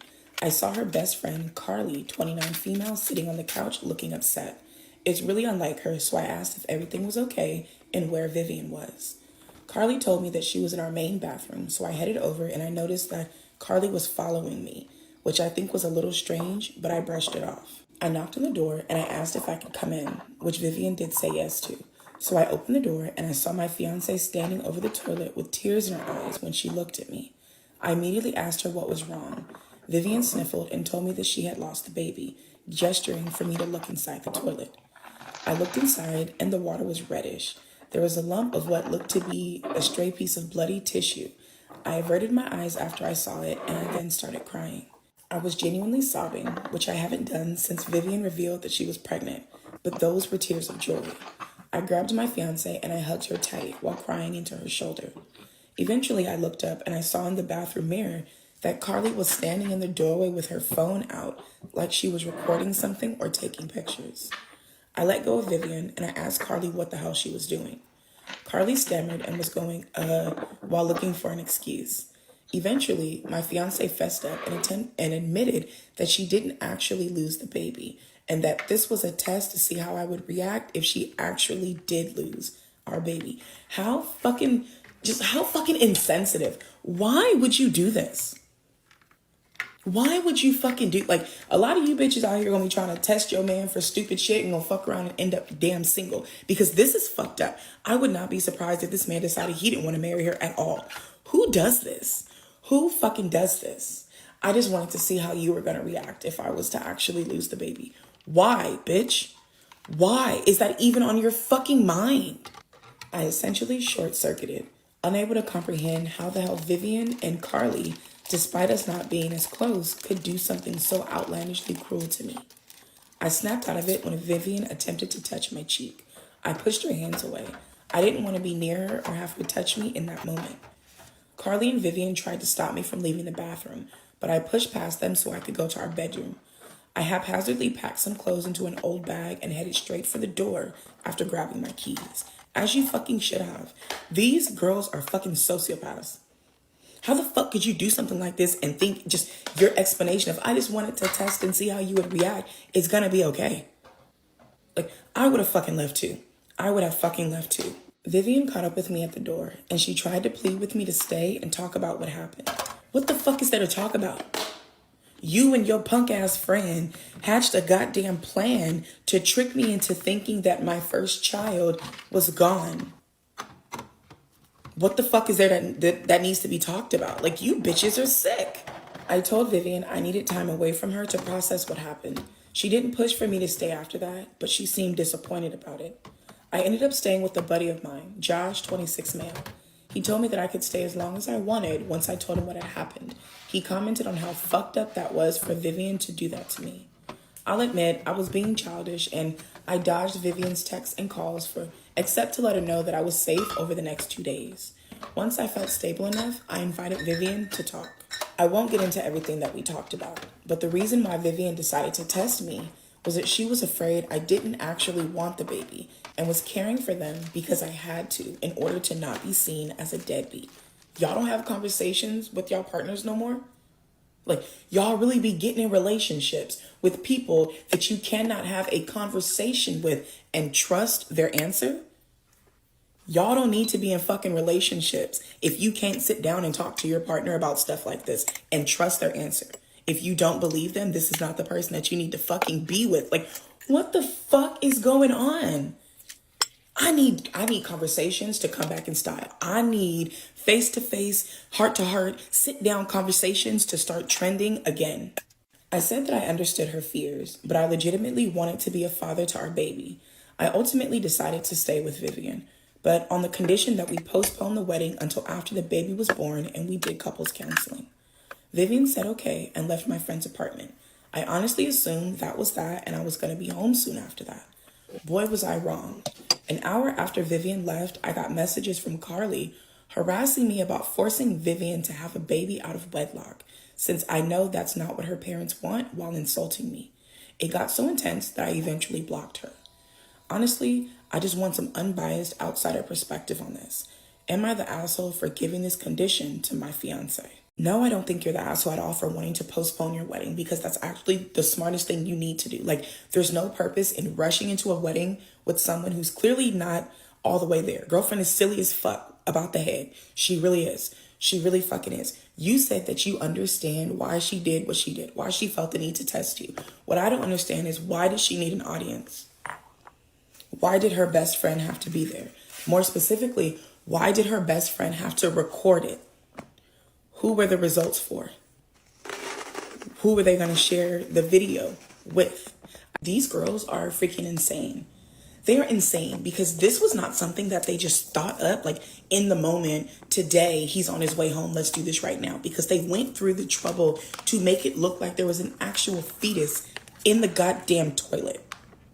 Like, these girls are not okay. They are not, this shit is not okay. This is not normal. Bitches just don't walk around doing this shit all day because it's a fucking Sunday. Like, no, hell no. Sir, please reconsider. Please reconsider. I just found out that my fiance is the father of my 3-year-old cousin. My fiance and I have been dating since we were teenagers, and I've always thought that he was the full package. He was polite, funny, handsome, smart, and we really never fought about anything. I also thought I was so lucky for how close I am to my aunt. Now, I grew up about a 10-minute drive away from my aunt, so we've always been super close.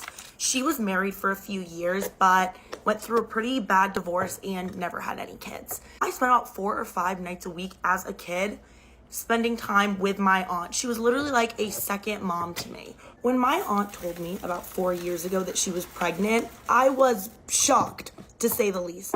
I didn't think she was seeing anyone.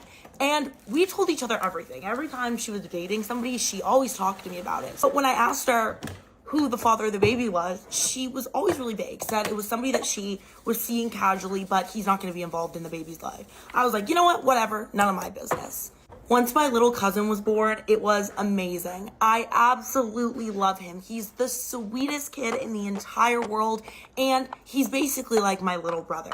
My fiance has also spent a ton of time with him, and I never thought anything weird about this. It made sense that they were spending a lot of time together, and he was hanging out with me and my baby cousin. Why would I think that was weird? Now, I would say my life was going pretty well until about a week ago, when I was sitting at home and my fiance was out with his friends. I was binge watching a show on Netflix, and at some point my computer died. And I was so comfy in bed. I didn't want to get up and get the charger, but I saw that my fiance's laptop was on the nightstand. Now, I thought this was the perfect solution. I didn't have to get out of bed. I could continue watching my show. Yeah, it was not what I was expecting. As soon as I turn on his iPad and put in his passcode, it starts lighting up with text messages. And I noticed a lot of them are from my aunt's number. He didn't have her number saved, which I thought was weird, but I have her number memorized, so I immediately knew it was hers. And I see that one of the texts that popped up at the top of the screen said, "We really need to tell her. It's not fair for her not to know." I know I shouldn't have, but I was nosy, and I think most people would have done what I did. And I was like, I need to open this text thread. In these text messages, my aunt is telling my fiance that it will be unfair for my little cousin to grow up not knowing who his dad is and thinking that his cousin's husband, who will be his cousin, is just his older cousin and not his dad. I was shocked. My fiance is saying back that although he does want his child to know that he is the father, he doesn't want to risk ruining our relationship and that he loves me. And if I ever found out about this, we would definitely be over and he couldn't risk that.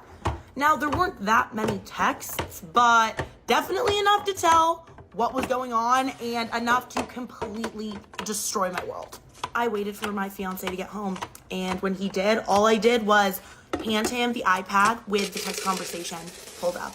I had obviously been crying for hours, and at first he was speechless. Then he broke down into tears and admitted that 4 years ago, when I went on a girls' trip, he started an affair with my aunt. Apparently it only lasted a month too long, but he found out that she was pregnant with my baby cousin. And they both made the decision that they wouldn't tell me because they didn't want me to be upset and cut them out of my life. Okay, so they just lied to me. They've been lying to me for 4 years. My fiance and my aunt, who's like a second mother to me, have a child together. I can't even look at either of them. I'm so disgusted. And I feel horrible because the other day I tried to spend time with my little cousin and it was hard for me to even look at him. Now, every time I see him, all I can think is all of the features he has that resemble my fiance. Now that I see it, I can't unsee it. It's so clear that he's my cousin's dad, but I would have never thought that. That never would have even popped into my head. But now, the same nose, the same mouth, the same hair color, everything. And I don't know what to do because I know it's so easy for people to say, leave him, but like, we've been together for so long. I love him so much, but I don't know if this is something that I can look past, if I can get over, if there's literally anything that we can do as a couple to get over this. It just seems like it's too much. But regardless, now he's always going to be a part of my life because he's my little cousin's dad. And now that I know, they've decided that they're going to grow up letting my little cousin know that he is the father. And even though I'm so angry at my aunt, the thought of cutting her out of my life and not having a relationship with her anymore hurts me so much.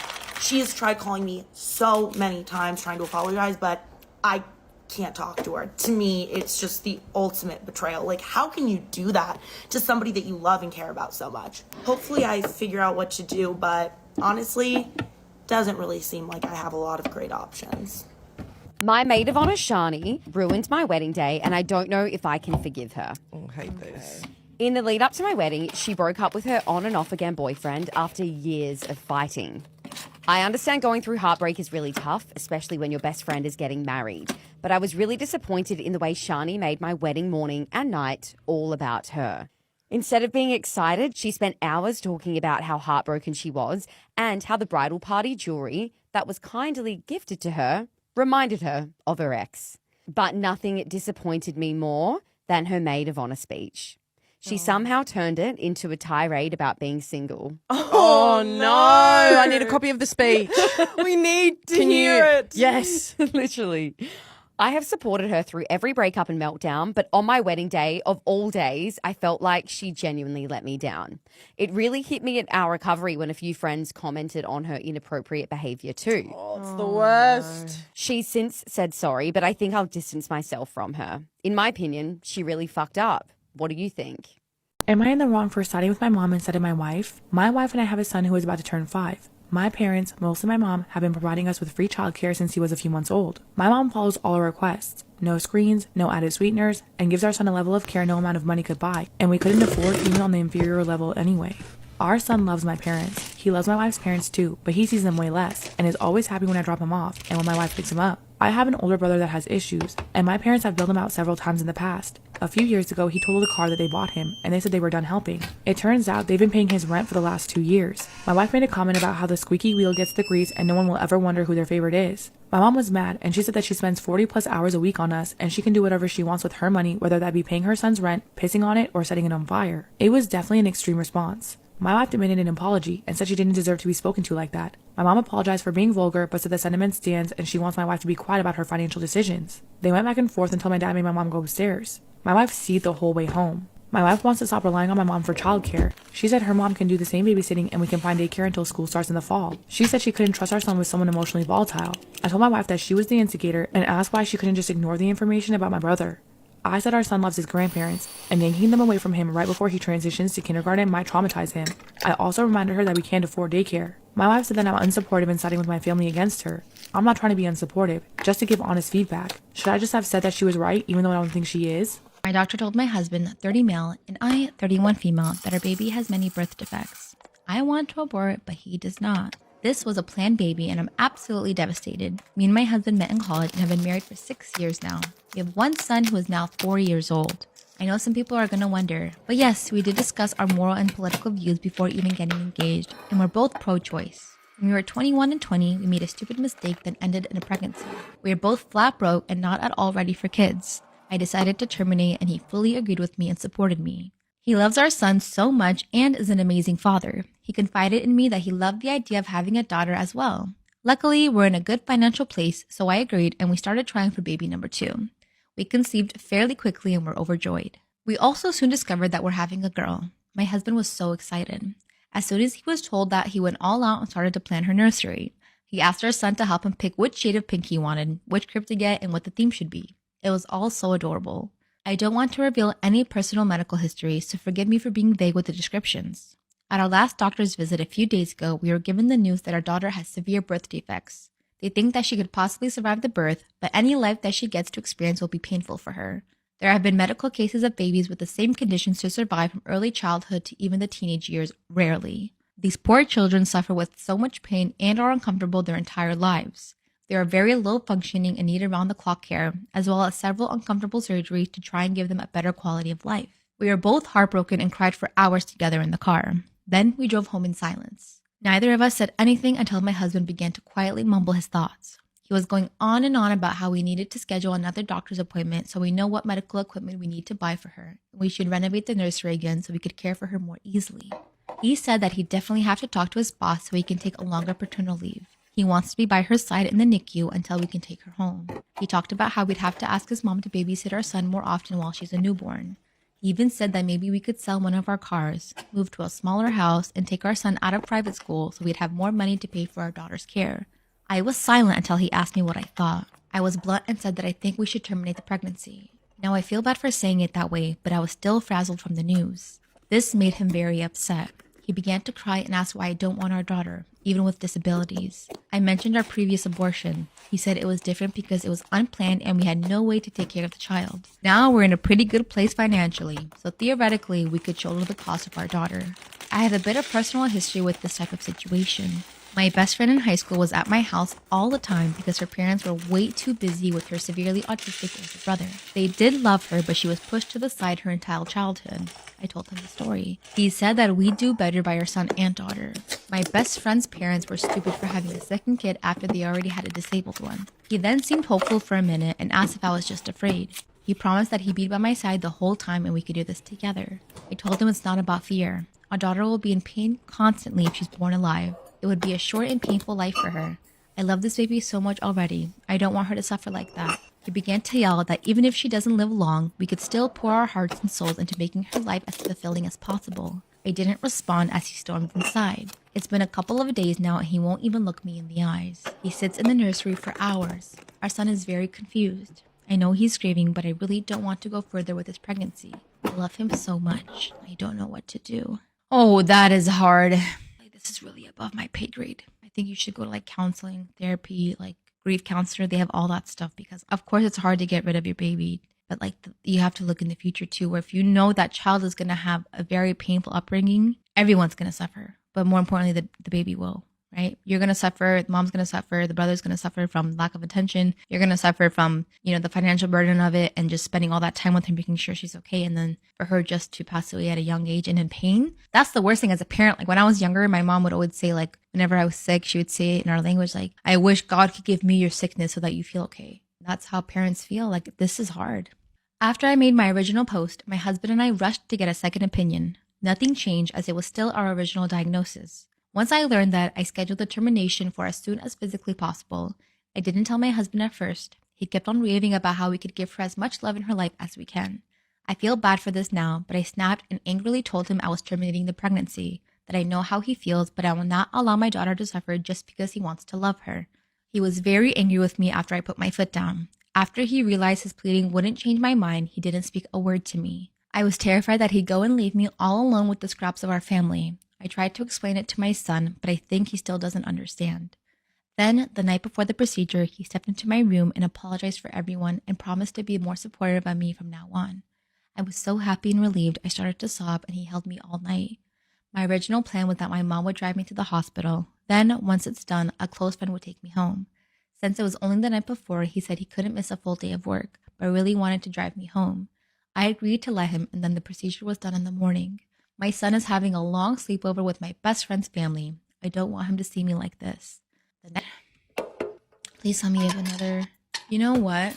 That, I get it, you're both grieving, but I think that's so incredibly selfish of your husband to go. Guys will never understand how it is to hold a baby in your belly and then for you to go get it terminated. People don't understand how excruciating it is physically and mentally and emotionally is to have to do that. And for him to tell you I'm going to pick you up and then not, that's cowardly behavior. And that sucks. Imagine going through one of the worst experiences of your life and the only other person who can relate to you is your spouse. And him not showing up is utter betrayal. Oh, I'm so mad for you. My parents are gonna let my little sister's boyfriend propose at my wedding. For context, you have not seen clear favoritism until you've seen the way that my parents treat my little sister. She's the golden child, she can do no wrong, and she's always gotten everything she wanted. Me, no, literally nothing. I was a side character, fully a side character in my family. She actually got everything she wanted. For instance, I walked to school, and on her 15th birthday, she got a new car. Not even her 16th birthday. Who gets a car on their 15th birthday? And I was still walking to school. I still did not have a car. And this did go to her head. She was a brat. Was she going to drive me to school? We went to the same school. Wouldn't drive me. Literally would not drive me in her car. So I would walk, and she would drive in the new car my parents got for her. And I don't really know why it was, honestly. I was a really good kid. I got really good grades, never got into any trouble. She was so mean. High school mean girl. Terrible. Honestly, yeah, I was resentful. I was jealous. I feel like anybody would be. But as we've gotten older, I wouldn't say we're best friends. It's not like I love my sister more than anyone in the world. We tolerate each other and we've gotten closer as we've gotten older. She's gotten nicer. And honestly, I think her boyfriend is really good for her. Neither my fiance or I had the funds for a huge wedding, but his grandparents are literally the sweetest humans on earth and offered that we could have it at their lake house, which is gorgeous. And it's pretty small, so we're just gonna have 30 people, and I was honestly so excited. But when I told my parents, they were so pissed off. They said that they had so many people they needed to invite. I swear at this point, my guest list is 3/4 people, I don't know. But they pushed that they would pay for it because it needed to be a bigger venue. And we said no for months, but finally gave in. They were relentless about it. So last week, my mom invites me over, and it's her, my dad, and my sister's boyfriend. And she asks me what I would think about having my sister's boyfriend propose at my wedding and turn it into a joint wedding engagement party. Obviously, I say no. I told them that is the most ridiculous thing I've ever heard. This day is supposed to be about me, and we're not going to make it into a joint engagement party. And my mom starts screaming at me. She's calling me ungrateful, telling me that I am jealous and I can't just share one day with my sister. What do you mean share one day? My wedding day? No, I'm not going to share my wedding day. And honestly, at this point, everything started clicking because it made no sense to me why they were even offering to pay for my wedding. But really, all along, my wedding was just a disguise to be a party for my little sister. So I storm out. I was not putting up with that anymore. The conversation was going nowhere. And that night, both my mom and my sister's boyfriend were blowing up my phone saying, you better not tell her about this, you better not ruin the surprise. And my mom said that she doesn't care that I said no because it's not even my wedding, it's her wedding because she's paying for it. It's oh, Mom, your wedding? Didn't know I was getting a new stepdad. Congrats. After crying to my fiance all night about it, I decided to just swallow my pride and call my mom and literally beg her not to do this. I was straight up on the phone sobbing, saying, please don't do this to me. I just really want my wedding day to be about me. Please, I'll help you plan an amazing engagement party for her. It'll literally be better than my wedding. Just please don't do this. And all she kept saying was that I am being spoiled, I'm being a brat, and this could be an amazing family event, and I'm just ruining it because of how selfish I am. She also told me that if I tell my sister anything about this, she will cancel the wedding portion of the day and just make it my sister's engagement party. So we really see the real reason that she's paying for my wedding. After I was the biggest crybaby to my fiance for the remainder of the night, rightfully so though, rightfully so, we both decided that we would go and ask his grandparents if we could use their lake house again, which honestly, we should have just stuck to from the beginning. Honestly, at this point, we're fine just eloping. Anything to avoid whatever the mess that is happening right now. And some of you might say that I'm being dramatic about this, but I'm sorry. I spent my entire childhood, honestly my entire life, just being a background character in my sister's life. My wedding is about me. It's going to be about me, and I'm not going to get bullied into it being any different. So my family can find out I'm married when I post the photos on social media. And sis, I hope you enjoy my wedding with all of the decorations that I picked out and all of the time I spent planning it. I hope it's the most magical day of your life. Am I in the wrong for refusing to talk to my fiance after she secretly replaced my wedding dress with a cheap copy to save her money? I'm 27 male and she's 27 female, getting married in February. In our culture, the groom buys the bride's wedding dress and the bride buys the groom's wedding dress. The groom's dress is called a sherwani and the bride's one is called a lehenga. To keep things fair, the price range for their dress is decided in advance. We're a little sentimental for wedding clothes, decided to go on the higher end, chose a popular wedding attire brand. Did all the shopping together, she picked this lehenga of her choice, and I also found a marvelous piece of sherwani. My choice was a little more expensive than hers, but it was still within the price range we had set.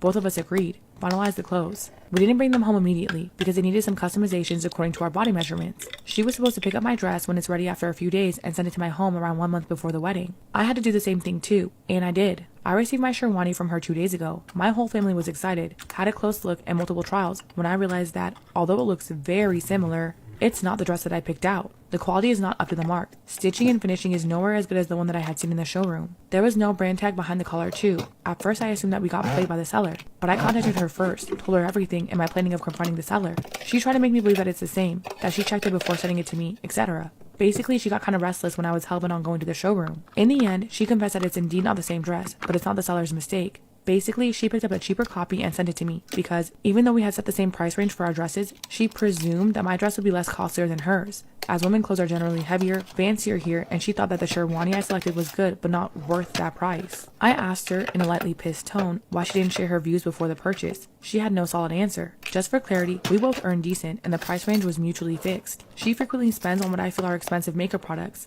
I picked up the dress and went to her home, showed her how different it is from the original, how disrespectful, heartbreaking, and trust-breaking it is to secretly change your partner's wedding dress just to save some cash. I see no reason other than her being stingy for doing this to me. I was super disappointed, left that dress at her place, and came back home. We've had no contact since then. I believe she's the one very wrong here, so she could reach out to me. My family was initially hurt too, but now they started to say not to overreact as it might come to our wedding. Am I in the wrong for still taking my stand? Am I the asshole for wanting to cut off my dad because he took me off his family's Spotify account? Ooh.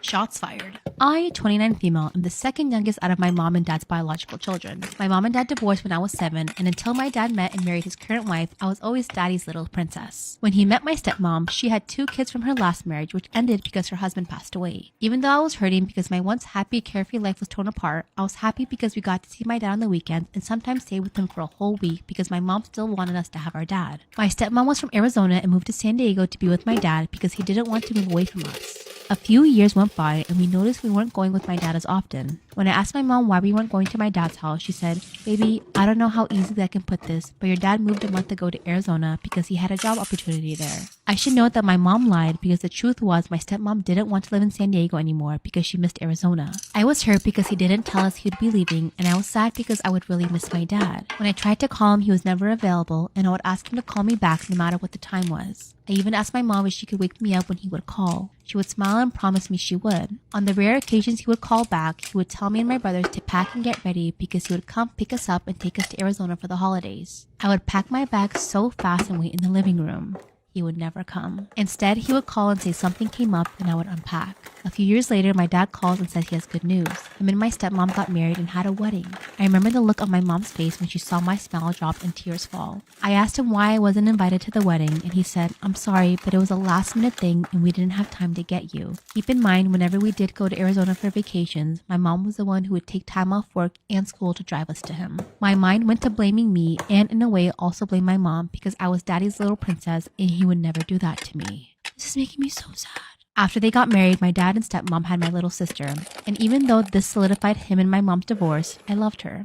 When we would visit, I loved having a little mini-me, but my stepmom made it apparent to tell my dad, you need to tell Alicia she cannot play with the baby 24/7. She would get mad at me for doing her hair and for dressing her to match me. I would be playing with her, and if she got hurt, my stepmom would ask me, what did you do to her? It got to the point where even my step-siblings would tell her to stop picking on me. When I was 12, I had to live with my dad for 1 year because my mom was having financial difficulties and needed to save so we could move to Las Vegas where my oldest brother had been living and told my mom it was for the best. I was sad because I wouldn't be with my mom, whom I'm so close with, but I was excited I was going to be with my dad. The whole year was the hardest time for me. He would buy my little sister whatever she wanted. My stepmom was still fighting with me. My dad would take her side more and would leave us at the house while she took my stepmom and her kids out because it was cheaper for them to go and we'd have to wait for our turn to go out, which was never. Wow, that is unbelievable. How can you take your stepkids out but not... What the... Guys just get whipped. It's so sad to see. My mom called me though every night to tell me goodnight, and she would tell me how much she missed me. I remember asking her one night if she could hurry and get us a house in Las Vegas because I wanted to leave Arizona so bad. She said she was trying her hardest and that she missed us and would come soon to visit. When she did visit, I ran to her with tears saying please take me with her because my dad's wife was hard to live with. My mom had a talk with my dad and said she needs to realize that you had 7 kids before you met him and they mattered just as much as her kids. They didn't like the sound of that, so they both limited my calls with my mom and even would tell me that I couldn't call her. When the year was up, we moved to Las Vegas. But the pent-up aggression I had was still there. I acted out in my early teens. I made it hard for my mom and she didn't know how to handle me, so my dad took me back. This time, he was a born-again Christian and was super strict with me. I had a dress code and was not allowed to talk to boys. He would physically punish me and my little brother because my older siblings moved out and it was just my stepmom's kids. He would buy her and her kids whatever they asked for. If I asked for something, it was always met with, they need it more than you. Fast forward, I shaped up and moved back with my mom and distanced myself from my dad. When it was my 25th birthday, my dad called to tell me happy birthday and even apologized for how he treated me and my little brother, even stating he treated us harsher than her kids because she told him to. So, unbelievable. I forgave him and asked him if he could just treat my kids as he treated his other grandkids from my step-siblings, then we would be fine. He then doesn't call to ask how his grandkids are. He posts pictures often of step-siblings' kids, but none of my kids. When I brought this up with him, he said, well, they don't call me. I then told him they're kids. They shouldn't have to. Now that my kids are older, he asked for their phone numbers and even told me to join his Spotify family plan so I can listen to music without ads, and I agreed.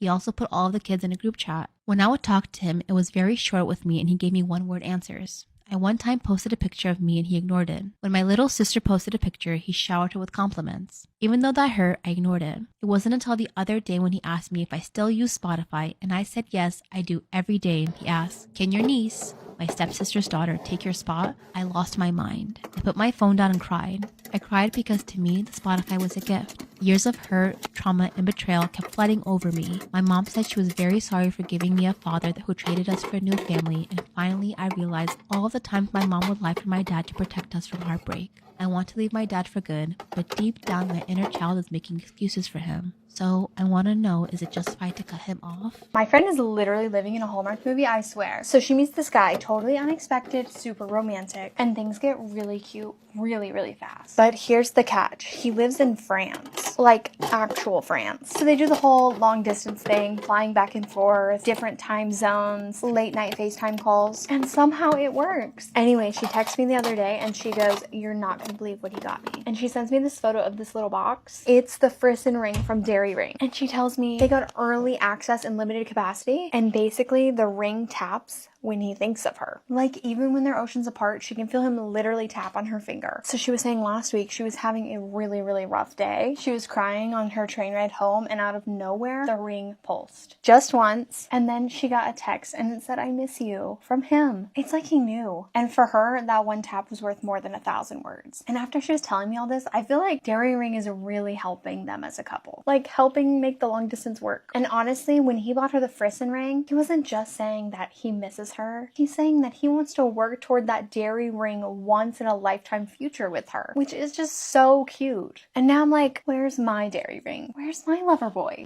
Am I wrong for giving my wife the cold shoulder after she donated our vacation fund? I, 41 male, and my wife, 39 female, are people who like to travel. We take our kids, 12 female and 14 female, on trips 2 to 3 times a year.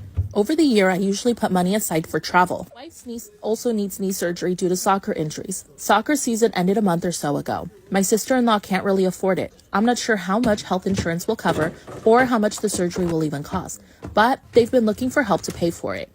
Well, after we booked the flights and stuff, we had about $15,000 to $20,000 left in the account. We didn't really know what to do with it yet. Fast forward to this morning, and my wife and I were talking about attractions and stuff. And my wife kind of sneaks into the conversation that we would have to pay out of pocket since she gave the remaining money to her sister. I was absolutely effing livid because A, this was our money in the account, which means my money was also in the account. And B, I'm sure they don't need that much, especially if they have insurance, which will most likely cover some of the surgery costs. Since then, I went to work, came back, and haven't spoken to her since. She's tried to talk about it, but I don't want to talk about anything except my money getting back into my account. I feel bad for ignoring my wife and giving her shade, but at the same time, I'm really effing pissed. Was I wrong? This whole thing is kind of a blur in my mind. I would consider giving her money, maybe like $3,500 at most. Am I the asshole for refusing to pay for my boyfriend's food on his birthday and getting him banned from a restaurant? I, 18 female, have been dating my boyfriend John, 20 male, for a little under a year. We have a pretty toxic-free relationship. There's quite a bit of tension when it comes to me being vegetarian. I've been vegetarian since 11. I have a very strict moral code around it. The one thing John has a problem with is me refusing to spend my money on meat. Ever since I started making my own money, I swore to myself that I would never spend a cent of it on meat. On our dates, we usually split the bill. Sometimes he pays for all of it. I told him if he orders something meat-free, I'd happily pay for both of us, but he never does. When he pays for my food, it's when I've spent money on the activity, normally concerts and festivals. That's me paying 120 euros plus on tickets and him spending maybe 50 euros on food. His birthday was a few days ago, and when we went out for dinner at his favorite fancy restaurant, he got the most expensive steak they had, along with a side salad and a bottle of wine. When we finished our food, I asked the waiter to split the bill, and John looked at me shocked. He asked if I was joking, and I said no. Oh man, I'm so conflicted on this one right now. And he told me he thought I was going to pay since it was his birthday, and he didn't budget for the meal. I asked him why he thought I'd pay, since I've been very clear about my rule, but he couldn't give me a reason other than it being his birthday. Which is like kind of a valid reason, but at the same time, like she has made it very, very, very, very, very clear that she won't pay for me. You can't ask your partner to abandon their moral for you. I told him I'd pay for the wine and the side salad, okay, but he'd need to pay for the steak. That's super fair. He was furious with me and stormed off to the bathroom. I paid for my meal, the wine, and the salad and waited for him to come back. He didn't. After waiting for 20 minutes, I left. Dang. I found him sitting on a bench near where we parked the car. I asked him why he left and reminded him he needed to pay. He looked shocked when I said that and asked me if I didn't pay. I told him I'd paid for everything but the meat, and he lost it. He started yelling at me, telling me I was selfish, that I needed to grow up. Stayed calm and told him he needed to go back and pay. He scoffed and walked away. I ended up driving home without him. Now he's saying it's my fault that he can't show his face in his favorite restaurant since he dined and ditched. It's a pretty small restaurant, so he'd 100% be recognized and kicked out. So Am I the asshole for forcing my stepdaughter to cut her hair? I, 31 female, met my husband, 34 male, 8 years ago, and we have been married for 6. He has an 11-year-old daughter from a previous relationship. I work from home, so I mainly end up taking care of her, and I have since she was young. We have a generally good relationship. She has incredibly long, blonde, wavy hair just past her bottom, and it's a nightmare to take care of. It frequently tangles, and she always needs help brushing and styling it before school. I'm not a morning person, and I do not like having to wake up early to do a kid's hair. It's expensive to maintain as she requires more products. She insists on using hair oils, which can cost around $11, and it only lasts a few weeks. She also insists she has to use curly hair shampoo instead of regular shampoo and conditioner, which is often over $10 per bottle, and she goes through it at a fast rate. She won't use a regular brush on it as she insists it breaks her hair and hurts, so she uses a wide tooth comb, which takes a longer time to brush when she could be doing other more productive things such as homework or helping me with chores. I decided she had become obsessed with her hair, and I do not want her to become vain, so I decided it needs to be cut. I don't see it as a big deal as I have always had shoulder length hair and my hair does not grow very fast and I get frequent trims. It's a lot more practical. I took her to the hairdresser as as normal. On the way there, she says she wants to make sure the hairdresser doesn't cut too much. I politely explained that I would like her to cut her hair to shorter length as it has become a burden. At first she thought I was joking, but when she realized, she started to cry. When we got to the salon, the hairdresser was reluctant to cut her hair due to her tears, but I explained the trouble we have maintaining it and assured cutting would be the best for her. In the end, the stylist agreed to cut her hair. The stylist braided her hair, then cut it. Her hair was now just past shoulder length and it looked a lot darker. The car journey home was silent. I offered her McDonald's, but she refused. She went straight to her room when we got back. My husband went up to see her when he got home and apparently found her on the bed, sobbing, holding her old hair. My husband immediately called her mother to come and collect her, and as soon as my stepdaughter was out the door, he started yelling at me. Her mother also came in and gave me a mouthful. I explained my reasoning, but my husband wouldn't budge. He said if I had an issue, he would have done her hair in the mornings and that he didn't mind paying for the product. He was so furious and said he no longer trusts me around his daughter, and he doesn't know if he could be with a woman who he doesn't trust around her. This broke my heart. So I found tickets for a cruise that my boyfriend got me. This gift has cemented for me that this relationship is over. I need to let this out without getting pushback from family and friends who think his gift is romantic, so I'm using a throwaway. My birthday is coming up in a few months, and 3 days ago I found out what my boyfriend's present was, our tickets to a cruise. His sister spilled the news thinking I would be excited, and I'm not. We live together, and I found the gift knowing that it was for me. I sound so ungrateful, but I'm not. The gift just proves to me that things will never change. The first thing is the gift isn't really for me. I do not like cruises because I get really bad seasickness, and nothing I do helps. I also told him what I wanted to do for my birthday, which was go to the Ren Fair Festival on my birthday. I've already taken the week off from work in preparation to go to this fair. I have purchased tickets. I'm saving month to month so that I have spending money without affecting finances at home. Why would he book tickets the same time as the time I took off to go to this festival? Also, the cruise wasn't cheap at all, so it's basically wasted money because I'm not going. I'm so annoyed. I told him time and time again that I don't feel like he listens to me, that I feel like he's just getting things by thinking about what's best for him and what he would like. It's not only gifts. He makes decisions based off of what he thinks is best, and I just can't deal with it anymore. I love him, but I'm so done. And before anyone says I didn't talk to him or talk to him about this, I have repeatedly. This has been a reoccurring conversation in our 2.5-year relationship. The next thing to do is to talk about this and end things. Okay, so edit. I appreciate the comments and concerns about cheating, but I know the gift is for me because it was really nice packaging that said happy birthday in my name. And the bag had like cruise ship related items and possible excursions. The effort that he went to, it made me sad because that means he could have put a little bit of effort about things that I like. If he had even just gotten me a ticket to the Ren Fair Festival or accessories from online, or even taken a piece of an outfit that had to do with the Ren Fair, it would have made my entire month. It would have meant that he listened and he got me something that was interesting to me.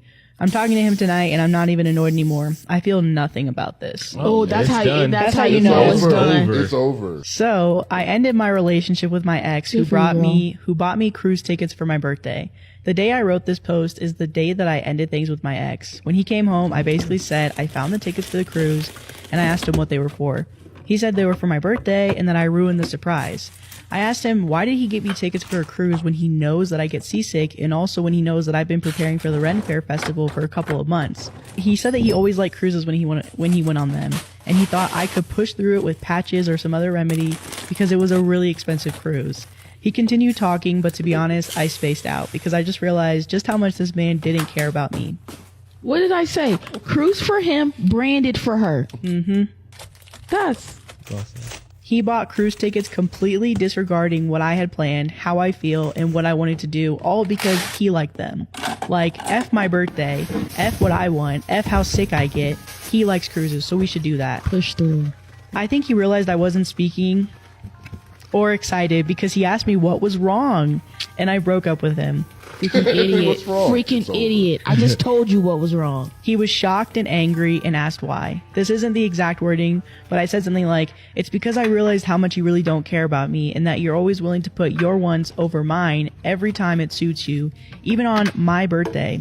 He started to argue, wanted to talk about it, but I just went numb and went to bed on the couch. After 2 hours of trying to talk to me, he left me alone. I woke up the next day and I got ready for work. I oddly felt fine and he wanted to talk, but I just said I'm done. And if he wanted to talk about the apartment or what we would do about the lease or anything regarding the end of the relationship, then I'm good with that. I told him I'm not changing my mind about this, and for me, this relationship is done and I just want to split amicably. While I was at work, I had free time and I wrote down every instance I could remember just in the last 6 months of him choosing his wants/needs over mine. It was nearly 3 pages front to back, and I didn't even realize how much I let go of because he didn't want to do it. When I went home, he tried to talk to me again, and I gave him the list and I explained what it was. He left me alone for the rest of the night. Yeah. She handed you a document. That's... Can you imagine, like, just flipping through the 3 pages and like, oh. He just reads like the first 5 lines and he's like, okay. Okay, I get it. He's still not accepting the breakup. He wants to do couples therapy now or even go on a break because he realizes how much he's done. But no, I'm not doing it. I'm not trying to be mean or harsh to him, but I don't really want to give him false hope. I also feel weirdly okay, but I'm also numb at the same time. What I have to deal with now is breaking the lease, which he isn't willing to do because he thinks we can move past this. So I'm going to talk to the leasing office and see my options. At least I have my birthday to look forward to as I deal with my relationship ending and having to find a new place to live. Am I the asshole for telling my mom to never invite her friends again after ruining my birthday party? I, 18 female, recently had a birthday. At first, I was just going to have lunch with my friends at a restaurant, but my parents insisted on joining us and celebrating it together with us, even though we were going to celebrate at home as a family anyways. I didn't mind and told them I'd be happy to have everyone together at the party. It was all going well until my mom told me she also invited her friends to my birthday party. I didn't want them there because I didn't know them well enough, and it was supposed to be people who were close to me. But she was stubborn about inviting them, so I suggested that we could have two timings. One for my mom's guests and the other for my friends. She agreed to it, and it was settled that we would invite her guests at 12 p.m. while my friends would be there at 2 p.m. This way, I could spend enough time with my friends and also give enough time to the other guests. On the day of the party, none of my mom's guests arrived on time. And only by the time all of my friends were there did they start arriving. I was a bit annoyed but didn't say anything. One of the guests' daughters, around 6 years old, wouldn't leave me alone. She clung to me the entire time. Her parents insisted on having her cut my cake. I let her do it since she was just a kid who probably wanted to do it for fun. But then she started smashing the cake with her bare hands, wiping her snot on the new dress I was wearing, which was my birthday gift, and even spat on the food. And her parents, instead of disciplining their kid, stopped the music that my friends and I were playing and played kids' music so that their daughter could show us her dance. I didn't get to spend a single second with my friends, and by the time they left, everything was a mess. I still kept my cool and thanked everyone, including those parents, for coming to the party. Once everyone left, I started crying and I told my mom how her guest ruined my birthday and that I hoped I never have to see any of them again. She took it as me blaming her for everything, so she started telling me how ungrateful of a child I am and that I didn't even deserve to have a birthday party. What a great mother. I don't even know what to tell her anymore. Am I the asshole?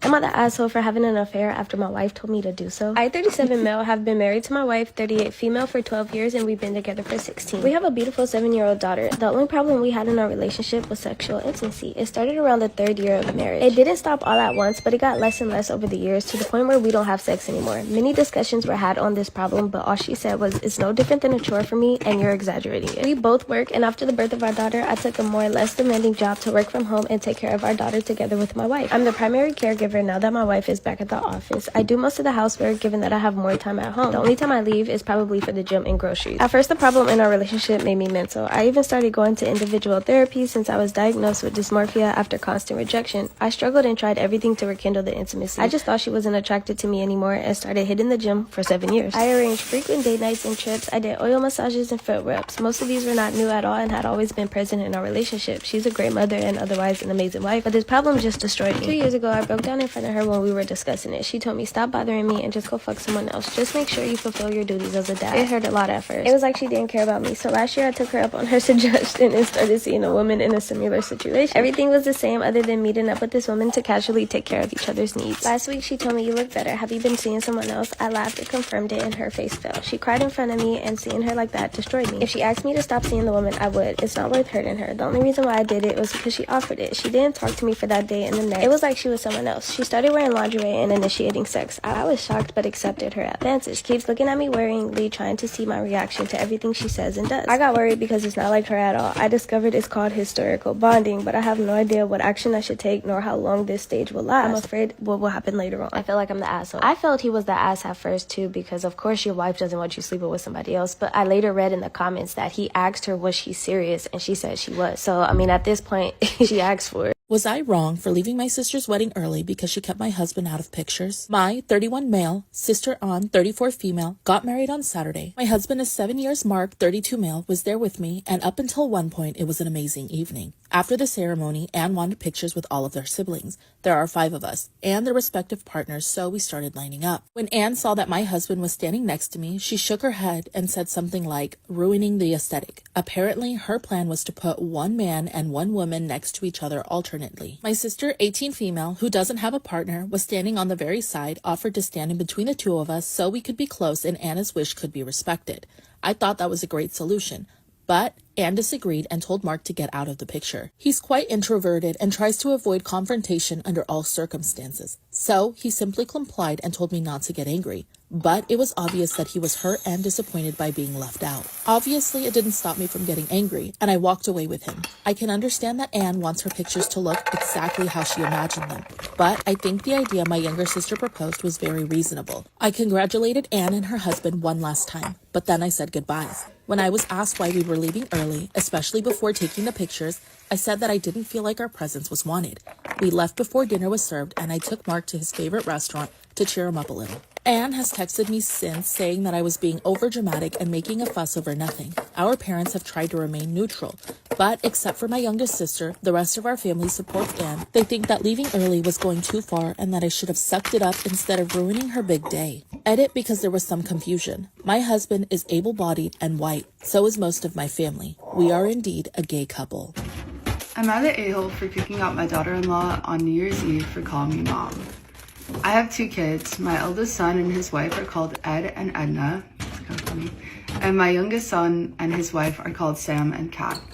Context, I have known Edna for her whole life. When she was 7, her mom got diagnosed with cancer, so I started to help out with raising her. Her and Ed were best friends, so it was easy. When she was 10, her mom passed away, so I took over all the duties of raising a daughter. She started to date my son in college, and they got married later on. I genuinely look at her as my daughter because I basically raised her. Her dad drank himself to death when she was 19. Oof, that's so sad. When they got married, they bought a house 4 houses down and have been living there. Our cat is very sweet. She can cook well, and we bond in the kitchen and we get along great. But I really don't like being called mom by her. I don't know why, but I just don't. I don't like it when people or children call me auntie or nicknames, etc.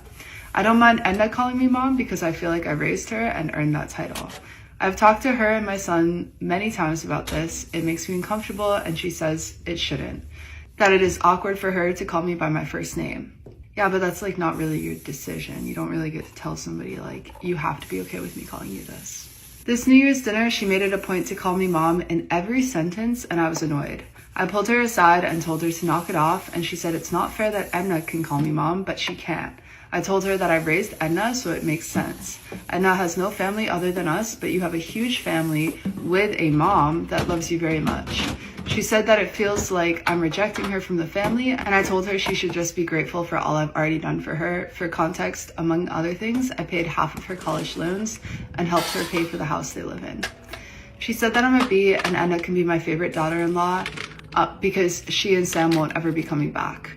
I told her to get out and be a brat somewhere else. Sam got involved and dragged Kat away. Kat lives 6 hours away and I can't drive well and they don't have a guest bed for me to stay in the night. I pay 25% in childcare though. Wow, that's very generous. Edna and I have spa days once a month, a tradition since she was a teen. So when Kat comes, we all go for a spa trip and I always pay. Sam sent me a text asking me to apologize because it's such a small thing and that Kat is serious about her threat. I left him on red because I don't think I need to apologize. Even my grandchildren call me by my name. They rarely call me grandma and they like calling me by my name. Actually, Edna doesn't call me mom often. She does sometimes, but she always uses my name because she knows I'm comfortable with it. If Kat called me mom one time, I wouldn't mind. It's just every single sentence that's directed to me ends or starts with mom, and I feel so uncomfortable. Am I the a-hole? I, 30 male, am starting to resent my wife, 30 female, for not being my ex. Which steps to take to rebuild our relationship? So background, I've been with my wife, Erin, for 7 years and married for 5. We have a 2-year-old. 2 years ago, I fell in love with the greatest woman ever, Diamond. I never cheated on my wife before that, and I still say I didn't. What we had was true love. Disclaimer, my wife is a kind soul, but we don't have that spark that we used to have. I miss the spark, the intensity, and the passion that we had in the beginning of our relationship. I filed for divorce to be with Diamond, like we agreed, but for reasons unknown, Diamond got cold feet, and my relationship with Diamond lasted 11 months. Afterwards, my wife and I got back together because the divorce wasn't official. Now, Erin is a great woman, but she's not Diamond. After getting back together with Erin, every little thing she does bothers me. The way she gets dressed to go to work, the way she makes my coffee, everything. Unfortunately, I began taking it out on her by starting arguments and being snappy. Erin is a great person and doesn't deserve that. And then he says, fallout. I realized I needed to take a step back after what happened last night. My wife put the baby to sleep and she said she was going to shower and head to bed early. She asked if I wanted a snack or something before I got to bed. I said no. She said she loves me and kissed me on the cheek. I didn't say anything. And she said, why don't you love me? She said, I'm doing everything I can, but I don't know. I just told her point blank, you're not her. That hurt her a lot. She just went upstairs, and when I joined her an hour later, she was still crying. She cried all night in the master bathroom that I couldn't get to sleep.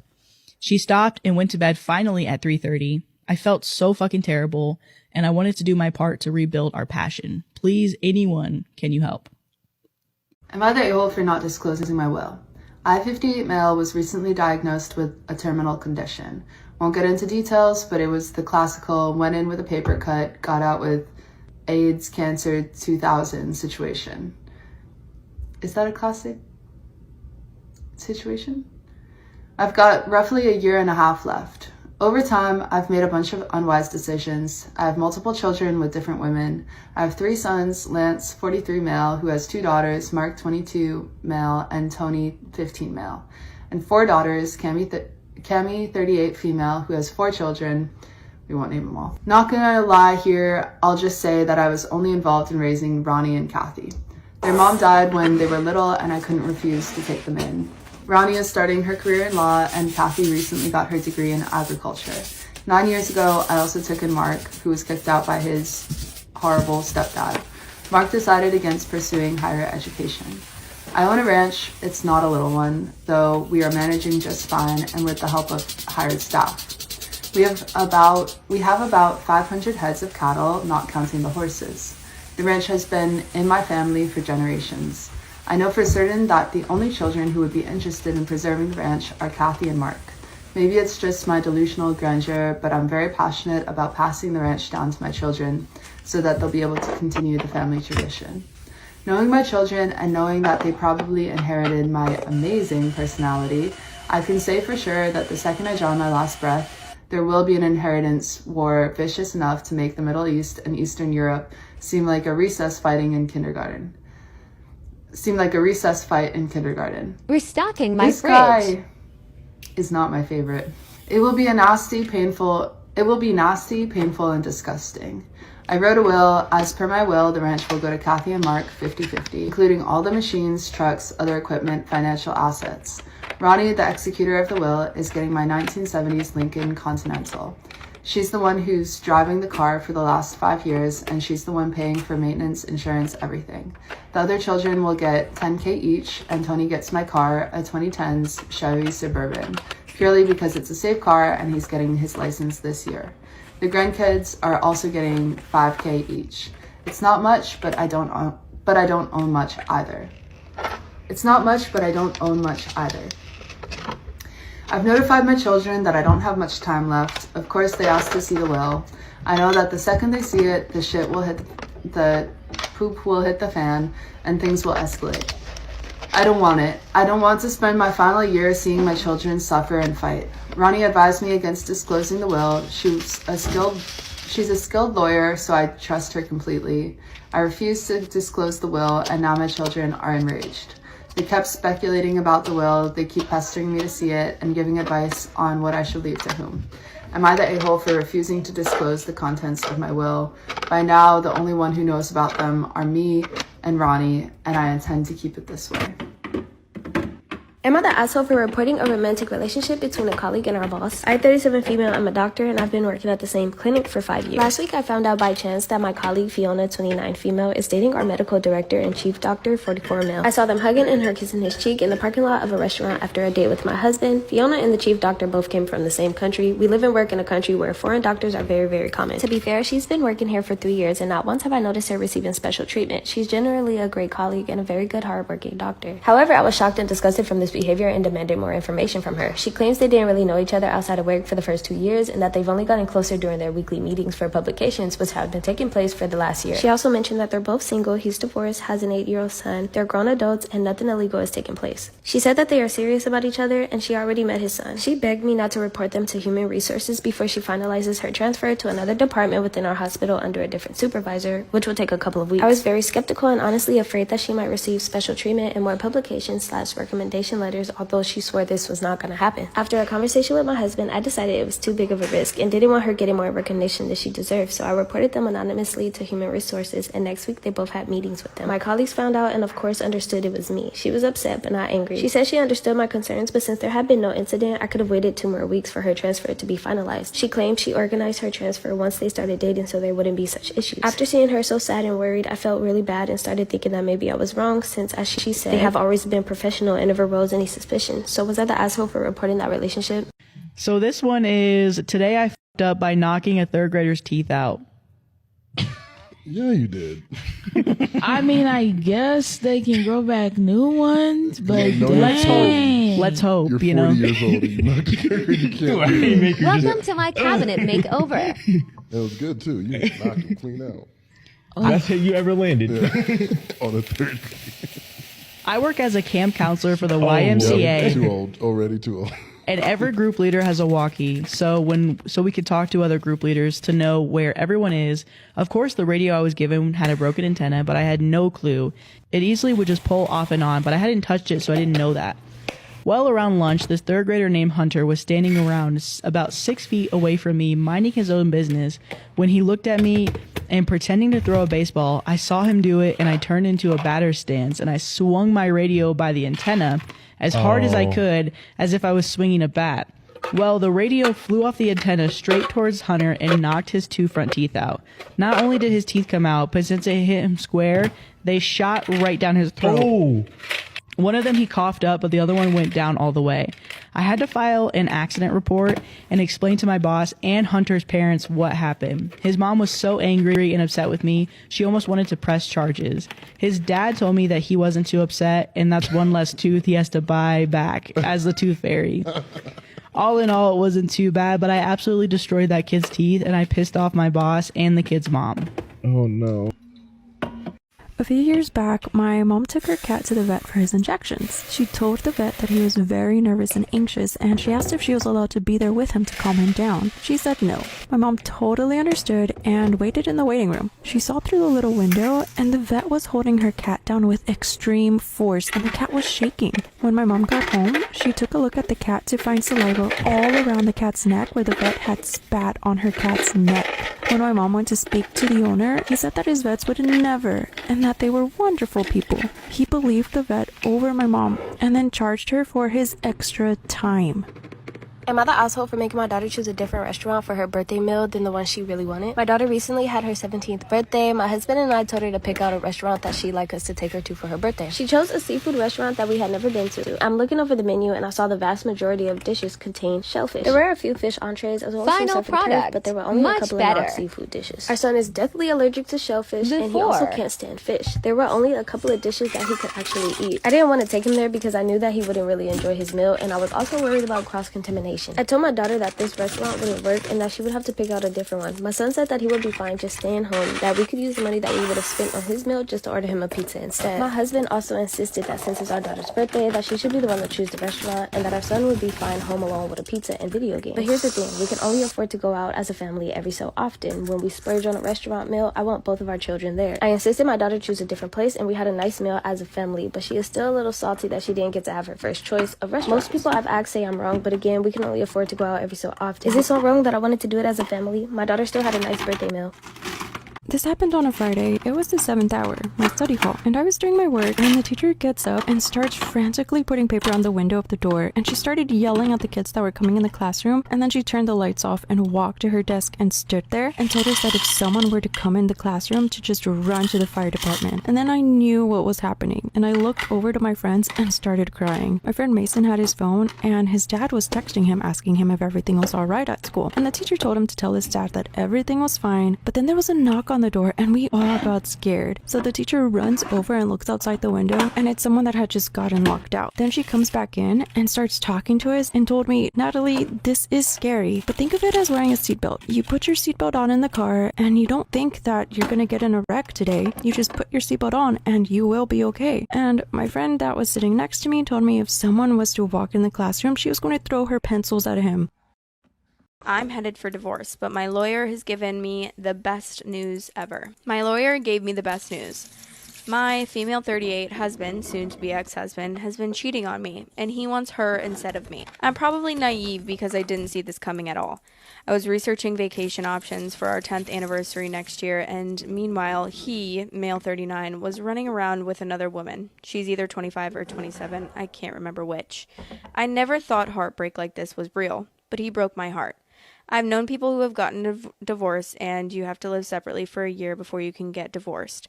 But I wanted to be prepared, so I made an appointment with a lawyer now. It was probably the best thing I've ever done. She told me that in our state, alimony is forbidden if there is adultery. Since my husband cheated, I won't have to pay alimony. I was prepared that I would have to pay out of the nose, but I have proof that he cheated, that he gave me himself, so I won't have to pay him. This was the best news I could have gotten.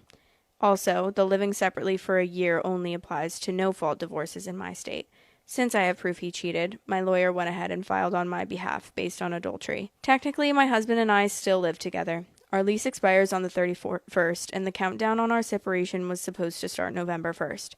I wish I could be there to see his face when 1, he gets served with the notice that I filed, and 2, he finds out he won't get alimony because he cheated.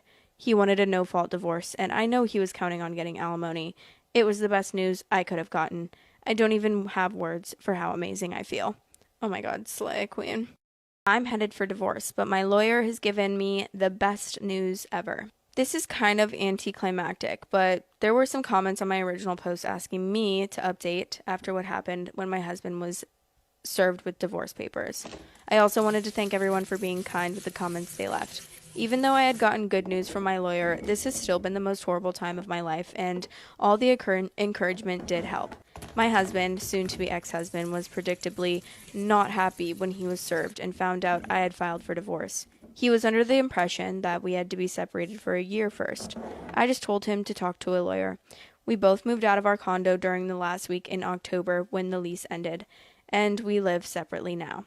A few days after he was served, and I told him to talk to a lawyer and leave me alone, my husband told me he has changed his mind and asked if we could work things out. I said no effing way and told him to have his lawyer talk to my lawyer because I'm done talking to him. He was upset and almost in tears when I said I wouldn't reconsider. It's been a month and I have not seen or spoken to him. He hasn't tried talking to me again, and I'm extremely happy about it because I don't want anything to do with him ever again. Our lawyers are doing all the communicating. He may have been upset, but he broke my heart first, and even the good news from my lawyer hasn't erased how broken I feel. Edited to add, I'm turning off my messages so people will stop DMing me and calling me two-faced or other names for being disappointed that he hasn't contacted me again. I'm actually happy he hasn't because I want nothing to do with him ever again. I'm the opposite of disappointed. I mean, obviously you're not happy that he cheated on you. You're happy he cheated on you so you don't have to pay alimony and you don't have to live separate before you get divorced. I think that was pretty obvious in the first story. Am I the asshole for refusing to forgive a friend for stealing from me even though she's struggling? I, 35 female, collect perfume. I'm also a recovering alcoholic, as is everyone else in this story. My ex-friend Bethany, 30 female, also loves perfume. We met in a recovery group and we bonded over trading fragrance samples. I own some scents that she loves but can't afford. Over the years, she's asked me if I mind decanting a few for her. And because scents expire and there's a limit to how much you can reasonably use at a time, in all but one case, I happily filled up travel automizers for free. The exception is Le Labos the Nord 29. Listen, I know I butchered that, but I've never seen that before in my life and I don't speak French, so give me a break. I bought a bottle to mark my first 6 months of sobriety, and it has a powerful association with that achievement for me. When she asked for a sample, I said that she could get them for free from Bloomingdale's, but because of the emotional significance of my bottle, I wanted it to last as long as possible. Bethany accused me of gatekeeping and being insecure about anyone else smelling like me. No, Bethany, that's not what gatekeeping is, because I told you where the fuck you could go to get your own sample of the exact same scent for free nonetheless. And also, I've given you samples of every other fucking scent that I own except for this one. I love when people use words when they really don't know what the fuck they mean. I snapped back that if that were the case, I wouldn't have shared every other scent that I owned with her. Later, she apologized. I accepted and things went back to normal until I invited her and a few friends over for a movie night. When I walked into my bedroom, I could smell the Nord 29. I immediately suspected that Bethany had used it, but I had no proof, so I held my tongue. The next time we met up, I smelled it on her. I asked her if she bought a bottle, but she said that she got a sample like I had suggested. Something about the way that she said it and the look on her face made me sure she was wearing my perfume. I pulled away and I didn't have her over again until Halloween. I had decided to have all of our mutuals over and I couldn't exclude her without it becoming a thing. Halfway through the night, she went to the bathroom and she was gone a long time. When I checked on her, the Nord 29 bottle was missing from my dresser and I could smell it through the bathroom door. I said that I knew that she was stealing my perfume again, but she claimed that she was sick and she sprayed her sample to hide the smell. At this point, our other friends came to see what was happening. I said I didn't care if she was shitting herself. If she didn't come out immediately, I'd toss her purse in the trash so she could dumpster dive until she smelled just like the garbage friend that she was. That finally got her to open up the door. And sure enough, there was my bottle, emptier than before. When pressed, she admitted she was filling up an atomizer and dropped it. She spilled the perfume, hence the strong smell. She cried and apologized, saying that she didn't think it was that big of a deal. You asked me and I told you no. She said she was having a hard time and the smell was comforting. She didn't think I missed just a little, etc., etc. All of that is bullshit. She didn't think it was that big of a deal when you told her no and you explained to her the significance of this scent and that you wanted it to last a long time. She was struggling and the smell was comforting. She was struggling so much that she could come to you and steal it, but she couldn't take her ass to Bloomingdale's to get a sample for fucking free. She didn't think you would miss just a little when you told her you wanted that bottle to last as long as fucking possible. No, you're not the asshole. Not at all. I could not be friends with somebody like this. I couldn't. While our friends agree that what she did was wrong, they're fixated on the idea that she's struggling. Trauma and addiction can make people act up, and they say that I'm a hypocrite if I don't forgive her. Personally, I just think she wanted the Nord 29 because it has sentimental value and is using addiction and trauma to manipulate our friends. So am I the asshole? No, baby, you're absolutely not the asshole. And you were 100% correct when you said that you think she only wanted your perfume because it had sentimental value to you. That's the only reason, because she could have gone to Bloomingdale's and got her own sample for free or saved up and bought her own bottle. But no, she wanted the one thing that you wanted to keep close to yourself because you weren't willing to share it with her. She only cried and lied because there were other people there that she could manipulate with her trauma and all of her emotions. Had it just been the two of you guys, I am almost 100% sure that conversation would have went down differently. She would have accused you of gatekeeping your perfume and not wanting her to smell like you like she did the first time. The part that really chaps my ass is the fact that everybody in this story, including OP, is a recovering alcoholic. So they should all know that part of recovery is holding yourself accountable for your actions. This girl is sober as shit and stole from somebody after asking them and they told her no, but the person calling them out and choosing to no longer want to be around them is the problem. That's fucking crazy. Listen, babe, get this girl the fuck out of your life. And honestly, I would distance myself from the people that call themselves my friends. Because how the hell am I the problem? I had one thing that helped me cope, and this girl tried to take it from me, and I'm the problem for trying to hold her accountable for her actions. That's crazy. Listen, I'm not going to sit here and pretend like it's not possible that Bethany heard the way that OP was talking about this perfume and she really just wanted to experience the comfort that it brought OP. I'm not pretending that it's not a possibility because it really, really, really is. But in my eyes, all of that shit is null and fucking void. She asked OP for a sample. OP said, no, you can actually go over here and get your own. Instead of doing that, girlfriend chose to steal it from OP, then lie to OP's face when OP asked about it, then go back into OP's house and steal even more of it. I don't give a fuck how much comfort you were trying to find or how much you thought it was going to help you like it helped me. The fact that you stole from me is unforgivable, and I can no longer trust you, so I don't want you around anymore. My husband started abusing me because I wanted to breastfeed my baby. Disclaimer, this is not my story time. It's sending me on Instagram. I don't know what the psychology behind this is. Some men are good until they don't need to be. In my case, my nightmare started after we had our first baby. We were already married for 3 years. Boyfriend and girlfriend, the relationship was fun and loving. When we got engaged, it became even more intense, and he began showing his love in different ways. And after we got married, it was just amazing. We had a really great relationship. Went into couples counseling, worked out our issues, and we just loved being with each other all the time. Then I got pregnant. At first, he was really happy. After the baby came, he began to reproach me for not being available to him all the time. He started saying things like, my gosh, you're not fun anymore. You don't want to go anywhere anymore. You don't wear the clothes that you used to wear. And I said, duh, I'm taking care of our baby. He started distancing himself from our newborn baby. Why? Because when I started breastfeeding, he said he was uncomfortable with the idea of our baby boy latching onto me. That no other person should be touching me like that. I practically vomited in my mouth when he said this to me. It gets so much worse. Part 2 is up. My husband began abusing me after we had our baby because I wanted to breastfeed him. Disclaimer, this is not my story time. It was sent to me on Instagram. After he told me that he wasn't comfortable with our son latching onto me, that no other person should be touching me like that, we got into a massive fight. That was the first time he ever pushed me. It was an actual shock. First off, I had never seen this side to him. He was always jealous, but not controlling and possessive. Much less did he ever put hands on me. When he threw me down, I ended up bumping my shoulder so badly, I couldn't lift my arm for 2 weeks. Because I refused to not breastfeed the baby, anytime he would walk in and I was breastfeeding the baby, he would start a fight, cursing at me, yelling at me. Third time he did this, put the baby in his room, and then I decided to have it out with him. I told him that I thought he was being a child. That's when he slapped me for the first time. As soon as he did though, he was so apologetic, he started crying, and he even threw himself on the floor. Part of me almost felt bad for him until he said, I hope you don't do this again. When I got one of those hidden cameras in a bear, and I recorded the next 2 fights. He pushed me against a wall, pulled my hair, and all of this while I was holding our newborn. You're never gonna guess what he did when he found out. Part 3 is up. My husband pushed me and pulled my hair while I was holding our newborn. I captured it all on camera. Camera he didn't know I hid. Now mind you, before this, I had already told my family what was happening, and when I told his parents, they flat out refused to believe me. Said their son would never touch me like that he loved our son, which was totally not true. He was jealous and envious of our little baby. So I sent the footage straight to his parents, and I went to their house, showed them on my computer, and they could no longer deny that their son was abusing me and their grandchild. My father-in-law got so angry, called my husband over to their house, and they helped me confront him.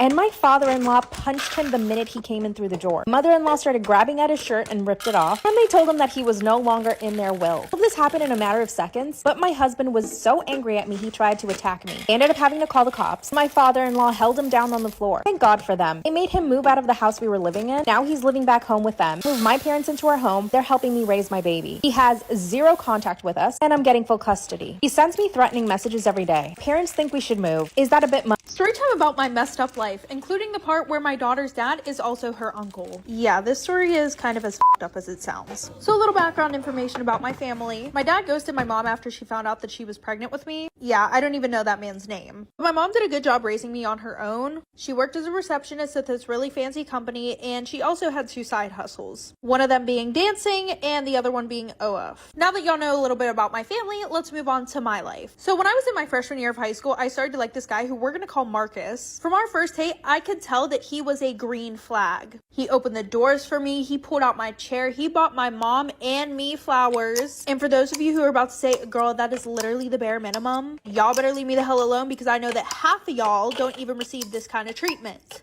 Okay.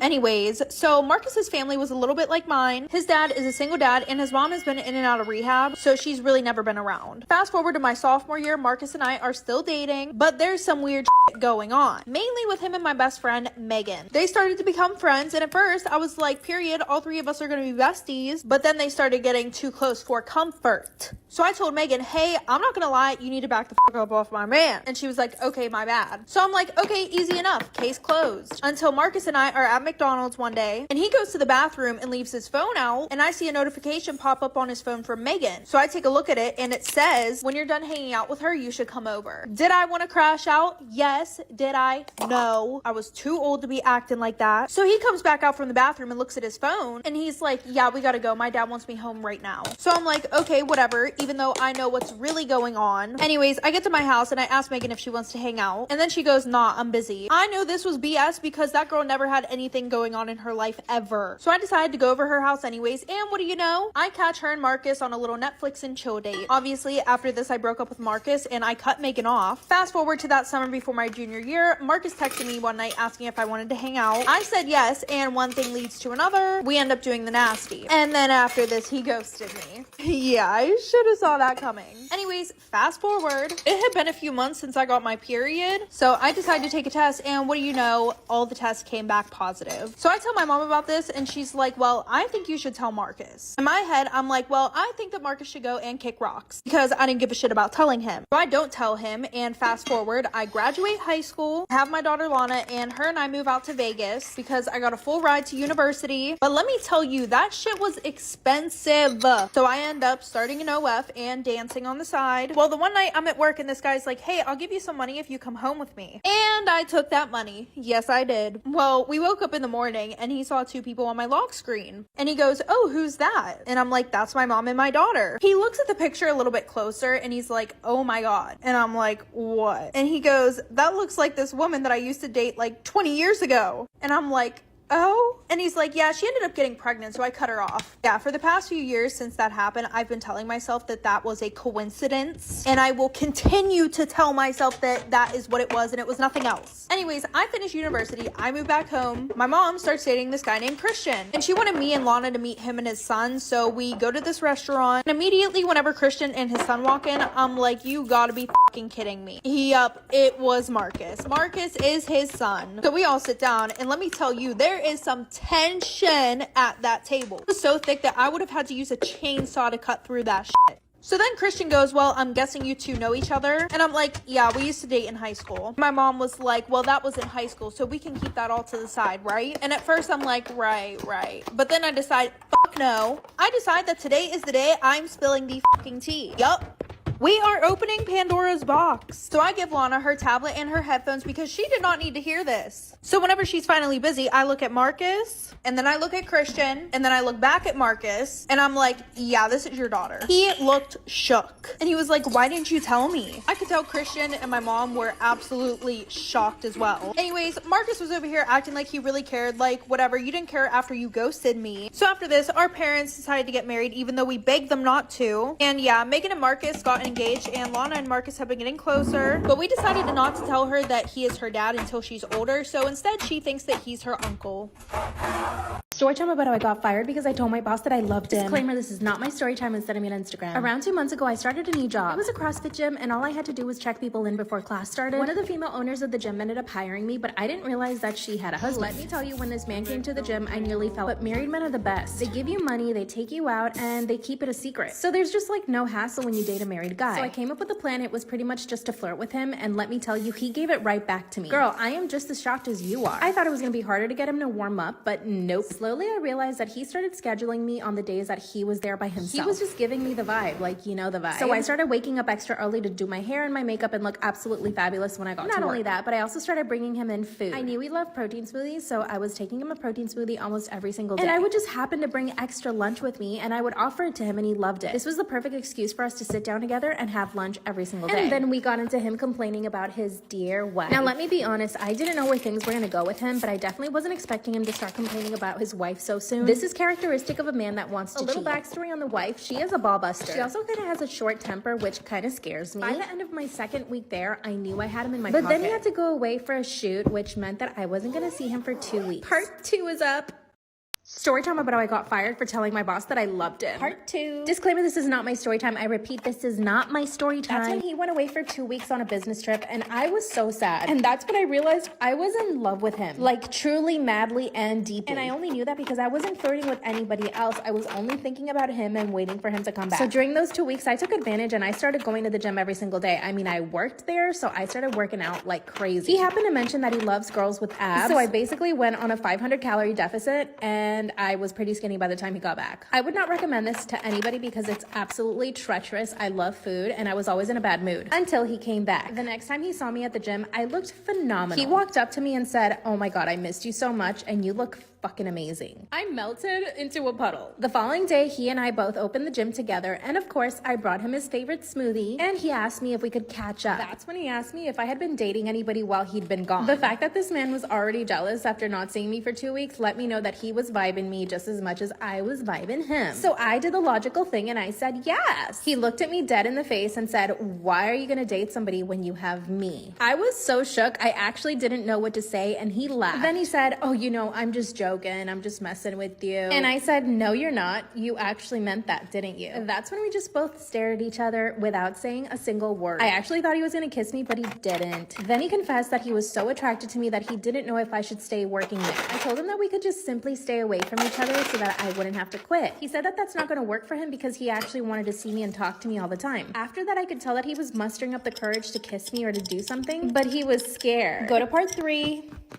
Story time about I confessed to my boss that I loved him and he fired me. Disclaimer, this is not my story time. I sent him on Instagram. After he confessed his feelings for me, I could tell that he was just trying to be close to me like all the time. He would find any excuse to touch my arm or my shoulder or my neck or my hair. And I was super flattered. By the way, I'm already in love with him at this point. All I was waiting for was for him to actually kiss me or to make the first move. Then I noticed some weird stuff happening between him and his wife. Do you remember that they both own the gym that I work at? Well, she started coming to the gym in the mornings when he was supposed to be there. So every time I would bring an extra protein smoothie and an extra lunch for him, I would have to hide it from her. That's when one day he asked me if we could meet up at an undisclosed location. It was pretty much just an empty parking lot, and I went into his car and then we talked. He confessed to me that he was having an affair with somebody else from the gym, and that this person was starting to go a little bit crazy because she saw him and I flirting. He told me that this woman was crazy and that she might even tell his wife about us. So basically he wanted me to not flirt with him anymore and that maybe we could see each other outside of work. But that even that would be too dangerous just in case she was following him. I asked him to tell me who it was and he gave me a hint. He said, "She's the really loud one." Immediately I knew who he was talking about. It was one of the current gym members who comes to every single class with her husband. I could not make this stuff up. Then he basically told me straight out I needed to not speak to him at all at the gym, and that if this woman ever came up to me and asked me anything, I needed to just play dumb. To be honest, I actually got scared at this point because he told me that she was dangerous and crazy. So we both actually started acting like we didn't know each other. But the thing was, he wasn't trying to see me outside of work. He always kept saying that he was too busy or that his wife couldn't find out. So I wasn't talking to him at work at all. And again, this just solidified the fact that I was totally in love with this man. And then I found myself extremely jealous at the thought of him having an affair with this other woman. Not just that, but one day I walk into the office and he's full on making out with his wife on their desk. I felt totally betrayed and lied to. This whole time he's talking about how much he hated his wife, but then he's making out with her. And the woman that he was having an affair with was coming to the gym all the time and always grabbing on him and pulling him. I was jealous and envious all the time. It actually got to the point where I couldn't do my job because I was always aware of where he was and who he was talking to. Finally, we both show up to open the gym one day and we have some privacy. That's when I told him that I was really jealous and that all I wanted to do was be with him. And then the words just came out of my mouth. I said, "I love you." He looked horrified. He looked confused and angry. Then all he said was, "I have to fire you." Then he said that he couldn't have me around because I was too much of a risk. I literally begged him not to fire me, but he said no. I even tried to take it back. The next day he gave me a $3,000 check and told me never to come back. I drive by the gym every single day just to check up on him, and I'm still totally obsessed. My friends actually think I'm going crazy, but I'm just in love. Should I just forget about him or do I have hope?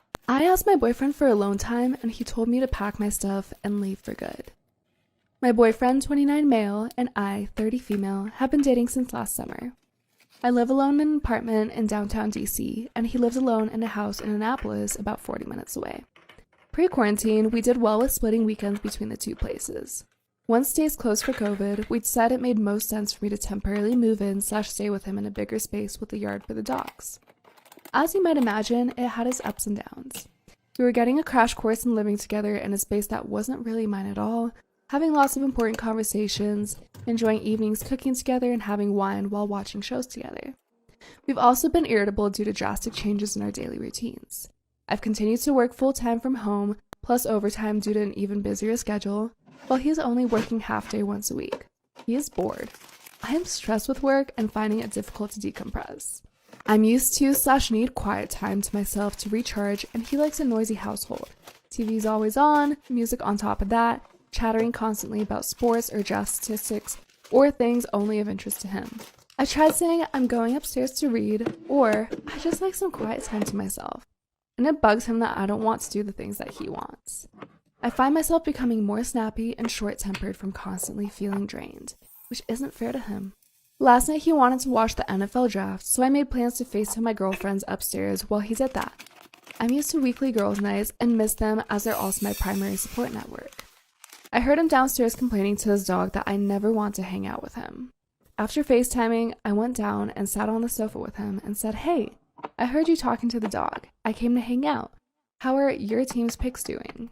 He was irritable and replied, "Ugh, it was quiet until you came down. I'm feeling like I can't win." Alright, getting to the point now. I hadn't been to my apartment in over 3 weeks and needed to go check on it. It's not a building, it's in a row house, and pick up some prescriptions I couldn't have transferred. We were originally going to go together, but seeing this irritation with each other, I suggested I just go alone and take a night or so to myself to recharge and come back. This morning when I grabbed some necessities for a night to myself, my laptop because I have to work over the weekend, some underwear, face moisturizer, he got upset and said I might as well take all my stuff and not bother coming back. I tried to talk through why it was so all or nothing for him. He said I clearly didn't want to spend time with him or be around him, so I can just go home for good and we can resume dating when the states open back up. He actually bagged up the remainder of my stuff and took it out to my car for me. I just wanted to read in silence, get my medications, water my plants, sleep in my own bed alone for a night, watch my own trashy TV shows without interruption. And now I think my relationship is over. I'm feeling frustrated that I attempted to handle this in a productive and proactive way and somehow screwed up. I need to tell you a story about my friend. Let's call her Emma. Emma, alongside my other friend Maddie, has been my closest friend for as long as I can remember. We are all in our mid-20s. Over the last year, Maddie and I have started to become worried about Emma and believe she is being financially manipulated by her family. Emma fights with her family often and will always call us in tears after, ranting about how angry or upset she is with them. Despite this, her family knows she is a hard worker and really good at managing her money, as she has well over $90,000 in her savings. Well, she did a year ago. At the beginning of last year, Emma's mum asked her to help pay off her home loan. She wanted Emma to pay $30,000, and she told her that once she moved out, she would get that money back. Emma has thought about buying a car since then, but her mum has refused to give her any of the $30,000 back, despite her asking almost every day since January. Emma didn't tell us that she had given her mum the $30,000 for 6 months. When we found out, we gently told her it was likely that her mum wouldn't ever return the money. She seemed genuinely shocked about the prospect of never getting it back and said, "Shit, I've never thought about that." When she confronted her mum about it all, her mum said she had no intention of giving her the money in the future. That's harsh, Mum. Then a month after Emma told us about her first mum loan, her mum came to her again. This time, she asked for $20,000 to pay back her school fees. Yep, to pay her high school fees from years ago. Emma thought that this was a fair request and paid her mum the money. I also should note that Emma went to a public school, so I'm pretty sure her mum was asking for more than the school fees actually cost. Maddie and I were shocked. In the span of 8 months, she paid her mum $50,000. $50,000 she will likely never see again. And then the real kicker came. For over a year now, Emma has been telling us how her family has been looking to buy land for a farmhouse. Maddie and I were supportive until we found out who would be paying. Here's the plan Emma's mum came up with. Emma would pay for the land, her family would pay for the construction of the house, and the house would be in her parents' name. Maddie and I told Emma how this might not be the best idea, as she has already spent $50,000 this year on her family, and the house wouldn't be in her name. Emma agreed. However, in the past few weeks, she has told us that she met with the bank and is in the process of organising a loan for a few $100,000. No! Maddie and I are so concerned about her financial situation. We believe that she has been financially manipulated for a year, and soon she will be left with no savings for herself. Both Maddie and I live out of home, and Maddie is in the process of buying her first home. When we talked to Emma about the cost of living, she told us she would spend $20 a week on bills and groceries and would find a 2-bedroom apartment to rent for $50 a week in the CBD without a roommate. We worry she lacks insight about the true cost of living and has no understanding of how hard it will be to rent, buy a house, or buy a car when she has a loan of a few $100,000. She will likely have to live at home for another 10 years while paying this off, which is worrisome as she and her family do not get along and fight all the time. Not to mention, I feel they are swindling her out of all her savings. I have barely told anyone this because it doesn't feel like my story to share, but the secret is tearing me up inside. All we want to do is help her. My girlfriend came home in just her underwear, and I'm losing my mind. This is the weirdest thing that I've ever been a part of. I don't understand what happened or why, and I'm prepared to just drive away and never come back. A few days ago, my girlfriend went to a Christmas party. I was told I wasn't allowed to go because it was just for her employees. I thought that was weird AF and even said so, but she insisted that that was the case. So she ended up taking her car and going to the party. She's gone for a long time. For some reason, I decided to wait up, and it got later and it got later. Around 3 a.m., she comes into the house in just her underwear. So I ask what the F happened. I was thinking a million things. Did she cheat? If she did, why come back like that? Did she get assaulted? But no, she looks super calm, and she's crazy drunk. Also, why the F was she driving?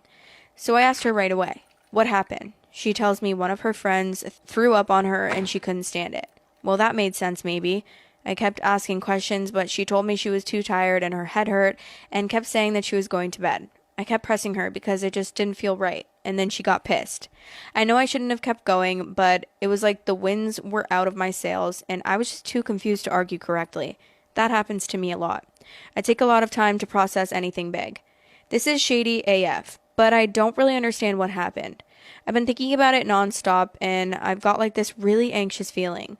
Things that came to mind later were, okay, if someone got sick on you, why would you go straight to bed? You'd shower first, right? I went to her car, no dress, so where the hell is the dress? What the F is this? Did she F somebody and come back like that so that I would know?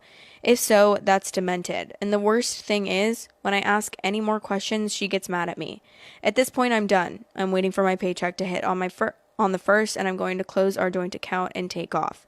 I think I might be traumatized. Oh my God. Okay, well, I feel like I need to talk to her when she's sober the next day to really know what happened.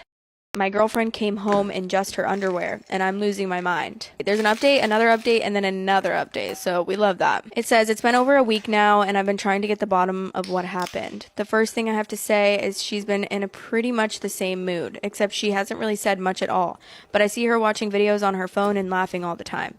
She hasn't said anything to me about the post I made, so I'm 100% sure that she hadn't seen it. Overall, we haven't said much to each other. Again, she seems completely fine, but I listened to you all regarding my friend's probable essay, so I told her I needed to talk to her. And I told her if that was what happened, she could tell me, but I needed to know what happened, because I can't function otherwise. I believe these were the exact words that were suggested. She told me again that her friend just threw up on her. Remembering what you guys told me, I told her, okay, but there are still parts that don't make sense. I asked where the dress was, and she told me she didn't remember. I told her if you can't remember, you might have been drugged, and if so, then we need to go to the hospital. She lost her mind. I was a little more prepared this time, so I was much more calm, but she wasn't having it. I did my best not to argue and told her, okay, if that's what you say happened, then that's what happened. Of course I didn't believe her, and at night I went through her phone after she went to sleep. There was nothing that implied something happened to her, but I did see a text from a coworker making a comment about the Christmas party. So I called her yesterday to ask about the party. She was obviously surprised and seemed confused about me calling. I asked what happened at the party, not giving any details from my side. Apparently the party was just a dinner and it ended at 11. What the F happened the other 4 hours? I tried not to act surprised by this and asked if she left with anyone. She told me no. And then I asked what she was wearing when she left. Her coworker told me she didn't remember, and then asked why I was asking. She was obviously sus, but didn't sound like she was hiding anything about the dress. I told her that she lost her wallet, and we were just trying to figure it out. So as far as I can piece together right now, is that she left much earlier than she said, was unaccounted for hours, and left with her dress on, and without a friend that could have puked on it. I've been watching her closely, but haven't given her any indication about what I know. I'm going to confront her about it. I know I said I was just going to leave at this point, but I don't think I can ever feel sane without knowing the truth. Okay, the way that I literally am so confused as well, and I have no idea, girl. Like, I wish that I could help you and be like, oh yeah, maybe this is what happened, but like, I don't know what happened. My girlfriend came home in just her underwear, and I'm losing my mind. Someone said, OP, while this is one of the strangest scenarios I've read on this app, there's one thing that bothers me about this. Your girlfriend seemingly being shocked that you don't believe her when she's literally missing chunks of her memory. She seems to be flipping this back onto you as though you're being irrational. You're not. Something really shady and bizarre happened, and I don't think you'll ever really know. This will eat you alive if you stay with her. Yeah, because the thing is like, how are you supposed to know if she doesn't even remember? Or maybe she's just, like, uncomfortable about what happened. I don't know. We're gonna read the next update, though. Oh, do I have a crazy update for y'all? In case you missed it, you can go watch my last video, but long story short, my husband was ditching our honeymoon to go take care of his sister and her new baby. First things first, yes, I did go on my honeymoon to Greece all by myself. I turned my phone off so that nobody could get in contact with me. Except I did get a little burner phone that I gave my mom the phone number to because, guys, you always have to make sure your mom can contact you. I did not want anybody messing with my peaceful, relaxing vacation amid all the drama, and it was the best vacation of my life. Honestly, probably even better than if my husband would have been there with me. I relaxed, did everything I wanted to do, and the trip was way too short. I tried not to think about the situation at all when I was in Greece and just enjoy my time, but on the plane flight home, my head was spinning with all of the different possibilities of what I was going to be returning to.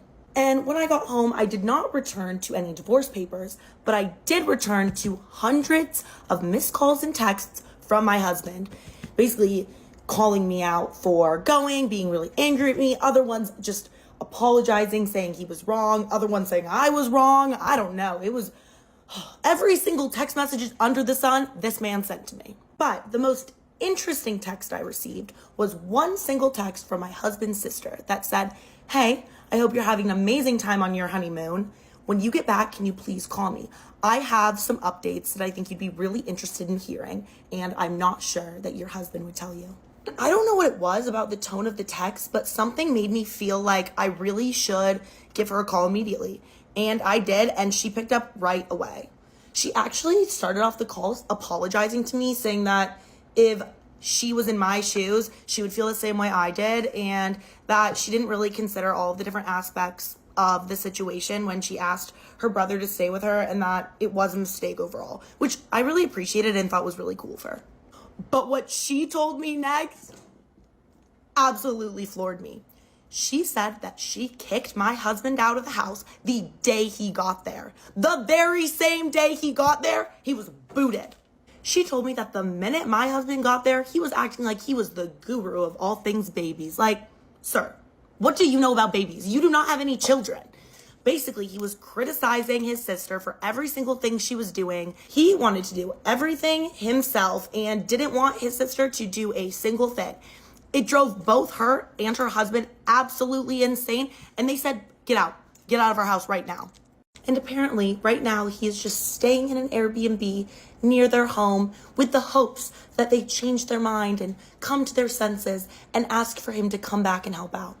She said that there's absolutely no way that that's happening. She said that she doesn't even want to see him again for, a few weeks because she needs to cool down from the situation. So I thought to myself, what is the best way for me to handle the situation given my newfound information? And I decided to call my husband up and ask him how things were going. He told me that everything was going great. He was being such a big help to his sister and the baby, and that, he just can't believe that I wasn't here. I was so in the wrong that he did the right thing staying. And that's when he got a knock on his Airbnb door. When he opened the door, I was the last person he expected to see standing there. He would have never expected that his perfect little sister would rat him out and give me the address of his Airbnb. And he realized he was caught red-handed in the middle of a bold-faced lie. And that's when he immediately started spinning out. He started, fumbling with his words, not really knowing what to say. And I told him, babe, your sister told me everything, so don't even try.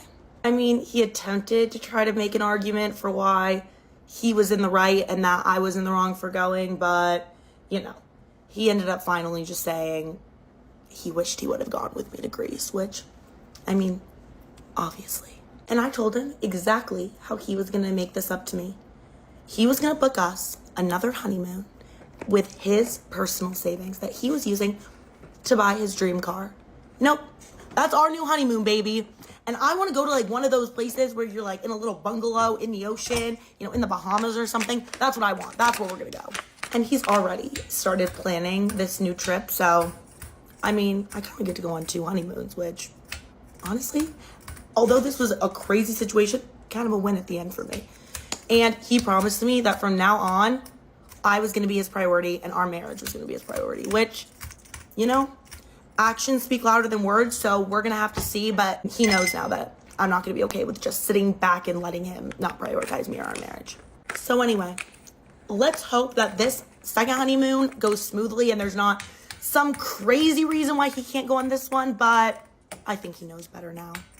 Am I in the wrong for not eating the food after my girlfriend eats out of the bowl with the same spoon while preparing? I, 25 male, was having dinner with my girlfriend, 23 female, last night, and she was preparing a salad. As I was grilling the chicken, she was repeatedly eating out of the salad bowl with a spoon and putting it back in the bowl, mixing around and such. This is a common thing that we've talked about before. I find it gross and bad manners to eat out of serving dishes and put your used utensil back into the serving dish other people are expected to eat out of. Her family does it for almost every dish, and if I see it, it grosses me out. I once asked her to stop or make herself a bowl and eat out of that rather than the community dish. She got bent out of shape, dismissed my concern, so I ignored it and carried on cooking the chicken. When it came time to eat, she tried to serve me salad with the same spoon she was eating off of, and I politely declined. She then started pestering me why repeatedly. In attempts to stop a fight, I continued to cop out saying I'm just not in the mood for salad and other excuses, until she finally asked me enough to where I reiterated my concern that her using her dirty spoon in the bowl turned me off from eating it. She then played the victim about how she spent so much time preparing it for me and that I was being dramatic. She then left me with, if you don't like that, you would have hated to watch me make the rice, which I had already eaten and now made me feel unsettled.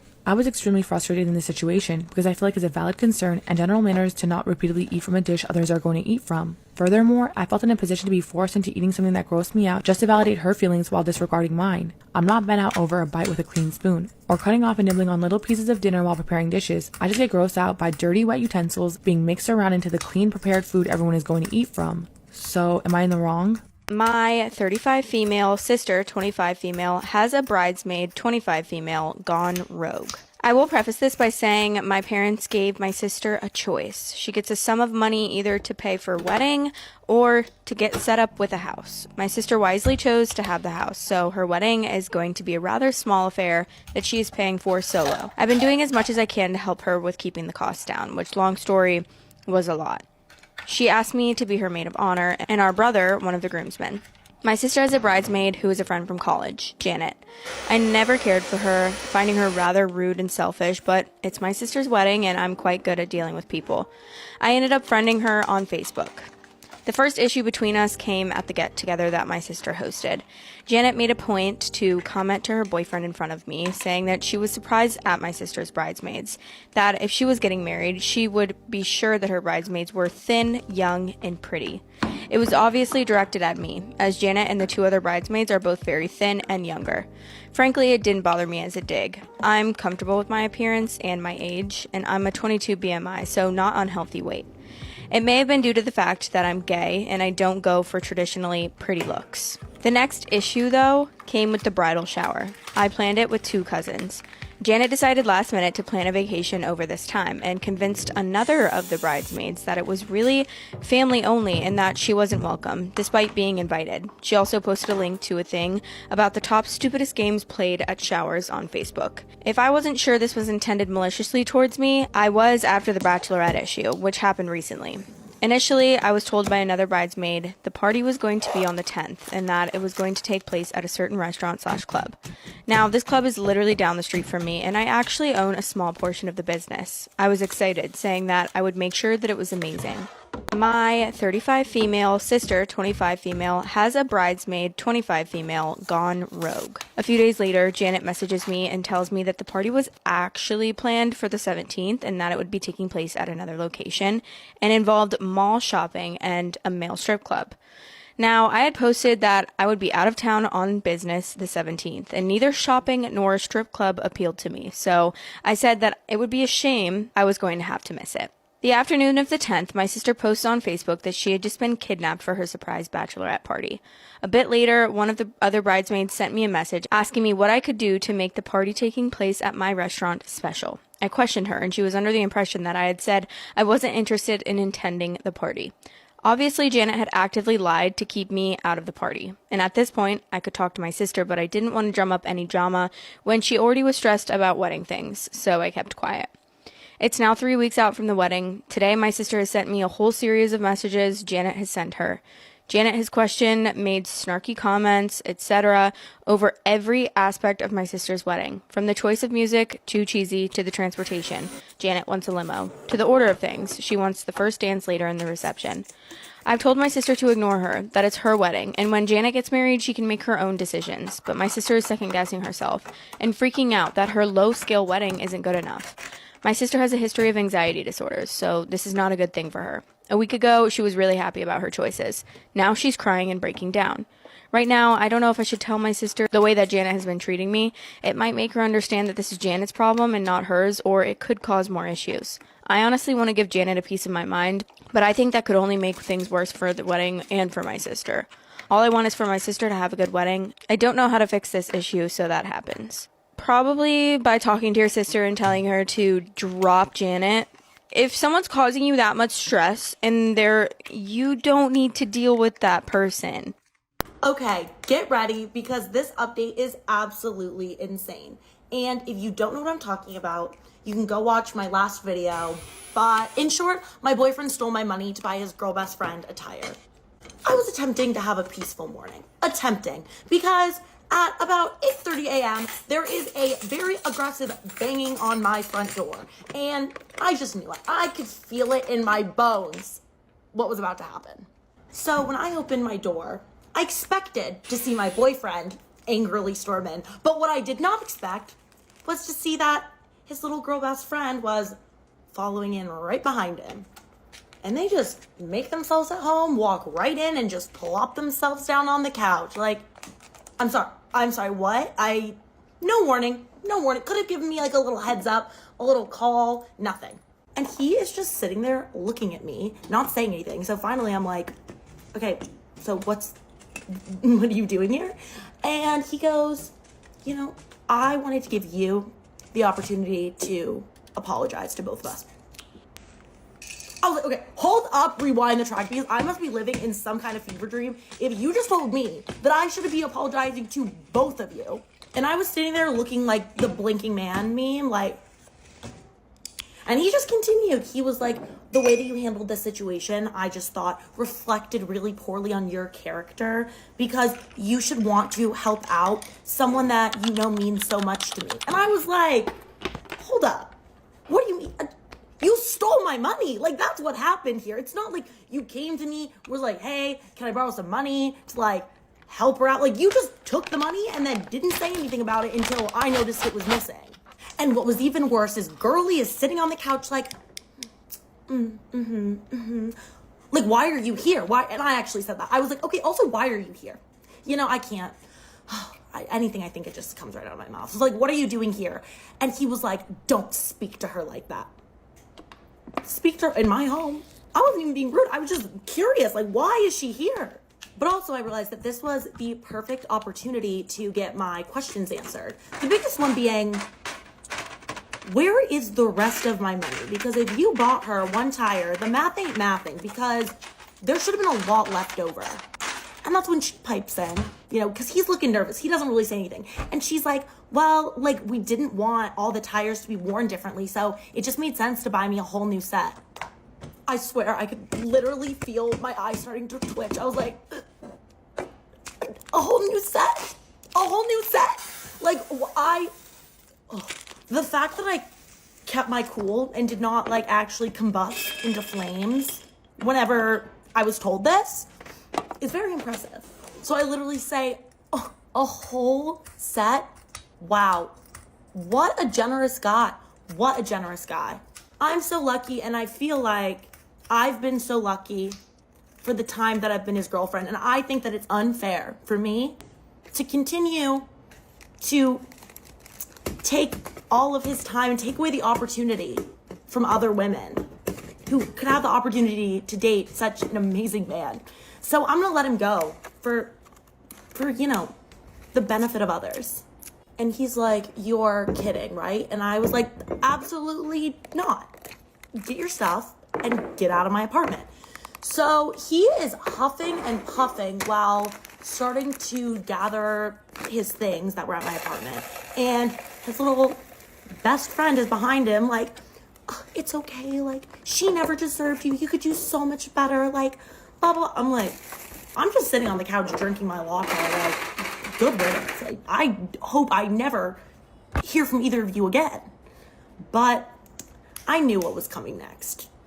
You see, there was just no way that I was gonna let this crusty, musty man steal from me.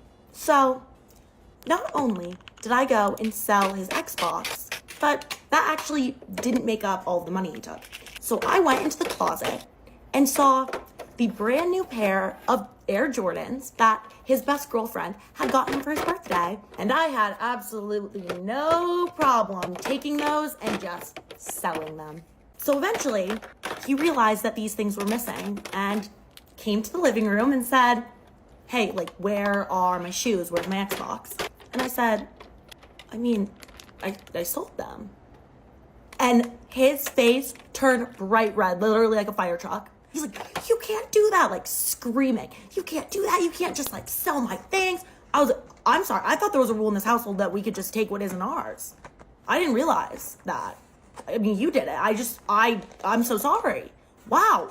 I just thought we could just take whatever we wanted in here. And he just continues to yell when his little girlfriend is like, oh my gosh, I can't believe you. Like, that was a birthday gift. And I'm just standing there like, and then I tell him, actually, you still owe me like $40, but I'll call it even if you never speak to me again. And he did not like this one either. Continues yelling. Eventually, you know, his little girlfriend's like, let's just go. Like, she's not even worth it. And he's screaming like, this isn't over. This isn't over. And I'm like, babe, this is so over. So as of now, that's where it stands. But if, you know, he does anything else super crazy, I'll let y'all know. So this is coming from an Ask Reddit that's 15 years old. Oh. It was a person posting, have you ever picked up a hitchhiker? And the top comment has since gone ultimate Reddit Hall of Fame viral. It is just cemented. It's coming from a user. It's RHONER. I would assume it's Roner. Just about every time I see someone, I stop. I kind of got out of the habit the last couple of years, moved to a big city and all that. My girlfriend wasn't too stoked on the practice. Then some shit happened to me that changed me, and I'm back to offering rides habitually. It is a long story that has almost nothing to do with hitchhiking other than happening on the road. This past year, I have had 3 instances of car trouble. A blowout on a freeway, a bunch of blown fuses, and an out-of-gas situation. All of them while driving other people's cars, which, for some reason, makes it worse on an emotional level. It makes it worse on a practical level as well. What with the fact that I carry things like a jack and extra fuses in my car, and know enough not to park facing downhill on a steep incline with less than a gallon of fuel. Anyways, each of these times this shit happened, I was disgusted with how people would not bother to help me. I spent hours on the side of the freeway waiting, watching roadside assistance vehicles blow by me. The 4 gas stations I asked for a gas can at told me they couldn't loan them out for my safety, but I could buy a really shitty 1-gallon one with no cap for $15. It was enough each time to make you say shit like, quote, "This country is going to hell in a handbasket." But you know who came to my rescue all 3 times? Immigrants. Mexican immigrants. None of them spoke a lick of the language, but one of those dudes had a profound effect on me. He was the guy that stopped to help me with a blowout with his whole family of 6 in tow. I was on the side of the road for close to 4 hours. Big Jeep, blown rear tire, had a spare but no jack. I had signs in the windows of the car, big signs that said, "Need a jack," and I offered money. No dice. Right as I am about to give up and just hitch out of there, a van pulls over and a dude bounds out. He sizes the situation up and calls for his youngest daughter, who speaks English. He conveys through her that he has a jack, but it is too small for the Jeep, so we will need to brace it. He produces a saw from the van and cuts a log out of a downed tree on the side of the road. We rolled it over, put his jack on top, and bam, in business. I started taking the wheel off, and if you can believe it, it broke his tire iron. It was one of those collapsible ones, and I wasn't careful, and I snapped the head I needed clean off. Fuck. No worries. He runs to the van, gives it to his wife, and she's gone in a flash, down the road to buy a tire iron. She's back in 15 minutes. We finished the job with a little sweat and cussing. Stupid log was starting to give, and I am a very happy man. We are both filthy and sweaty. The wife produces a large water jug for us to wash our hands in. I tried to put a 20 in the man's hand, but he wouldn't take it, so I instead gave it to his wife as quietly as I could. I thanked them up one side and down the other. I asked the little girl where they lived, thinking maybe I could send them a gift for being so awesome. She says they live in Mexico. They are here so mommy and daddy can pick peaches for the next few weeks. After that, they're going to pick cherries and then go back home. She asks if I've had lunch, and when I told her no, she gave me a tamale from their cooler, the best fucking tamale I've ever had. So, to clarify, a family that is undoubtedly poorer than you, me, and just about everyone else on that stretch of road, working on a seasonal basis where time is money, took an hour or 2 out of their day to help some strange dude on the side of the road when people in tow trucks were just passing me by. Wow. But we aren't done yet. I thank them again and walk back to my car and open the foil on the tamale because I'm starving at this point. And what do I find inside? My fucking $20 bill. I whirl around and run up to the van, and the guy rolls his window down. He sees the 20 in my hand and just shaking his head no, like he won't take it. All I can think to say is, por favor, por favor, por favor, with my hands out. Dude just smiles, shakes his head, and with what looked like great concentration, tried his hardest to speak to me in English.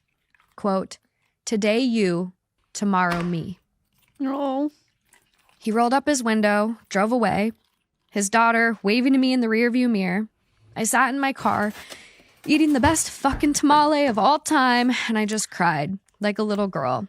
It's been a rough year, and nothing has broke my way. This was so out of left field, I just couldn't deal. In the 5 months since, I've changed a couple of tires, given a few rides to gas stations, and once went 50 miles out of my way to get a girl to an airport. I won't accept money. Every time I tell them the same thing when we are through. Today you, tomorrow me. Oh.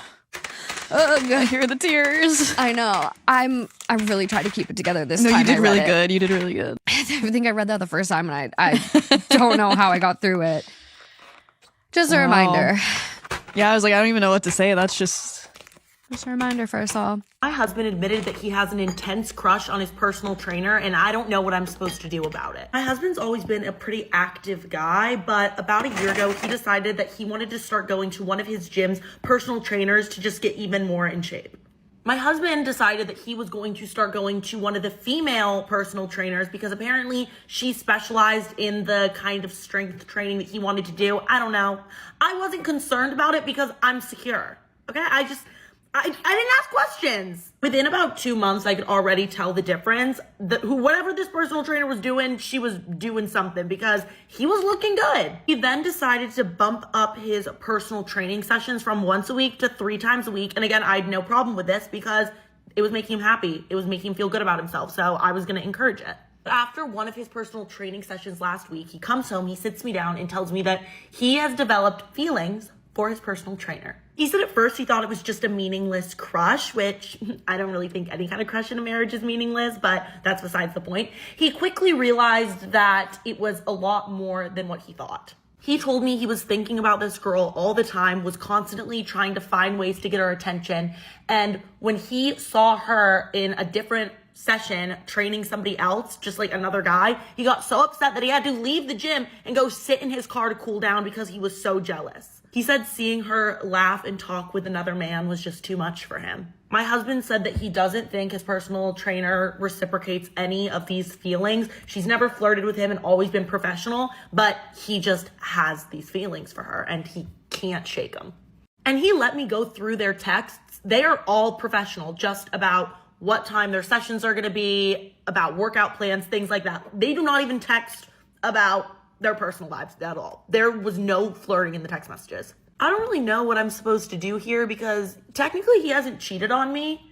They're not even in like an emotional affair because she doesn't flirt with him or have feelings for him at all. But I don't know. Obviously, he can't continue to go get personal training sessions with her, but am I supposed to leave him over this? Like, do we work through it? I don't know. I feel like he's cheated on me, even though he technically hasn't cheated on me. Let me know what you would do because I'm kind of lost. And let me know if you want an update. Men are literally just so weird. So a part of my men's cleanse, I decided like, oh, I'm just gonna unfollow most of my Instagram whores. I don't really care about them. No, like if I truly don't give a fuck about you, why am I following you on Instagram? Like the math isn't mathing. One of my old Instagram whores slides in my DMs and he's like, you're moving, question mark. I said, yeah. He said, where? I said, LA. I said, why? And that's when I just stopped answering because I was like, oh wait, like I don't give a fuck about this man. Like why am I having this conversation? But then he follows up and sends me a text and was like, hey, if I saw you unfollowed me, if I ever offended you or did something that like upset you, I'm so sorry. Okay, I guess that's really nice. So I didn't want to respond like, oh no, I unfollowed you because I literally just don't fuck with you or even care about you. I just didn't respond, which is a very common thing for me to do, is just not respond. Hey, I'm scrolling through my DMs to find something and I realized this man unsent his message. Like, why are men weird? Like, why would you unsend that? Like, joke's on you, bitch. I did take a screenshot. I sent absolutely everything to Nicole. It's like had me thinking, like, men are so fucking weird. Like, that was a nice message to send. And like, yeah,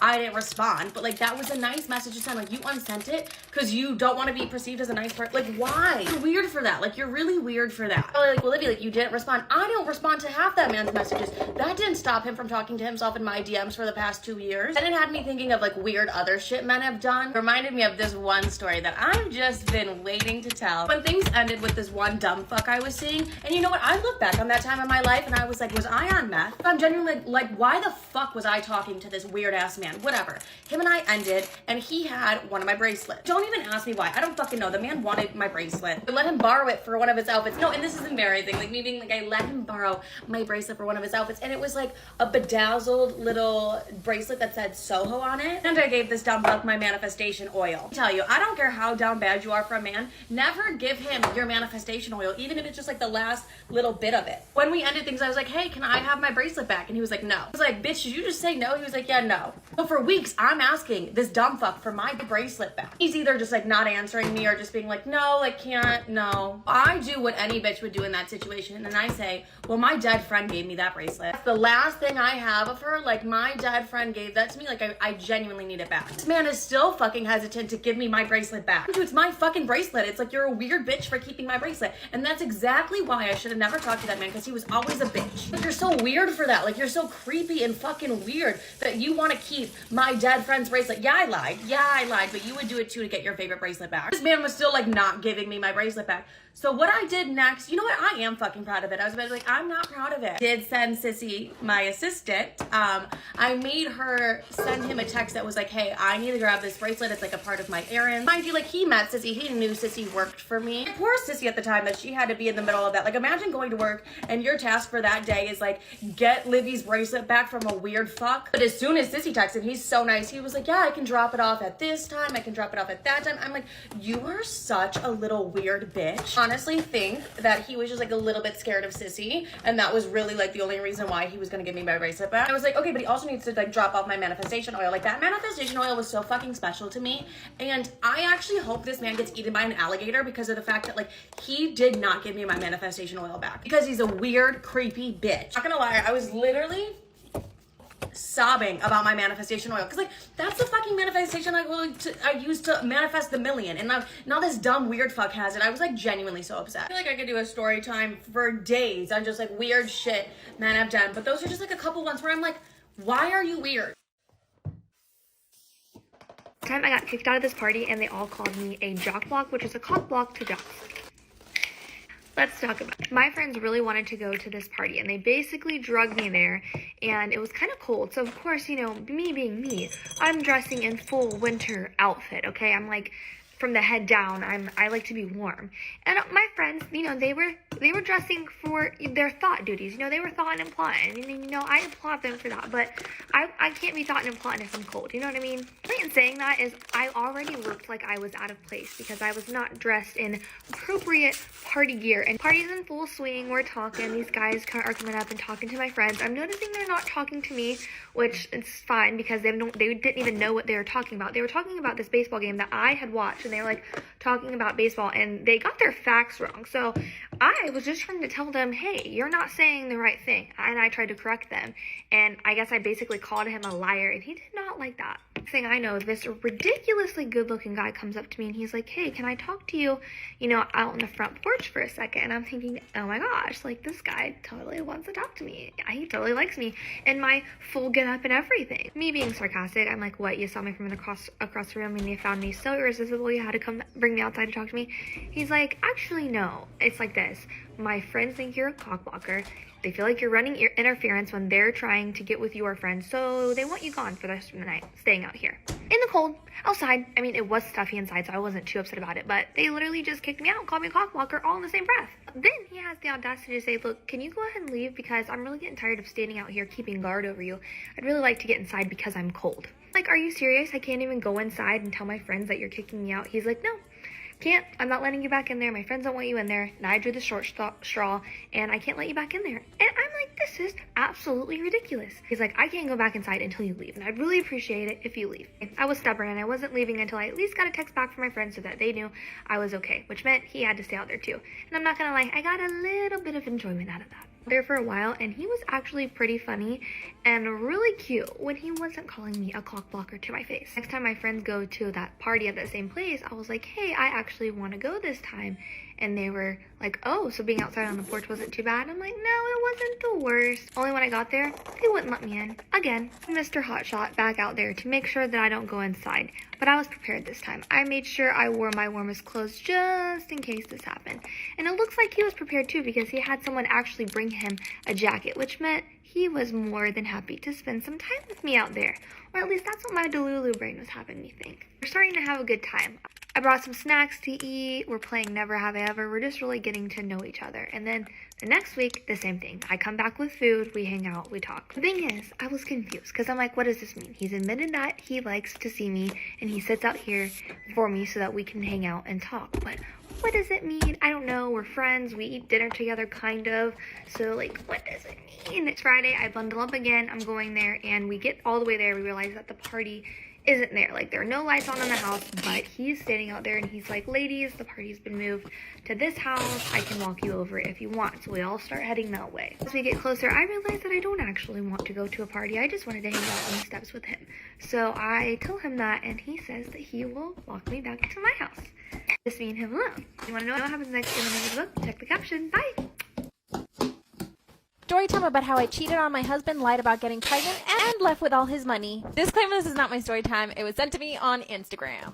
Oh, this is gonna be a good one, you guys. A little background, my husband and I met 2 years ago. And lucky for me, he's a wealthy plastic surgeon. So a little backstory. I actually met him because I wanted to get a nose job. I made an appointment in his office and I went. We actually hit it off right away, even though he's older than me and, you know, wasn't the best looking. After the appointment, I decided I would get the nose job. A few days later, I get a phone call. Guess who it is? It's the wealthy plastic surgeon who I just saw. He asked me out on a date and I said yes, of course. By the way, at the time I was a sugar baby, so I had a few sugar daddies. I figured he would just become another sugar daddy. He took me out to the best restaurant in town, and you better believe I ordered the most expensive thing on the menu. After my surgery, he would bring me food and was just really nice. Then he asked me to be his girlfriend, and I decided to give him a chance. I even broke up with 2 sugar daddies to make space for him. That's when I asked my boyfriend for an allowance. He said of course. There's so much more to the story. Part 2 is up. Part 2 about how I cheated on my husband, lied about being pregnant, oh yeah, and stole all of his money. Disclaimer, this is not my story time. This was sent to me on Instagram.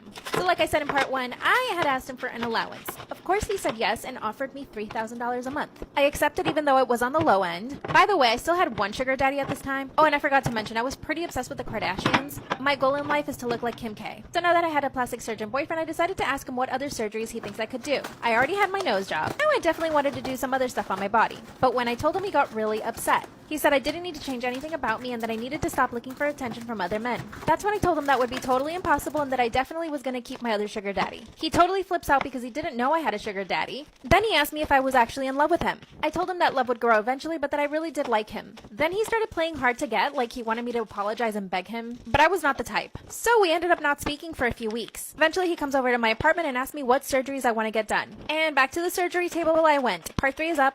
3 about how I cheated on my husband, lied about being pregnant, oh yeah, and stole all of his money. Well, almost all of it. Disclaimer, this is not my story time. It was sent to me on Instagram. So my plastic surgeon boyfriend decides to do more plastic surgery on me. But this time, it was free. We decided to get my bum done. Again, during the healing process, he was a total angel and brought me food and took care of me. Yeah, he was also paying for all of my bills and my rent at this time, even though I still had a sugar daddy. And he knew it. A few months passed and he asked me to go to Italy with him. Of course I said yes. We stayed at a beautiful place in Tuscany and then he asked me to marry him. He had planned out this whole romantic dinner and of course I had to say yes. But on one condition, that I let go of my last sugar daddy. So I told him I would, although I actually did not. So we started planning my dream wedding. We finally got married and I moved into his mansion. Then he told me that I had to get pregnant right away. His excuse is that he's in his 50s and he really wants to have kids. I said I wanted to have a baby too, but I kept taking the pill. I mean, I am just not ready to have kids or to ruin my beautiful body. This is when my other sugar daddy started getting really annoyed because I never spent time with him. It was really hard being torn between 2 men. Part 4 is up. Part 4 about how I cheated on my husband, lied about being pregnant, and stole all of his money. Disclaimer, this is not my story time. It was sent to me on Instagram. So like I said, my sugar daddy was starting to get really annoyed at me because I never spent enough time with him. That's when I broke it to him that I was actually married. He totally flipped out, called me a user, cut me off, and blocked me from everything. So that meant I was not getting money from this sugar daddy at all. It meant I was totally dependent on my husband. Remember I said my husband wanted me to get pregnant? Well, I kept taking the pill because I didn't want to get pregnant. But my husband would ask me every single day how that was going. And I was like, it's going. I even started lying, saying that I was going to go to the baby doctor just to get myself checked, and I really wouldn't.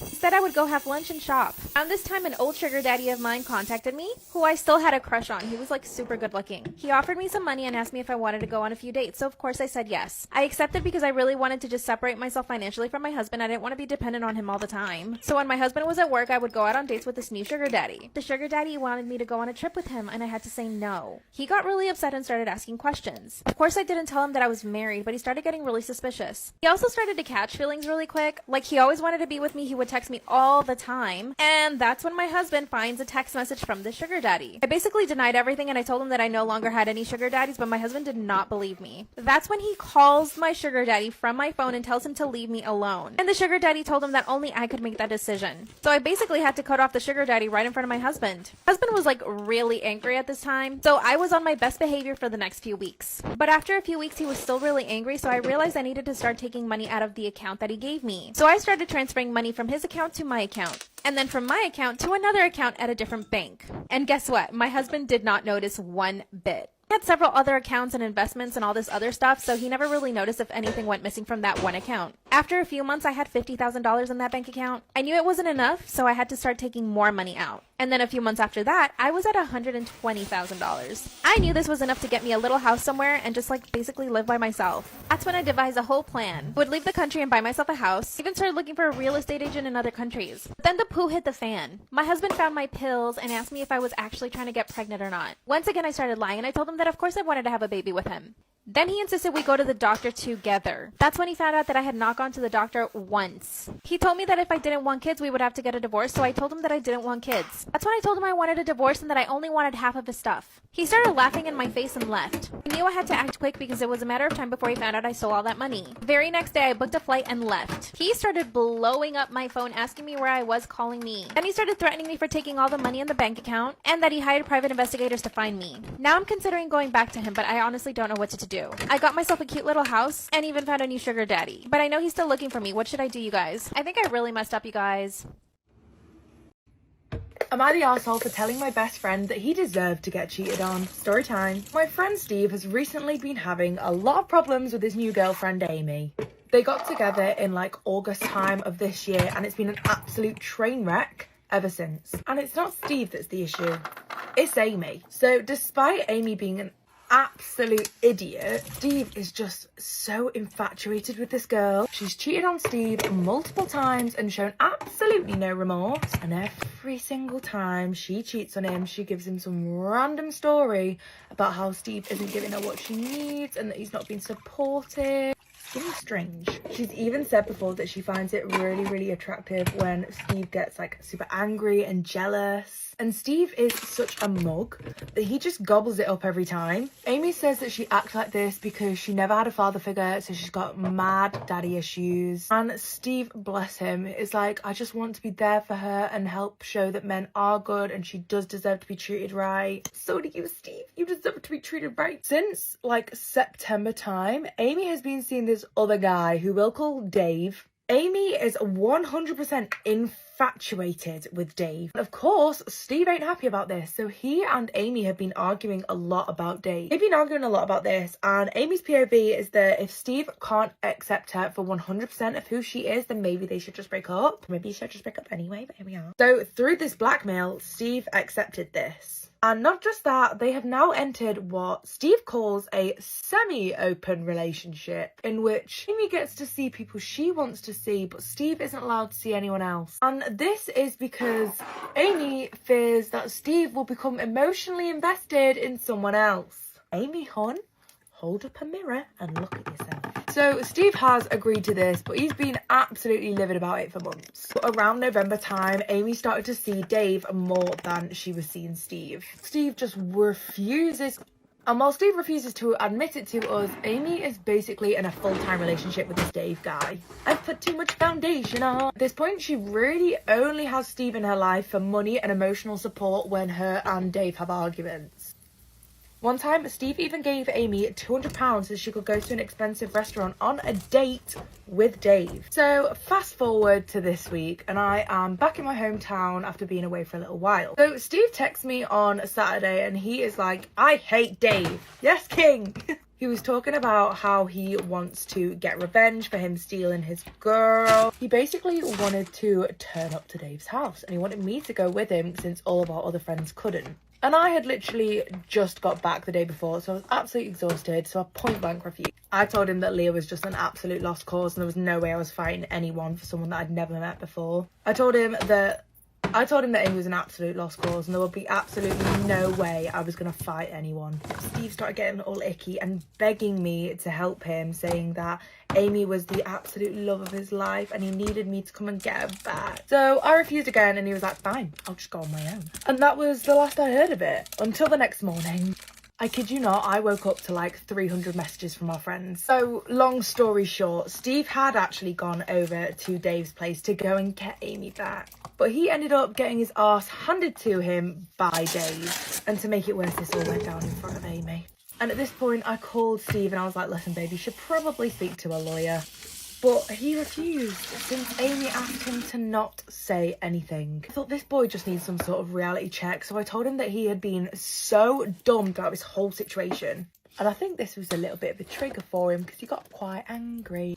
He then started turning on me and said that I was a bitch and I was a snake for not supporting him. Then called me a fake friend, which is the last cause. Don't call me a fake friend. Just done at this point. I was done trying to be Mr. Nice Guy. So I was like, listen, Steve, you kind of deserved all of this. And it kind of makes sense why Amy prefers Dave over you now. May have been taking it a little bit too far. He then hung up on me and we literally haven't spoken since. So what do you think? Am I wrong here? Let's read what the wife had to say. The first thing you should know is that I grew up sharing things in a house of 6. We shared toothbrushes. We have done it our entire lives. I still do it when I go home. No, I don't think there's anything unusual about it. We're telling you there is. My mom would replace the toothbrushes once a month, so that was fine. I thought everyone did it. It didn't occur to me that it was disgusting. Edward didn't know for a really long time that everyone in my house was using his toothbrush when he stayed over. He used to be like, why is my toothbrush wet? I didn't say anything for a while, but he had a very beautiful, pristine toothbrush. Whereas mom used to just get a pack of Aldi ones. My siblings wouldn't have known it was his, though. They would have just seen it and thought, I'll be using that one tonight. Like they see it earlier in the day, like tonight's gonna be good. Yes. Edward saw one of my brothers using his toothbrush once and felt absolute horror. He started hiding it when we went to stay, and he still does. My siblings thought, why is he freaking out? We all share in this house. Even though we're adults, they see sharing toothbrushes as normal. Edward and I started going out at 17 and we're now 32. I've known him for more than half my life and he's always been quite fussy. My house is always full of people and noise. His family's different. Edward is a bit of a princess. He has got around the issue by taking his toothbrush back into the bedroom whenever he stays at my family home. I think it's funny that he keeps it under lock and key and my family thinks it's hilarious. They take the piss out of him for being a stiff-necked loser. I tell him to chill out about the toothbrush thing. I think sharing is charming. AITA. I found out my estranged sister is having a baby and I'm devastated. My 30 female, sister 27 female, has been estranged from our family since she turned 18. I don't blame her. Our family is extremely toxic. Shortly after she turned 18, she announced she was leaving to go study abroad. We were all supportive and happy that she was going to experience something most don't get to do. However, she just never came back. She deactivated her socials and got a new number, etc. I was absolutely heartbroken. I don't blame her for running, but I just wish she kept in contact with me. She was my best friend. Losing her was like a part of me had passed away. 2 years ago, I signed up for TikTok just for fun. Everybody was talking about it, and I wanted to see what the fuss was about. I'd watch it every night before bed. One night, I was scrolling, and my sister's account popped up on my For You page. I didn't recognize her at first, since obviously she was older, but I just remember thinking, wow, she looks familiar, until it finally clicked. I locked myself in the bathroom and binged all of her videos. Some of the things I learned. She's married and has been since she was 20. She still resides in the country she said she was going to go study in. She owns her own salon. I watched all of her videos. She posts a lot about her day-to-day life, her career, her husband. No mention of her past life. She has a decent following and gets a decent amount of likes. I've been stalking her socials for 2 years now. I know, it's pathetic.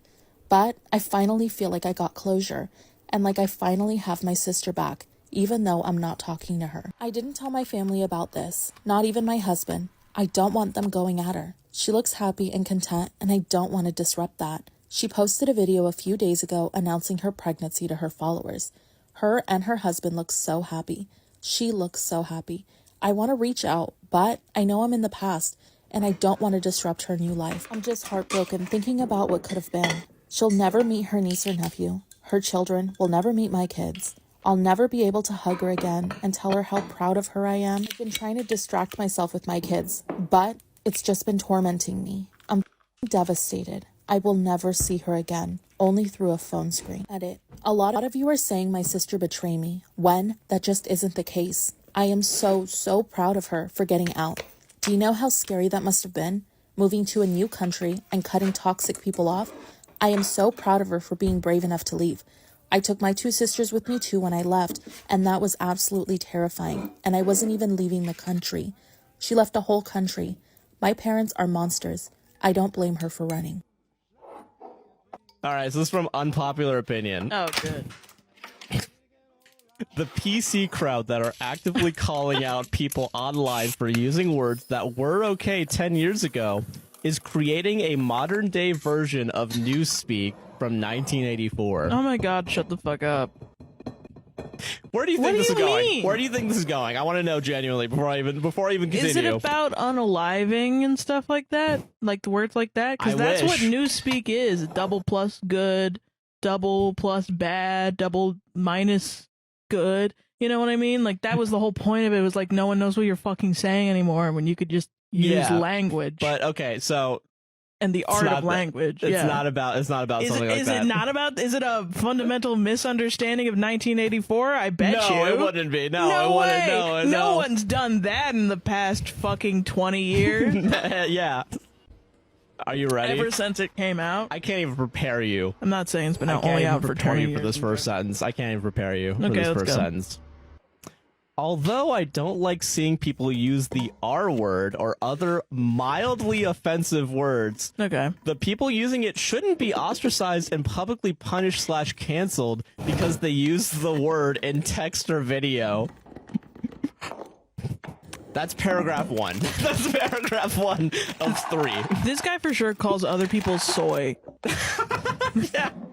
Yeah. But he's crying because he can't use the R slur. I used it 10 years ago. It was fine then. It wasn't, but it was for me. Why can't I say this word? You guys are all R slurs. All right, paragraph 2. You're so sensitive. We're getting there. Guys, we're getting there. Don't worry, all right? Let's go. Eliminating words from your vocabulary is one thing, but forcing others to change their vocabulary or otherwise face harassment is akin to Newspeak. Face harassment? Who is harassing you or forcing you to use words?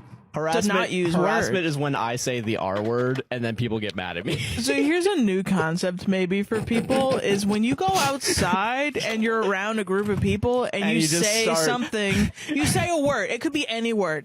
Moist. Taint. And the people go, oh, ew. They're actually not harassing you or forcing you to use other words. That's when you get the bullhorn and you start the alarm like, I'm being canceled. I'm being canceled. I'm being canceled. I can't use I'm not being filleted for using the R slur. You freak. You freak. All right, are you ready for paragraph number 3? What's behind door number 3, Sarah? Is it a quote from 1984? It's a quote from 1984. Yay, fun. Quote, don't you see that the whole aim of Newspeak is to narrow the range of thought? In the end, we shall make thought crime literally impossible because there will be no words in which to express it. 1984. And that's the end. That is it. That is the argument. Sarah, where do you want to start when we dissect this? Because there's a lot of different avenues we can go down. Dude, censorship is literally 1984. That is true. That is literally what that is. That's exactly what it is. What that is. Can we make the meme where, you know, like where the guy is pulling up the thing and it says 1984? It's like, oh yeah, honey, you can't use the R slur anymore. And it's 1984. That's 1984. What a freak, man. What a little freak. Am I the asshole for objecting to my sister's wedding at her wedding party? Disclaimer, this is not my story. I, 27 male, have a sister, Carly, 26 female, and we are the only children of my parents. From 23 to 25, my sister had a boyfriend who became part of the family. He went on vacations, went hunting with us, and we still talk now. About a year ago, my sister got caught cheating on him with his friend who is now her current fiance. It was a whole shit show, and I lost all respect for my sister. I don't like cheaters, and I sure as hell don't support their weddings. I cut my sister off after everything came out. My parents understood at the time, but assumed I'd get over it eventually. My parents have tried forcing this wedding on me from the beginning. I've stated multiple times that I won't be attending. There's a few things my family has done in the past 2 months to manipulate me. They added me to a group chat with my sister and her fiance to discuss the wedding. I left the chat. They had the sister's fiance ask me to be a groomsman. I declined. They tagged me on social media posts involving the wedding and told my family I was going. Am I the asshole for objecting to my sister's wedding at her wedding party? Disclaimer, this is not my story. I blocked my sister and her fiance on all platforms, but this guy still tries talking to me when I'm at my parents'. I've told him multiple times I don't respect him or my sister and to leave me alone. This past weekend, my parents hosted a wedding party. My parents asked what they were to tell people who asked where I was. I told them to tell the truth, I don't stand cheaters. I was chilling at my house during the party and I started getting texts and calls from family and friends calling me selfish and a child. Apparently my sister and her fiance were bad-mouthing me to the guest. They were telling people I was jealous, I didn't like her fiance over his hobbies, and that I was too busy to attend. I drove to my parents, walked into the backyard, and called for a toast, and said this. Some people have reached out wondering why I wasn't here earlier. The lies my sister told you are not true. I'm not attending the wedding because I don't support cheaters. I left immediately after, and I guess things went crazy. My parents want me to apologize, but if my sister didn't try to make me look bad, I wouldn't have had to do that. I just walked in on my 16-year-old stepbrother and 15-year-old sister having intimacy. I have absolutely no idea what to do. This is not my story. It was sent to me on email on my bio. I am my mother's only child. I am a 22-year-old male. My mother married her now husband about 2 years ago. Along with him came 2 kids. I now have a sister and a brother. I've always got along with them just fine. Nothing overly personal. It was basically like that group in high school. You guys aren't friends, but you guys are very friendly. Today, I was supposed to meet up my friend from college for lunch. I got to the place, and at the last minute, his dog got into his plate of chocolate and ate it and had to watch out for him. He couldn't come, so I went home. I walked back into the house.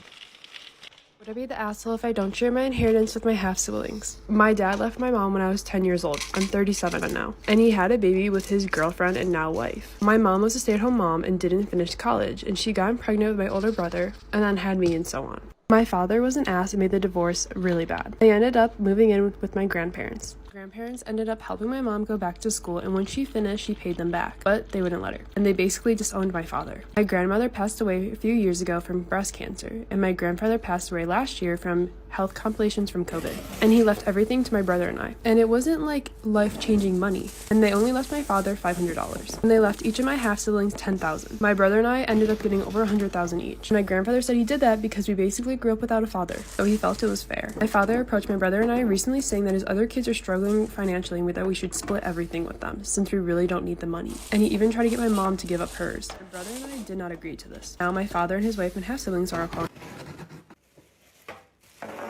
Do you know what it is? Us women, we're good at protecting our man, like out to the external world, yeah. So like, if our man wasn't earning much, we will be like making sure that he has nice clothes. When we step out, he looks good. Bro, all you that can stuff. even drive my car. I don't even Yeah, care. pick me up in my own car. Yeah, exactly. Passenger princess in your own whip. You know what I mean? We protect our men. We protect them. Pick you up So in your true. own car. I don't know how that works. You women are really good, yeah. One of my mum's got an old school friend. They go back way back, 50 odd years. The husband, every single time we go out and do things, he's the one paying. He's whipping out the cash, etc., etc. I found out last year the guy doesn't even work. He hasn't worked in years. She's always been the breadwinner. So what she does is she gives him the cash money for him to then pay.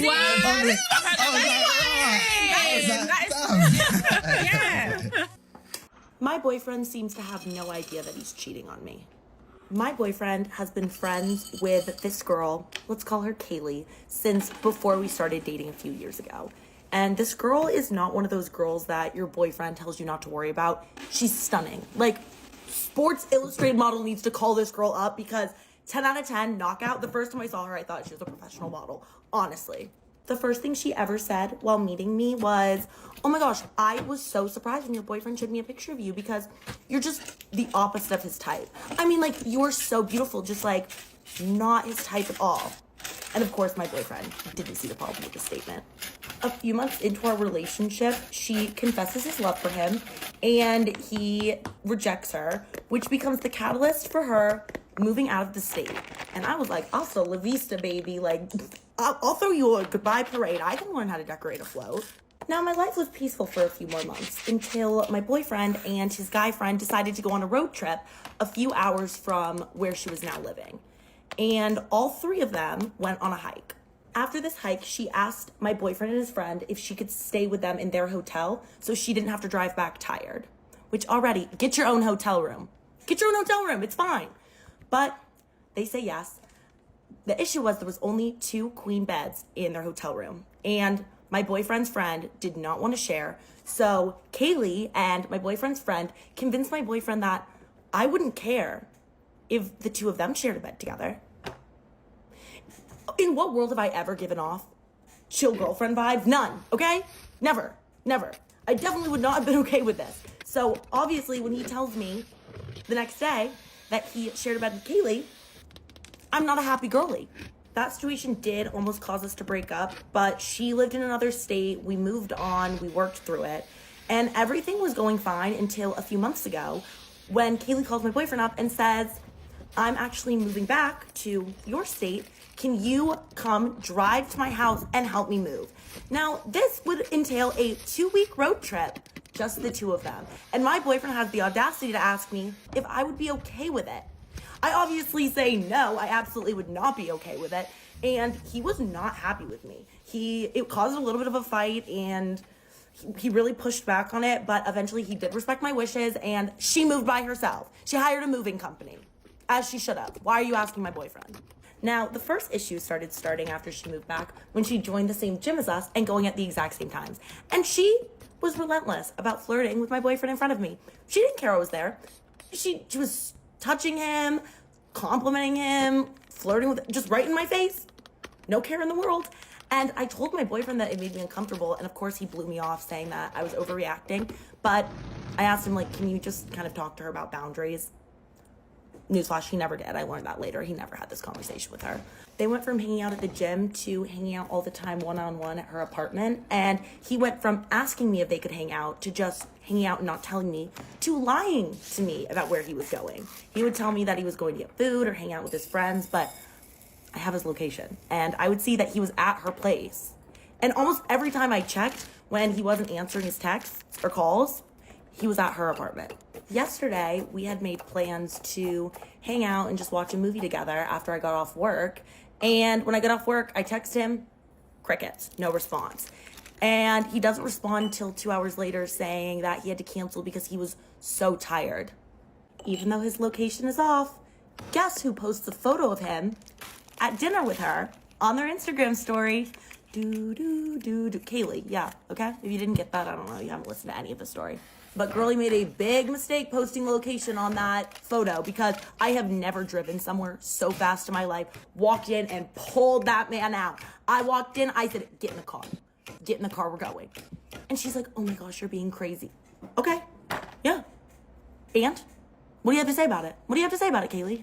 Now, he swears that nothing is going on between the two of them. They're just friends and I'm overreacting, but I don't know. Something feels very wrong about this. But I mean, more than anything, I'm just so curious to see what his mom's gonna say when I tell her about this. I'm going on my honeymoon without my husband, and we're probably going to end up getting divorced. Story time. Now, my husband Steve has always been extremely close with his little sister Amy. And at first, I thought this was really sweet. Until it kind of became a situation in which whenever Amy needed something, our plans would be the ones that got ruined. For example, Amy just needed a quick ride to the airport, so he cancelled our entire anniversary dinner. Couldn't she not Uber? I feel like it's probably a good time to mention that Amy has a whole ass husband. She is married. So me and Steve got married last week, and what do you know? His little sister went into labour during the reception. Obviously, I can't be mad about the timing. She can't help that. But on Steve's request, we had to end the reception early so we could all go to the hospital. Everything went great with the birth. She's happy, she's healthy, the baby's happy and healthy too. And she's already at home now. Me and Steve are supposed to be leaving on a honeymoon in 2 days' time. Yesterday, he comes to me and he tells me that we can't go anymore. I genuinely thought this man was kidding at first, so I laughed in his face. Amy had called him and said that she really needs him to not go, that he needs to come and move in with her and her husband so that he can help take care of the baby. I am obviously so confused because she has maternity leave. He has paternity leave. Both sets of grandparents live nearby and don't have a job, so they can go and help. So I'm just confused as to why my husband needs to cancel his honeymoon to go and live with his little sister. Now, here's the thing. I had always wanted a pretty big wedding, but Steve was like, no, why don't we do a bit more of a low-key wedding and then we can blow that budget on the honeymoon, which, by the way, is super non-refundable. By all means, Steve, tell Amy that you are happy to help out next week when we're back off our honeymoon. So I got to the okay, fine, whatever part of this argument pretty quick, and I said, well, I'm just gonna go have a great time in Greece without you. And this man gets real quiet real quick and he's like, what do you mean go to Greece? I said, you know, that place that we're going on our honeymoon. And he is like, what? What? Like, no, you're not gonna go on the honeymoon without me. Bet. He then goes, that would be so selfish of you to do. You need to be here in case we need your help as well. He told me that because I'm family now, I also need to be on call for if his sister needs any help. Are we sure that Steve isn't the father of his sister's child? I said, Steve, listen, I am more than happy to help her out when I am back from Greece. I spent so much of my own savings on this, so I will be enjoying it. He's like, you are being so selfish, you're disrespecting me, you're disrespecting my family, you're disrespecting disrespecting my little sister. First of all, you want to talk about disrespect, Steve? It's disrespectful of your sister to know we are going on our honeymoon and ask you to stay behind and not go. He told me that if I end up going on this holiday that I would come home to divorce papers. So now Steve is at his little sister's, I'm packing for Greece, and I think I'm going to be divorced when I have been married for less than a week. What do you think?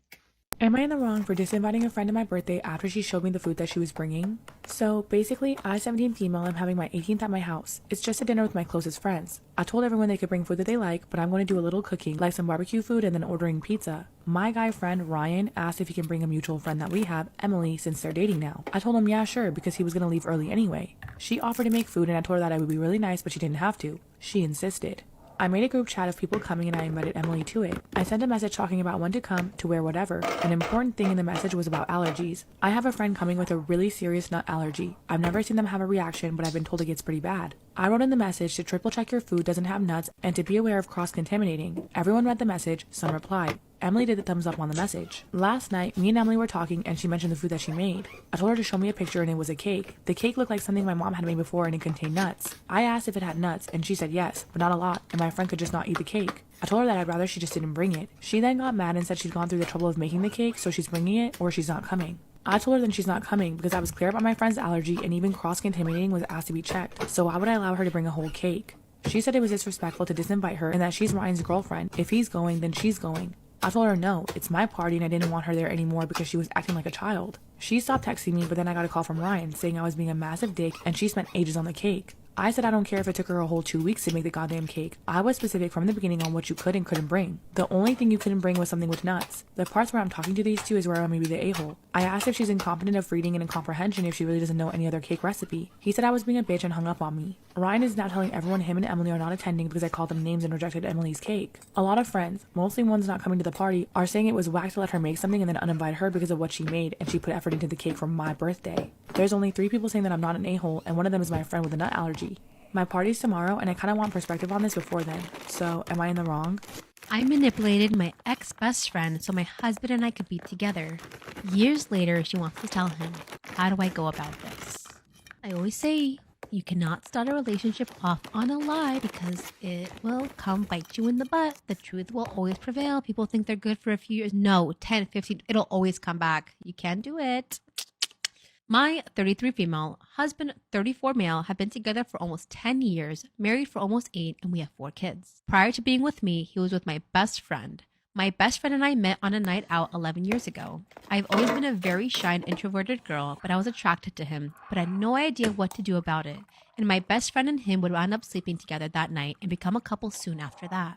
In my heart, I knew I would be a much better girlfriend to him. She always complained about him being busy when he was balancing working a 40-hour job, doing a graduate degree, and being with her at the same time rather than being a supportive and caring girlfriend. I wanted to be loved and treated the way he treated my best friend, and my crush on him grew and grew until I couldn't even stand the sight of them together. I made a plan to set up a situation where my best friend cheated, which led to them breaking up and the end of our relationship. Wait, what? Oh my god!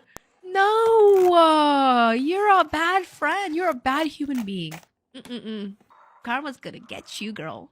I made a plan to set up a situation where my best friend cheated, which led to them breaking up and the end of our friendship, when she blamed me for the end of their relationship. I became a regular at his favorite cafe, hoping to see him, and after we bumped into each other a few times and he initiated some conversations with me, we got coffee together, went on some walks, an amusement park date, and more until he asked me to be his girlfriend, and I've been by his side ever since. Rather than being an obstacle in his way like my ex-BFF, oh my god, she's talking about her! Rather than being an obstacle in his life like my ex best friend. I have given every ounce of my being to being the most loving and supportive partner to him, and he has been the best husband and treated me with so much love, and he absolutely adores me. We have grown into a beautiful family with 4 kids, and I couldn't be happier and more fulfilled with the life we have. I know I will probably be called manipulated for this, but I'm not. I did one manipulative thing to end up with this and build a life with the man I fell in love with. She's like, you're manipulative. I'm just laughing. I really am laughing at you because it's so funny how delusional you're being. You're trying to justify your horrible actions as a person. Not going to work. Sorry. It's simply the cause of using the wrong method to get the right answer. No, babe. That only works in math. Sometimes by accident. It's not a real thing. Until a few days ago, I hadn't heard from my ex-best friend in a long time. She sent me a message saying that I ruined her life and that she still hates me for taking her man away from her and that she has waited a long time to get her payback and she was going to tell my husband everything soon. My husband has her blocked on everything, so she would somehow have to tell him in person. I don't want my husband to know. I know it was morally wrong, but if I hadn't done it, we would have never been together like this. Also, it was her decision to cheat. I didn't force her to do that. It was her choice. If she didn't want to truly love and appreciate him, someone else would, and it just so happened that it was me. Oh my God, I don't... No. Despite this, I'm afraid of the possibility that my husband would see me differently if he knew the truth. Because, it's like what? Manipulative and like toxic? The things that you say you're not? Our anniversary and his birthday are also both coming up, and I'm afraid she's somehow going to ruin our 10th anniversary of being together or crash the surprise birthday party I'm throwing for my husband. How do I go about this? Small edit. A lot of comments ask me how I manipulated her into cheating. I knew one of her ex-friends with benefits had a thing for her, and I dragged her to a party where I knew the ex would be, and I lied to him that she still had a thing for him. He talked to her a bit, and she was very receptive and eventually slept with him that night. Before they slept together, she asked me not to tell my husband, and I agreed just so she would go through with it, and I told my husband the next day, which is how he found out. There was some amount of alcohol involved, but she admitted that she wasn't drunk and it was consensual. Holy what? I honestly don't know how you can say you're not a manipulative person when that's clearly what you are. This was a very uncomfortable read, not because that you made your friend cheat, but because you're really sleazy in your defamation to get a guy that you think your friend was so undeserving of. Oh my goodness. Oh, that just like, why have enemies when you have friends like this? I cannot imagine being with a girl who I was like so close, someone I would consider a friend, right? If I don't throw that title out loosely. So if you're my friend and you had this ill intent or whatever towards like, oh my God, I hope karma gets you. I hope your husband finds out. You don't deserve to be happy. I'm being very rough around the edges, but that's okay because you did wrong and you do not do that to people. Realistically, I don't think your husband's going to give a shit because you're 10 years in, you have 4 kids. I don't think he's going to say much about it. He's like, oh my God, you loved me that much. You should have just told me. But I'm just judging you a lot. You knew better. And watch, I don't know. Tell your husband everything. I don't even want to give you advice. No, not doing it. Am I the asshole for being born on Christmas? I, 24 female, have a birthday that falls on Christmas. Every single year, as that's how it works.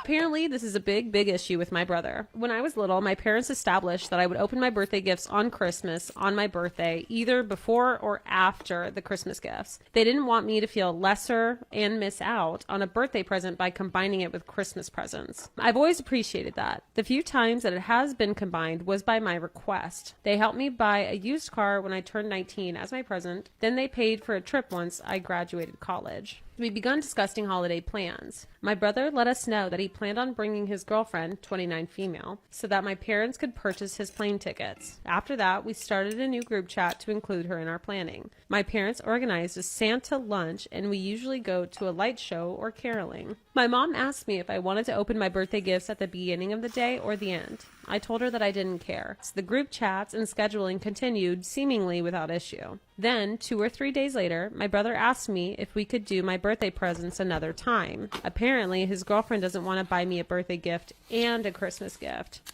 I know. Isn't that... Yeah. Okay. What? Where's the expectation that she needs to get both? Why do you feel like you would need to get 2 gifts? Right. So anyways, okay, his girlfriend doesn't want to buy me a birthday gift and Christmas gift. I was kind of wishy-washy about it. I didn't want to open them on a different day, but I told him that all she needed to do was sign her name on whatever he got me, and that would be fine. She doesn't need to get me anything at all. He said that's not an option for her. She's freaking out and saying she won't come now. My brother texted the chat and said I was making myself the star of the show on my birthday, like always. He said that I refused to move my birthday and was making his girlfriend feel unwelcome. When Dad stepped in and said I was allowed to enjoy my birthday on my birthday, that he and my mom wanted me to celebrate then, my brother said he wasn't coming at all now. I talked to my parents separately and said we could change the day. I didn't care that much if it meant that Jack wouldn't come. They refused, saying it was the principle, but Dad also let me know that my present is actually something to be done on my birthday / Christmas too. When my brother asked me to, quote, change my birthday again, this time I said no because I knew that there were plans involved. My brother's girlfriend is now calling me a birthday Grinch to anyone who will listen. So am I the asshole for being born on Christmas? Am I the asshole for telling my parents that my kids won't attend Christmas if everyone can't attend? My husband was injured when we were in high school almost 18 years ago now and uses a wheelchair now. We have 4 children, his 15-year-old son from a previous relationship, an 8-year-old daughter, a 5-year-old son, and a 1-year-old daughter. My parents usually host a big Christmas every year with all the kids and their families. Sometimes it's at their home and sometimes it's at a vacation destination. In previous years, it's always been accessible for my husband, but this year they've chosen to have it at a mountain / ski resort that is largely inaccessible and would have a lot of activities that would leave my husband out. So we told them we were going to do our own thing for Christmas this year. No biggie, right? Today I fucked up by sending a hardcore porn subreddit to my girlfriend's entire family days before Christmas. Yep. I was hoping I'd never have material good enough to post on the sub, yet here I am. Basically, it all started out from my horny man brain induced curiosity, as I've never really delved into the not safe for work subreddits. I decided to do some research and eventually ended up on a sub called r/jigglefucks, as I'm a connoisseur of bouncing titties. I had my wank, then went about my business. About an hour later, I put my phone into my pocket without turning it off. Let it be noted that Reddit was not still open on my phone. All of a sudden, I hear an audible gasp from my significant other. Babe, what did you just send to my family?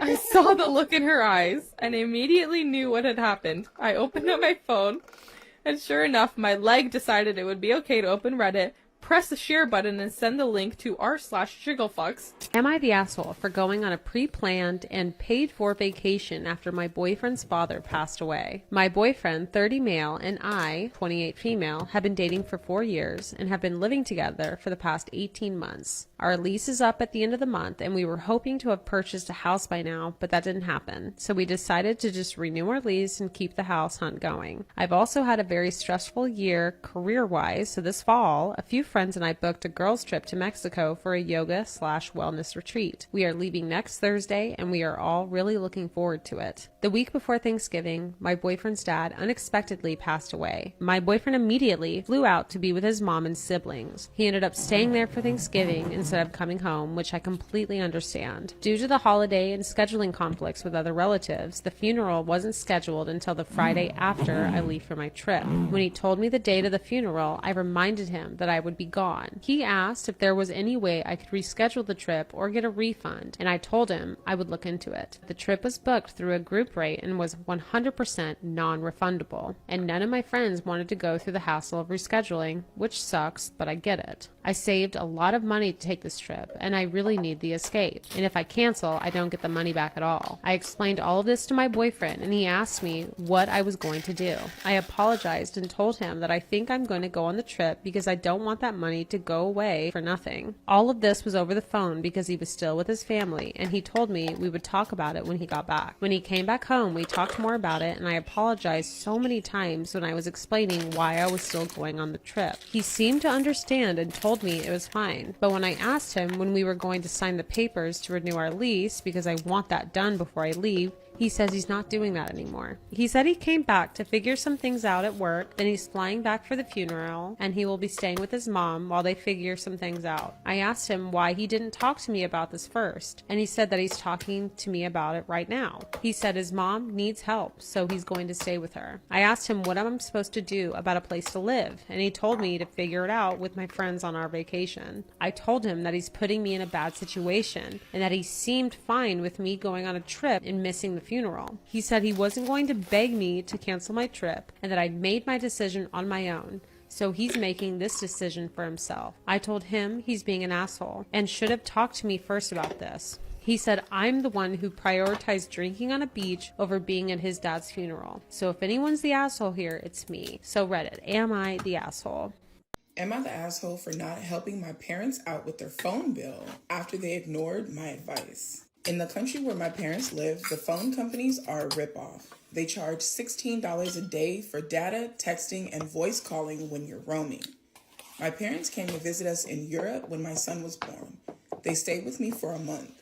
I told them they should get local SIM cards since they were $50 for 50 gigs and unlimited calling back to Canada. They said they wouldn't be on their phones all the time and that they didn't want different SIM cards in their phones. I said I would pay for the SIM cards, but they still wouldn't listen. No, you're not the asshole. Because you tried to save them money from the very beginning and they ignored you and didn't want to listen. So anything extra that they've been charged is their responsibility. Well, they just got their phone bill. Each of them kept their phone on and called family and friends and sent pictures of my son and their trip back home every day. They were here for 35 days. At $16 a day, their bill was an extra $560 each. That's hella money. That's hella money when y'all could have literally not spent anything. Your son would have spent $50 to get you guys SIM cards and you could have done all of that with no problem. I'm not helping. No, hell no. I don't have an extra $1,200 for anybody. No, Nope. They called me and said they couldn't afford an extra $1,000 bill after their vacation. I paid for their flights and they stayed in my home for 26 days. And I used points for their hotels for the other 9 days they traveled around. All they paid for was food and souvenirs for those 9 days. I refreshed their memories. I said if they wanted, I would send them $100 that I offered to pay for the European SIM cards. That's so petty, but I love it. That is so petty, but I love it. Look, I tried to help y'all. I mean, all I was willing to give y'all was $100. You can still have it because you're not going to get a penny more. They're upset that I won't pay the bill just because I'm petty about them not doing as I suggested. I declined to argue with them any further. My mom posted about it on Facebook, how her rich son, I'm not rich, screwed them over because they wanted to visit. I ignored them until people started saying that I was a jerk for doing that to them. So I literally posted receipts, the cost of their flights, hotels, restaurants while they stayed with me, and we showed them a good time. I also posted screenshots of them saying they would stay off of their phones so they didn't have to do what I said. Pretty much everyone started saying they were not smart for ignoring good advice and they're greedy for asking for more after my wife and I had already done so much for them. My mom is pissed. Her bad. Her fucking bad. I absolutely love when older people jump on the internet thinking that random fucking strangers and all they punk ass friends are going to agree with them and they get to hyping them up until the truth comes out. And now everybody knows all your business and you're fucking embarrassed. Yo bad. Yo fucking bad. See, this is what happens. You should have kept it in the family, but now you wanted to run the internet and share it with everybody. And now I'm about to share it with everybody else. I came to the comment section and there's a comment that OP wrote and it says, I literally took them to a store that sold some cards to get them. They declined. Like they were literally in the store where they had to spend no money. They didn't have to do anything but be like, okay, we'll do that. And they still didn't fucking want to do it. Now they're angry that they got this high ass bill. I truly feel like it's because they've convinced themselves that their son is rich and that regardless of what he says, he's rich. So he can afford to pay for our phone bill after we do the exact opposite of what he told us to do. And OP showed them a lot better than he could tell them. I truly feel like he ain't new to this. He true to this. He know exactly how his parents are. Am I the asshole for announcing my pregnancy at my wedding? I, 27 female, got engaged to my boyfriend of 4 years, 28 male, a little over a year ago. My family and his friends have been so happy and excited for us. My family and his know that we want kids and wanted them for a while. Around 4 months ago, I found out that I was pregnant. We were going to wait until after we got married to try to have kids, but since I was pregnant, we decided to announce it at our wedding that was planned to be 3 months later. It got harder as the weeks went on to hide it, but I managed. 2 weeks ago, we finally got married. Despite what happened after the fact, it was the best night of my life, and I don't regret one bit of it. Before people started leaving the reception, my husband and I gathered everyone to announce our pregnancy. Once we did, almost all the people there were happy and excited for us, except my mother-in-law. She called me selfish and rude for making the wedding all about me and that my husband deserved attention too, not just me. Almost everyone there stopped talking, but my husband quickly defended me to his mother. I tried to explain to her that I wasn't trying to take the attention away from my husband and that I just wanted to make the day even more special, but she wouldn't have it. My husband continued to defend me, but my mother-in-law said that I brainwashed him, not only into marrying him, but also having a baby with me. This visibly upset me, and I didn't say anything. I just walked away. I went to the bathroom a few minutes in order to calm myself down, but it didn't help much. After around 6 to 7 minutes, my husband came to check on me and apologized for his mother and asked if I needed anything. After another 10 minutes or so, I returned to the main area in order to start the after party. I noticed that my mother-in-law wasn't there anymore. I asked my husband why, and he told me that she stormed out right before he came to check up on me. I felt bad, but I continued to enjoy the after party. The afternoon after the wedding, I decided to go on my phone and text everyone to thank them for coming. Once I opened my phone, I noticed that I had a text from my mother-in-law.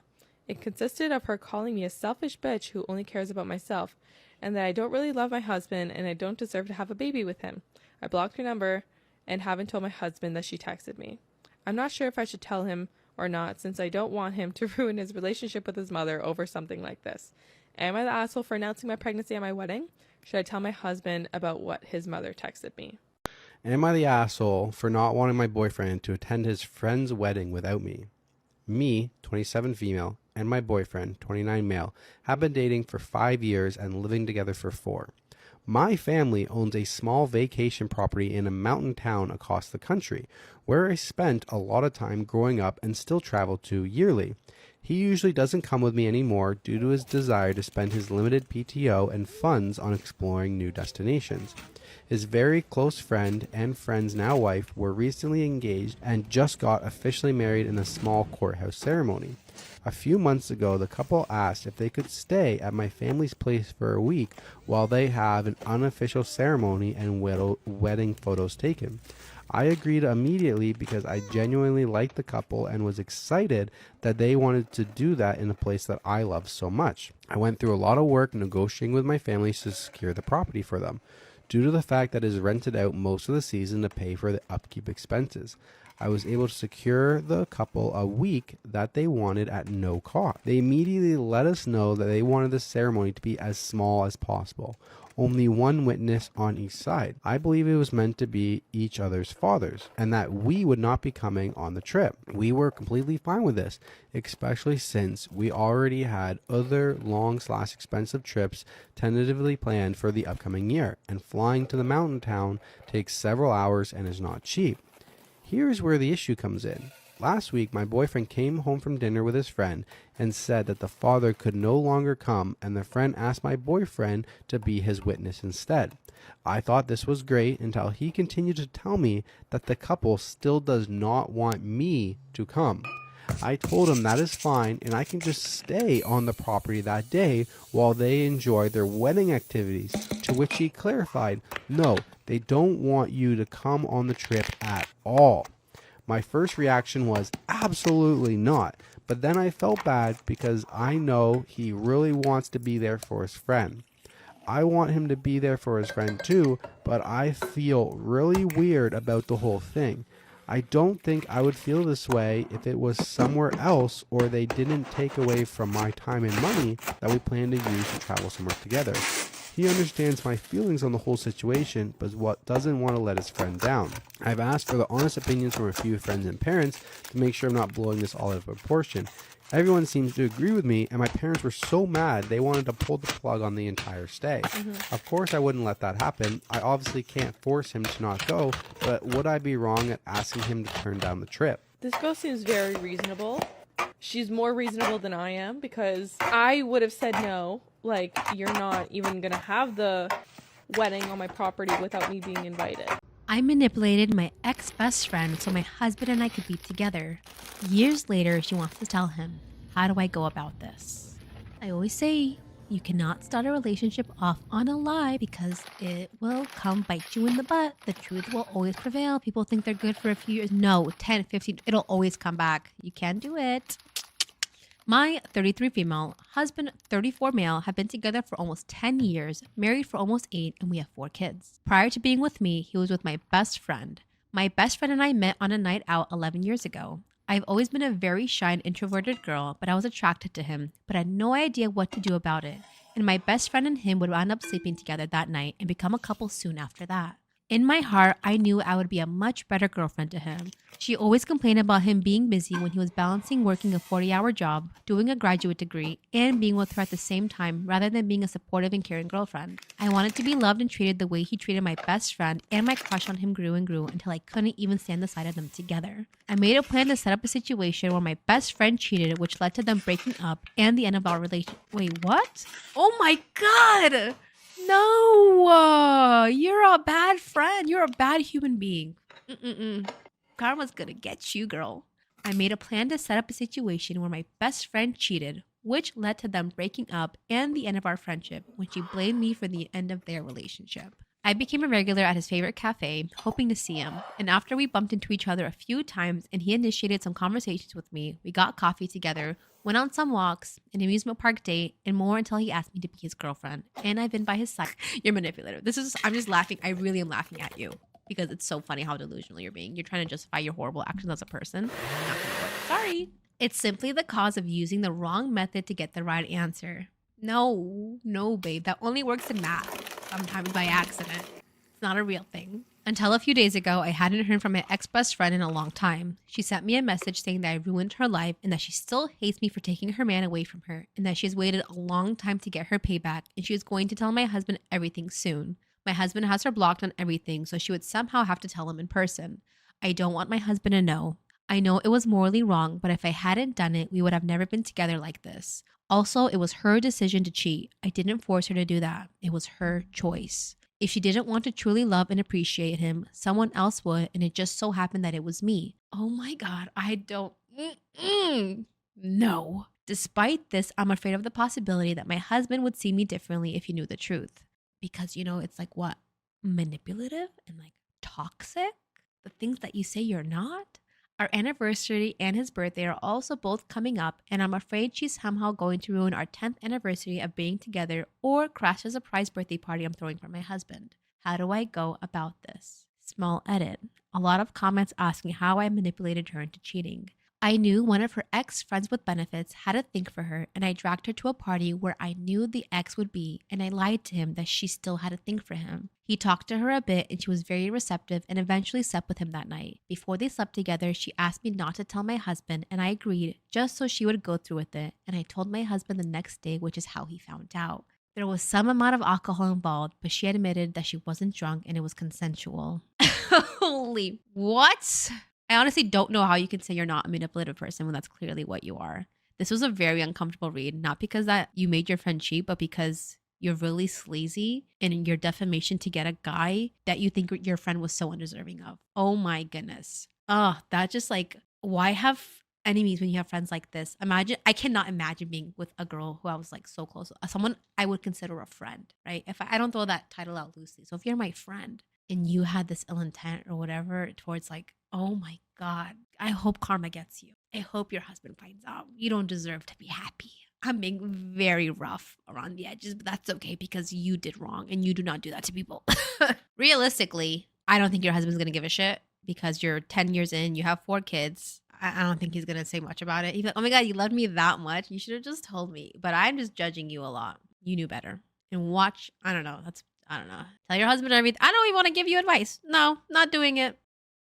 Am I the asshole for snapping at my wife and calling her crazy because she wants me to take a paternity test for my nephew? Throwaway account for obvious reasons. My wife and I have been married for 10 years and together for 14. We are child-free. I also have a nephew who's currently 13, and I'm not going to lie, he looks a lot like me and has a lot of the same facial features as me. I'm really proud of him, and we have a close bond. I have played a father-like role in his life since he was a kid. He has a deadbeat father, and my sister divorced him a long time ago. A couple of my family members have commented on how my nephew looks a lot like me, and while I initially thought it was wholesome, my wife, for some reason, became very insecure and started getting doubts. She was questioning why I needed to play such a prominent role in my nephew's life, why my nephew had autism, etc. The insinuations just became weird and made me uncomfortable. I do agree that my sister has played some part in my wife's insecurities because of her dry humor. During family gatherings, my sister jokes a lot about how wholesome it is that her son looks like me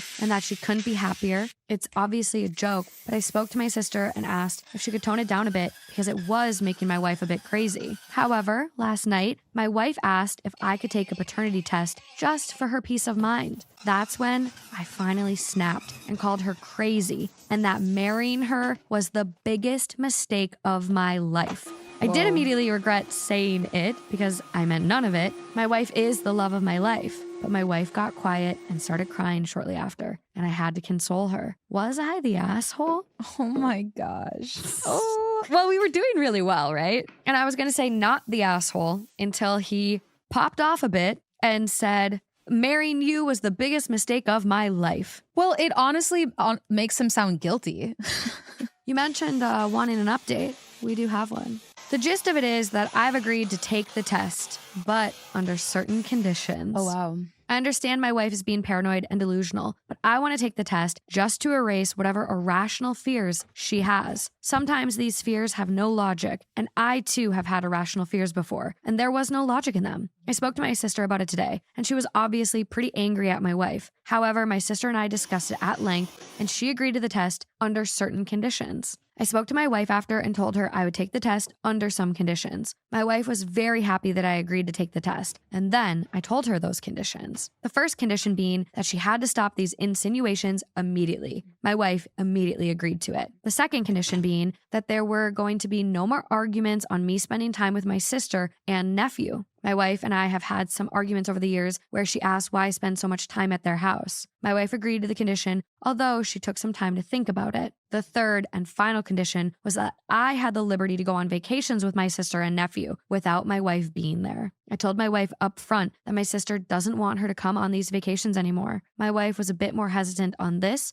but she ultimately agreed to it. To make that an agreement, like, for good. It's interesting. It's like specifically vacations. Like you would think she'd be like, you're not allowed to see my nephew anymore. But like being like, you don't get to go to Florida with us. Well, and then there's almost the question of like, maybe the wife's feelings aren't so out of the blue because maybe he has been stepping in like a surrogate partner. Yeah. Maybe she has had her needs neglected. That's probably my final update. Oh. Thanks everyone for the advice. Well, is the kid not yours? We caught an elderly swingers couple in our hotel. So Jordan and I are in Morocco 3 years ago.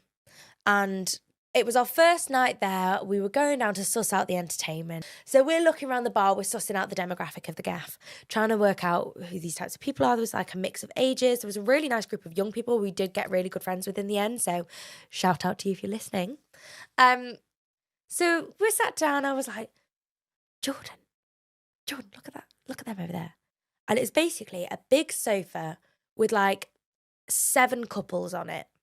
And they're all between the age of like 60 to 75. It was like a big long sofa, but one little stool next to it. And there was this one guy sat on the stool like this. And the rest of the group had their back turned to him. We're going to call Toadstool Man Steve. So they're all chatting, but they don't look very happy. They're all like, and we go down for breakfast the next morning, of course. And obviously when you're at an all-inclusive, you see the same folks all the time. We saw them again. But Steve, again, was ostracised. This is when we noticed, enter the chat, Stacey and Dave. Stacey and Dave would always be with Amy. So Amy would be like her head lying on Amy's legs, or she'd always be like cozied up to Dave. And I was like, wow. Then we realised that actually Amy was with Steve that night. We're back at the bar.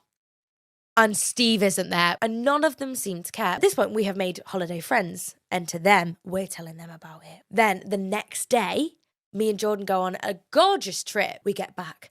Holiday friends run up to us. TUI rep runs up and goes, "You will never fucking guess what." Basically, they had overheard that this whole group of people, elderly swingers, there'd been I don't know what they're called, a party.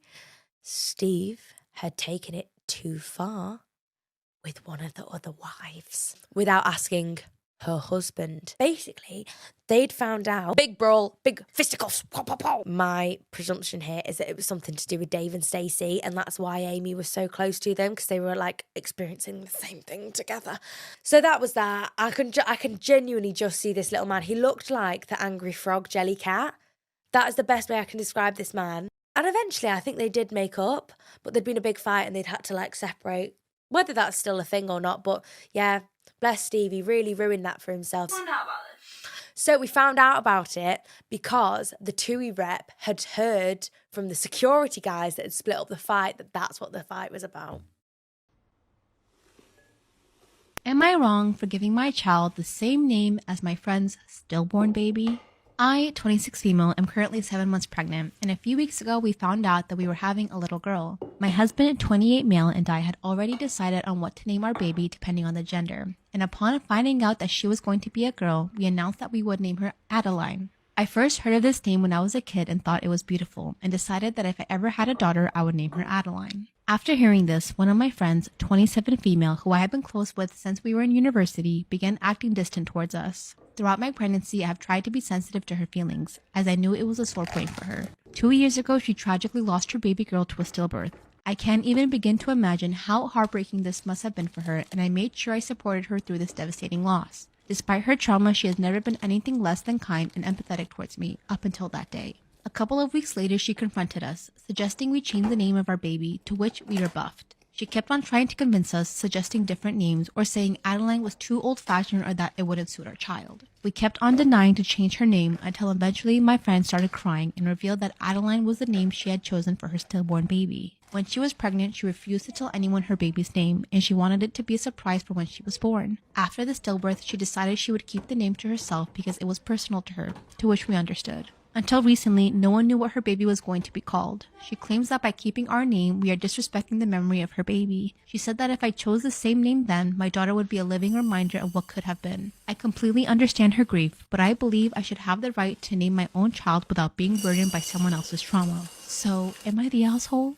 Conflicted. Okay. 2 things. One, I would say you didn't know. She didn't share the name, so it's not your fault that you picked it, okay? I wouldn't consider you the asshole for that. Comes down to this. What do you value more? Your relationship with your friend or this name? If your friend has come up to you and expressed that, hey, this is going to be very traumatic for me if you name your daughter this, do you not care and will willing to let that friendship go? Or you could be a nice person, and pick something else. But I don't think you'd be wrong to not do it, you know what I mean? But like, if you're my friend and my close friend told me that, I would change my name for sure. Or if I was like, I don't want to be friends with you, bye, I'll keep the name, but that's on you. Am I in the wrong for saying no to my boyfriend's proposal because I didn't like the way he chose to propose? My boyfriend, 26 male, and I, 25 female, have been together for just under 3 years now and are expecting our first child in March. We've been very open talking about marriage, and so the engagement itself was never going to be a surprise. He's clueless when it comes to rings and my taste in jewelry, so we decided to take the collaborative approach and we designed my ring together. In the process of all that, I made it very clear what kind of proposal I wanted. I made it known explicitly to him that I wanted to get engaged surrounded by all my closest friends and family, and that having them involved and in on the surprise was very important to me. After the ring was ordered, I was in the dark. I had no idea when it was going to be ready and no idea when he was going to propose to me, so I just waited with excited anticipation. 2 nights ago, we took our dogs on an evening walk at the beach near our house that we frequent regularly. We sat and admired the sunset as our dogs played in the ocean in front of us. After a little while, he started going on about how much he loved me and how grateful he was to have found me, and then he pulled out the ring box and asked me to marry him. It was completely unexpected and I was a bit shocked. Once I realized what was going on, I kissed him and told him how much he meant to me and how much I loved and cherished him, but that I couldn't say yes now because I really wanted my closest friends and family to share the moment with me. He got really upset and told me that he wanted to do something more intimate and keep the moment between us. and that he wasn't comfortable doing it in front of everyone. I've tried to reason with him over the past couple days, but he's giving me the silent treatment for the most part. I get where he's coming from, but at the same time, I had to design my own ring because he doesn't pay enough attention to small things like jewelry I wear. So I really wanted my proposal to be something that he put a lot of thought into and make it special to me. I've heard of countless instances where a girl has turned down a partner's proposal because he did it publicly and she wanted something private, and everyone always seems to sympathize with her and her preferences and say that he should have paid attention to her preferences and requests. The way I see it, this is the exact same situation but reversed, so I don't see why what I did was so wrong. Am I in the wrong for breaking up with my girlfriend over her younger sister? I broke up with my girlfriend, 27 female, 5 days ago due to her sister, 24 female's behavior. Me and my ex have been dating for 2 years. During this time, her sister has come on to me multiple times. I'm not completely sure about the amount of times, but it was almost every time I saw her. I've told the sister multiple times to leave me alone and to stop the behavior, as I don't do the cheating thing, but that did nothing. I have spoken to my ex about it multiple times. She even caught her sister in the act of trying to lock me in a room with herself. Nothing changed. I have spoken to their parents about it and that the behavior of the youngest daughter is unacceptable, and again, nothing happened. I'm not going to lie and say the sister was ugly. No, she's actually really beautiful, but I'm 100% sure that I haven't let her on or anything. Even when I greeted her, I gave her a side hug every single time. I have never been in a room alone with her or anything. I just kept my distance from her at all costs. I don't have her on Insta, Facebook. I don't even have her cell phone number. We've never shared a text or phone call. Her family even gave me a stupid nickname, the puppy, because I follow my girlfriend around everywhere. The only reason I follow her is because her sister's behavior seemed to stop when she's around. I've told her that I'll stop going over to her parents' house because that's where the problems are and I don't want to be part of it. She didn't like the idea and stalked around the house for weeks because I didn't want to go with her. No point in time did I tell her that she can't go, just that I wasn't going to go with her. I relented 5 days ago and went over. We had too much to drink and slept over at the parents' house that night. The morning I woke up to the sister completely naked in bed next to me. I stormed out of the room and down to the kitchen and told her that we're done in front of the parents. She was silent for what seemed like minutes and started to break down asking why. All I said was go look in that room, and I stormed out of the house and got in my car. It took less than 2 minutes, then the calls started to come in, not just from her, but her parents as well. I didn't answer any of the calls. When I got home 40 minutes later, I had 108 missed calls from her and her parents and 36 messages. The messages from her parents just apologized to me saying they thought I was joking about the sister every time I brought it up and they didn't believe me. All I got from my ex was how sorry she was and that she'll handle it and it'll never happen again. I shouldn't leave. We can work through this. However, I'm just done. She's even gotten my family involved and our friends. 90% of everyone is on her side saying that I'm overreacting and that I'm the a-hole for dumping her. We can sort this out. I sent her a message saying that she has until Sunday to get her things out of my house. I'm just done. Surprisingly, she's not sugarcoated anything and explained everything correctly to everyone, but I'm still in the wrong for leaving her. Her parents in their messages are angry at me for hurting their daughter. My family is angry because they love her. Our friends are angry because I refuse to take her back and saying I'm overreacting. Am I in the wrong? Am I in the wrong for divorcing my wife after she terminated a pregnancy? I'm 27 male and my wife's 27 female, have been together for 4.5 years and married for 2. We've discussed kids before marriage and both agreed that we wanted kids. A couple weeks after we got married, we started trying for a baby and she got pregnant, but was having doubts about kids at the time. We discussed it a bit and she said that she didn't feel ready yet. I didn't push back and let her make the decision since she's the one who's pregnant. 3 weeks ago, she got pregnant again. I was excited, but she still wasn't sure. She said she wanted to wait a little longer, and I tried asking her for a timeline, but she just said that when she feels ready, she'd let me know. I asked her if she still wants kids at all, and she gave me a non-answer where she just said she doesn't know if she wants kids anymore, and wouldn't elaborate. I didn't want to pressure her to do anything, but I told her that I want to have kids and that I need to rethink our relationship if this is the route that she wants to go. She terminated the pregnancy and I started divorce proceedings a few weeks later. Some of our mutuals are saying that I was wrong to separate because of this, and she's called me a few times sobbing. I really want to be with her, but having kids and starting a family is really important to me, and it feels like she's been too unsure and unclear with what she wants and has been stringing me along in the process. So, am I in the wrong?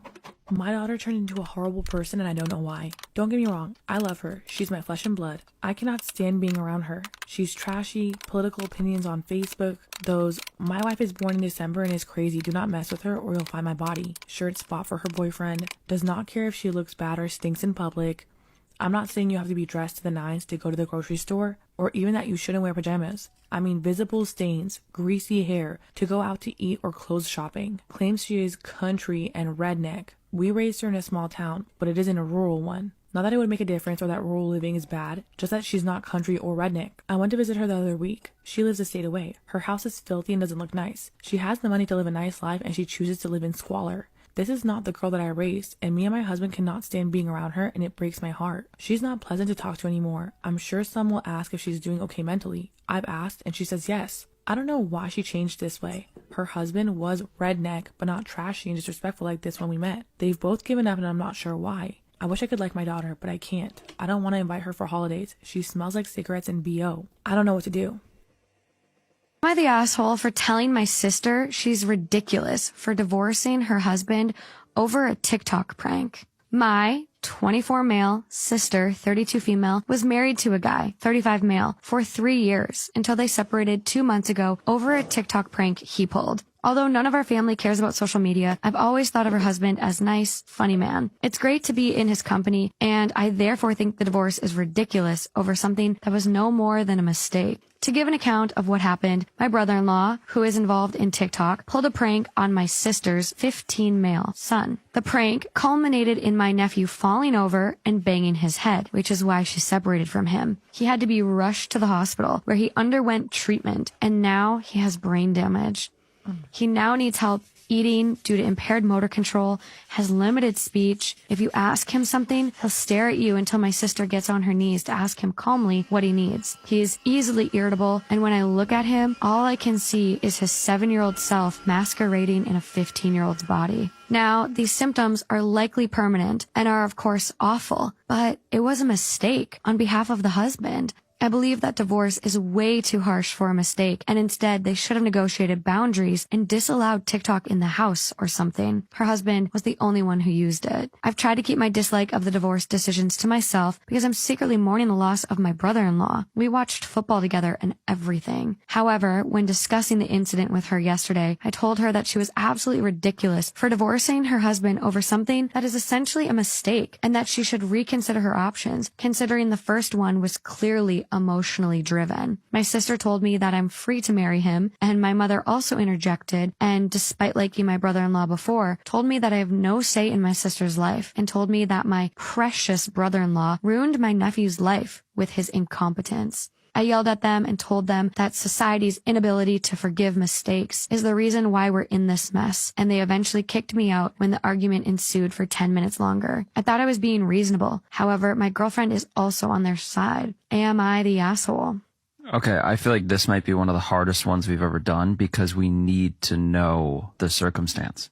I don't.